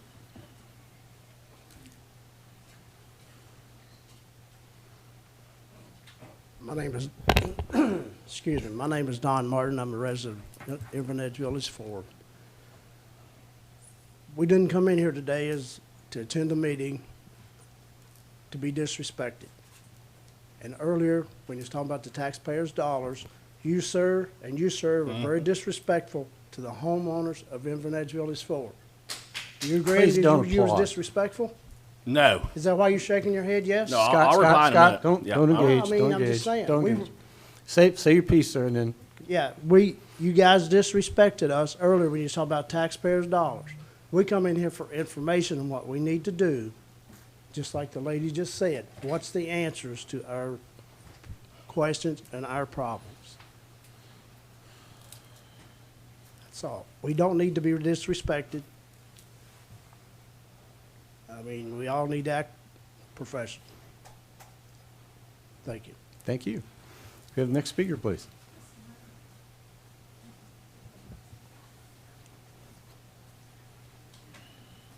I'm Daniel Parker, Inverness Villages Unit 4.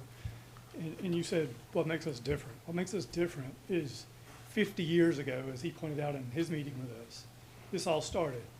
That developer in 1972 provided a bond that was supposed to pave these roads. The county didn't do anything with that money for 35, 40 years. And then there was only enough to pave 41 homes. So now what, right? We're in the position we're in because that was let sit dormant for 35 or 40 years when Marpad Incorporated came into the picture, tried to start the development, and then of course 2008 came along, everything imploded, and then so did he. But in that 30 years, what happened to that bond? Why did it sit for 30 years? It was plotted and the neighborhood was set out. Why didn't they just use the money to pave the neighborhood? And probably in the 80s, it would have been developed as soon as everything recovered from whatever happened back then. But instead, we're sitting here now and all of us were convinced in the sales process very well.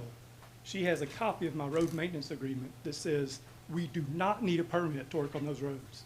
That's very convincing from our standpoint. That's why we moved forward. We're like, hey, this is covered. This MSBU, they in the sales process, the story changed several times, but they made it sound like it was getting better each time. Once this is done, y'all vote. You're gonna pay for it in your taxes. We agreed to that. You're right. But they were very convincing. And she's a doctor. They convinced her. I'm just a lowly DevOps engineer. Pretty smart guy. Got pretty convinced. Yeah, was it a bad decision? Yeah, sure. Put it on us. It was a bad decision on our part. But the county had the money 50 years ago, provided to do it, and they let it sit for 30 years. Didn't do anything with it. And now we're in our position. They made arguments that they should have invested the money. No, they shouldn't have invested it. They should have paved the roads when they had the money in 1972. We wouldn't be here today begging you to help us. Please help us with this situation. If you can force the MSBU on us and, well, we made a bad decision and we're just gonna have to pay those taxes for the next 20 years. But let's get it moving forward, please. We are begging you. Respectfully, I ask you, for myself and my family, because I'm in this twice. Myself and my son are building in this neighborhood to live happily ever after. Help us move forward with that happily ever after, please. Thank you. Thank you. Is anyone else to address the commission on anything? Anyone else? Okay, we'll close the public hearing, the last section of open to the public. I'll just jump out there just real quick and just say, first of all, it was not my intent to insult or disrespect anybody. As my fellow commissioners will tell you, and as one just did, I'm not known as warm and fuzzy. You know, I just kind of call it as I see it. I was cleaning out some stuff. I was telling Commissioner Kennard that, and I was finding these newspaper clippings from years and years and years ago, and they talked about the controversial mayor with the passionate style from Crystal River. And the bottom line said, because I call it the way I see it. So I did not mean any disrespect. What I mean is, in my opinion, we've gotten to a point where people's first thing is they pick up the phone and call the government to fix their problems, okay? I think that's wrong. I don't think the government exists to fix your problems, okay? When somebody calls me and said, I'm having a problem with my lawn service people or my roofing company or this or whatever, I say that's what attorneys are for. You know, the county cannot send the county attorney out to get involved in it. And this is the other side of the story. You don't like the answers that you get. And so some people are respectful and say, yeah, I disagree with what you're saying. I don't agree with that. And other people make snide comments, and you don't move forward with that. So what my point was is I didn't mean to come across disrespectful. My point is that when Mr. Oliver used to have meetings with people, he'd say, the worst thing that happens is when you have to tell people no. Because if you tell people yes, they're happy and they like you. When you tell them no, they don't like you and they're unhappy, okay? And you can gauge that, and I'll tell you, for my 22 years in elected office, that's one thing I learned. You come into office, you think you have all these friends, all these organizations, everybody supports you, everybody likes you, and when you start telling them no, and they understand they don't have influence over you, you find out who your real friends are. And that's what I've come to find out 22 years later, okay? And all I'm telling you is my opinion is, folks, nobody should have told you it's any of the county's business. That's my opinion. If you would have called me, I would have showed up and said, sorry, there's nothing we can do, okay? You should have never been told, yeah, we'll do this, we'll do that. MSBUs can be done. That's a simple process. It's there, okay? You can create that. Where the sticking point is who puts up the front money. That should have never come up, okay? So, yes, we feel for you. We understand. You've heard our frustrations with Swift Mud as well. But if the board in the future moves forward with an MSBU, that's fine. But I'm telling you that if these other folks object to it, you're going to have a bunch of people up here of all these property owners telling us not to do what you are asking us to do today, and that's going to be the issue about will that money get spent for no reason. So I'm just saying that sometimes, and this is the difference, okay? You can have disagreements with people. You can tell them no. You can vote against them, and you can still be friends. So, but what I found in this job is you can find out who the real people are that care about you, the ones that you can disagree with and still be able to get along with. And I'm just saying that. So there was no intent made. I feel bad. This reminds me very much, and again, don't take this the wrong way, but Florida was discovered by people that lived up north that bought a bunch of land, and they moved to Florida and found out it was useless or it was underwater. Okay, and this has the same tone to me of people that aren't from the community buying things on a promise, and they show up and it's not what was promised to them. So I feel for you, But I don't think the Board of County Commissioners is the way you resolve those issues. That's just my personal opinion. So, Commissioner Carnahan? Mr. Oliver has something to say. Yes, if I may, let me clear up. I think it's important to have the facts to. And make- could you do this too? Please answer the one lady's question about what can they do, what should they do, if you can, okay? Okay, the first one I'd like to address is the issue as it relates to the money that was put up in the bond. That was litigated by Mr. Van Huzen. Mr. Van Huzen lost. I have a copy of that case, if anybody'd like to have it. It was appealed to the DCA, the District Court of Appeals, lost again. Okay, so that issue's done, resolved. Those are the facts. Information as it relates to grading that was done out there, that information was provided to SwiftMud. And it's a SwiftMud issue. So we've passed the information along. It's been suggested before, they may want to contact a private attorney and find out what their civil remedies are, if any, because I'm not familiar with the documents that they entered into as it relates to the purchases and what the representations were made by the seller. I'm not familiar with that at all. Okay. And you've already talked about it. I'm sure you didn't want to jump in it. So, you have any, you want to go down the line? I'm going to jump on out there, and you know, I feel for him, and if he feels disrespected, I apologize for that. But I'm just going to tell you the answers, and just tell you how it is. Unfortunately, you're right, you are taxpayers, okay? But you bought on private roads. It's not, our attorney works for the county, and she cannot give you advice. So if you know who's pushing the dirt, you're going to have to get a lawyer, a civil lawyer, and go the civil route. Okay, I mean, that's as simple as that. They're not county roads. We cannot have our attorney file lawsuits against private roads. It just can't happen. Again, we represent 150,000 people in the county, not just 300. We feel for you, but unfortunately, we have to look out everybody's interest. And it's not fair for the other people in the county to foot the bill just in your neighborhood. Because if that's the case, it's going to open a can of worms up that this county can't handle, and it's going to be a real bad deal. So again, it's a civil matter. You need to hire a civil attorney, and then you need to go after Mr. Van Huzen, because I feel what he's done out there is terrible. I think it's a disgrace, and he needs to be held accountable for it. But it's not the county's responsibility to file a lawsuit for you. Yes, ma'am.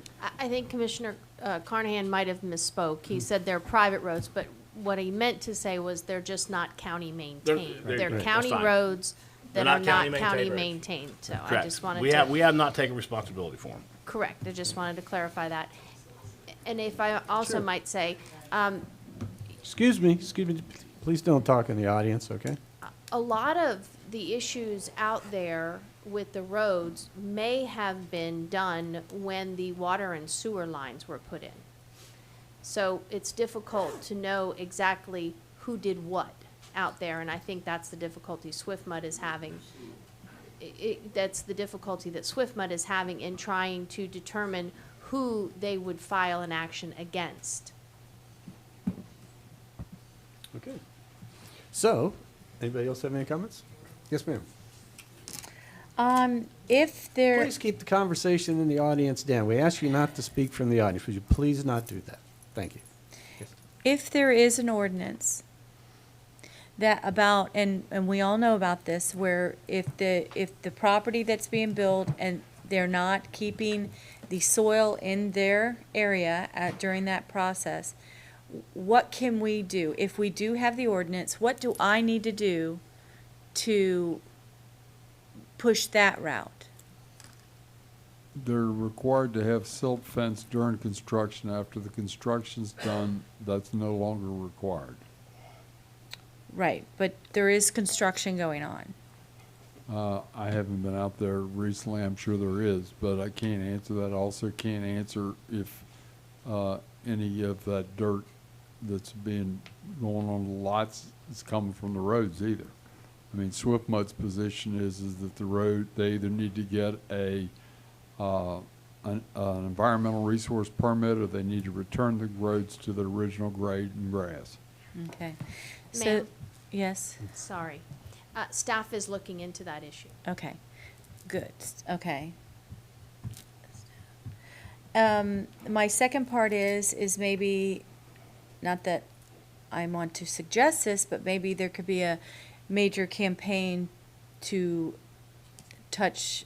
reach out to Swift Mud from the neighbors quite a bit, and just keep pushing that, and doing what you're doing here, because I really do feel for you. And I will do what I can. I've written some notes. I will look into them. I said it in the beginning, that I am thankful that Commissioner Davis is being your champion in this, because, you know, she's taken this on to fight this fight for you, and, but it is not her, you know, she's going above and beyond. And I will be there to try to help her. And I can't talk to her about it and do all that, but I have my notes. I will look into them. I promise I will look into the 4 points that I have written down. And I am really sorry that you're going through this. This is terrible. As a native-born Floridian, I've seen this happen over and over and again, and it just makes me so mad because, I mean, like they said, I have some swampland for you. It's disgusting, and I'm really sorry. Anyone else? Yep, Yes. one more, yes, ma'am. Oh, I'm sorry. I did want to say that my understanding is that the Swift Mud Governing Board has voted and authorized their attorney's office to file suit. That's my understanding. But the Swift Mud attorney and I have been in communications with one gentleman's attorney, and I believe that Swift Mud is trying to allow that process to go forward. But I believe that when Swift Mud attorney that I've been working with learns that it appears as though we have stalled, that perhaps something more will come from Swift Mud's attorney. Okay, Commissioner Davis. Yes, I would concur about applying some nice pleas to Swift Mud. I reached out to them last week already and did what I could do to try to push them forward. And then secondly, I would say for at least two of my colleagues, I know you own a truck, your husband owns a truck. Don't take your car out there, but go drive the neighborhood if you haven't yet. Go take a look at it. It's pretty, one of the big differences, my parents lived on a sand road on a rental after the hurricane. One of the hurricanes wiped out their house, and flat sand roads are a little different than sand roads on steep hills. And so it's kind of an experience to go drive that neighborhood. And I appreciate all the kind words. Thank you. Commissioner Kennard, any comments? No, I don't have anything to add. Okay, well, we've announced the regular meetings, the workshops and so on. I just want to say this. It's been a great honor to be here these 8 years, to work with all you folks and folks before you. And if you guys want to leave, you go ahead. That's why I saved my comments till the end, because I know you didn't want to hear me. So, but I do want to say this. One of the things I truly miss is when we used to have the employee appreciation breakfast, because that's when we got a chance to, because, you know, my policy has always been to stay out of employees' offices. Some of you I've done issues with and worked with, and some you've never seen me outside of this surrounding. And that's why, because, you know, my feeling is Mr. Oliver has hired good people and people before him, get out of their way and let them do their job, and I think you all do. So, and I can't tell you how many times Mr. Oliver's told me that this is the best staff he's ever worked with any place, you know. So I just want the citizens to know that, and he said that with nobody else around but us, right? So he wasn't trying to gain favor with anybody. But I just want you all to know that regardless of what anybody might have ever said to me, he's always been the champion of the staff and truly believes in the rank and file folks, the ones that are out there. How many times did he talk about the people that answered the phone, first contact with the citizens, how important they were? And so I really miss that, at least just getting to see folks, you know, in that basis. So thank you for the staff that made me look good, even when I was doing my worst to mess it all up. You still managed to get me through it. I remember Ken Cheek and I talked about how we went down to Sugar Mill and did battle down there and survived it and came out of it. And and again, I'm a better person for knowing all of you and for working with all of you. And I meant what I said. I'm going to say a couple other things too as parting notes. You're losing, 24 years of experience here that's leaving. And I believe, Commissioner Kennard is going to be the senior person with the years in on the board. But I have to say this, Denise Lynn is the most experienced person that's going to be left for this board. Okay, she's been here for 8 years or very close to it. Again, I can express the same thing. Ms. Lynn and I have not always agreed on everything, sometimes passionately against each other, but I've always respected her opinion. So I'm going to leave this board with just the encouragement to continue to, you don't have to follow what she says, but just listen to what she has to say, because I also know that her interest is the county's best interest. That's always what has concerned her the most. And I've already talked about Doug, but I am going to miss you, Doug. And I meant this, what I said earlier, and I don't mean this to sound corny, but when I first moved here 36 years ago and got involved in the chamber and became everybody, my wife and I said, oh, we go to all these things all the time, we have all these friends. No, we didn't. No, we didn't. I can tell you right now how many friends I have in Citrus County, okay? And what it is as soon as you leave a position where you can't help them or where you won't help them, then all of a sudden those friends sometimes went and joined the other team, but I've learned that's part of it. And so we've even counseled other people that have gotten into this, nobody up here. But, I remember my wife once told somebody, be real careful because all these new friends you have, they're only here because of your position. And when that person lost that position, that person was devastated because all of her friends were gone. Okay? But my wife put up with that for all these years, and I appreciate that. And my kids grew up in that environment. My kids were born and raised in Citrus County. Their whole life, they got to read in the Chronicle how rotten their dad was. Okay? Imagine that, growing up in your community, hearing how horrible your father is. And my son would come home from school saying, Daddy, why are they saying all those nasty things about you in the paper? So I'm just saying that I know that's part of the work. The argument was, oh, we can say anything about elected people we want there. It's open season on them. But it has effect on families. And my kids were real troopers to put up with that. So my last meeting here, I want to thank all of you, but I really want to thank my sons and my wife for putting up to allow me to do this job, because I could not have done that job. And I know you feel the same way. We all feel the same way. But I guess when you leave, you get a chance to say the stuff that you want to say. I've been doing a lot of that lately.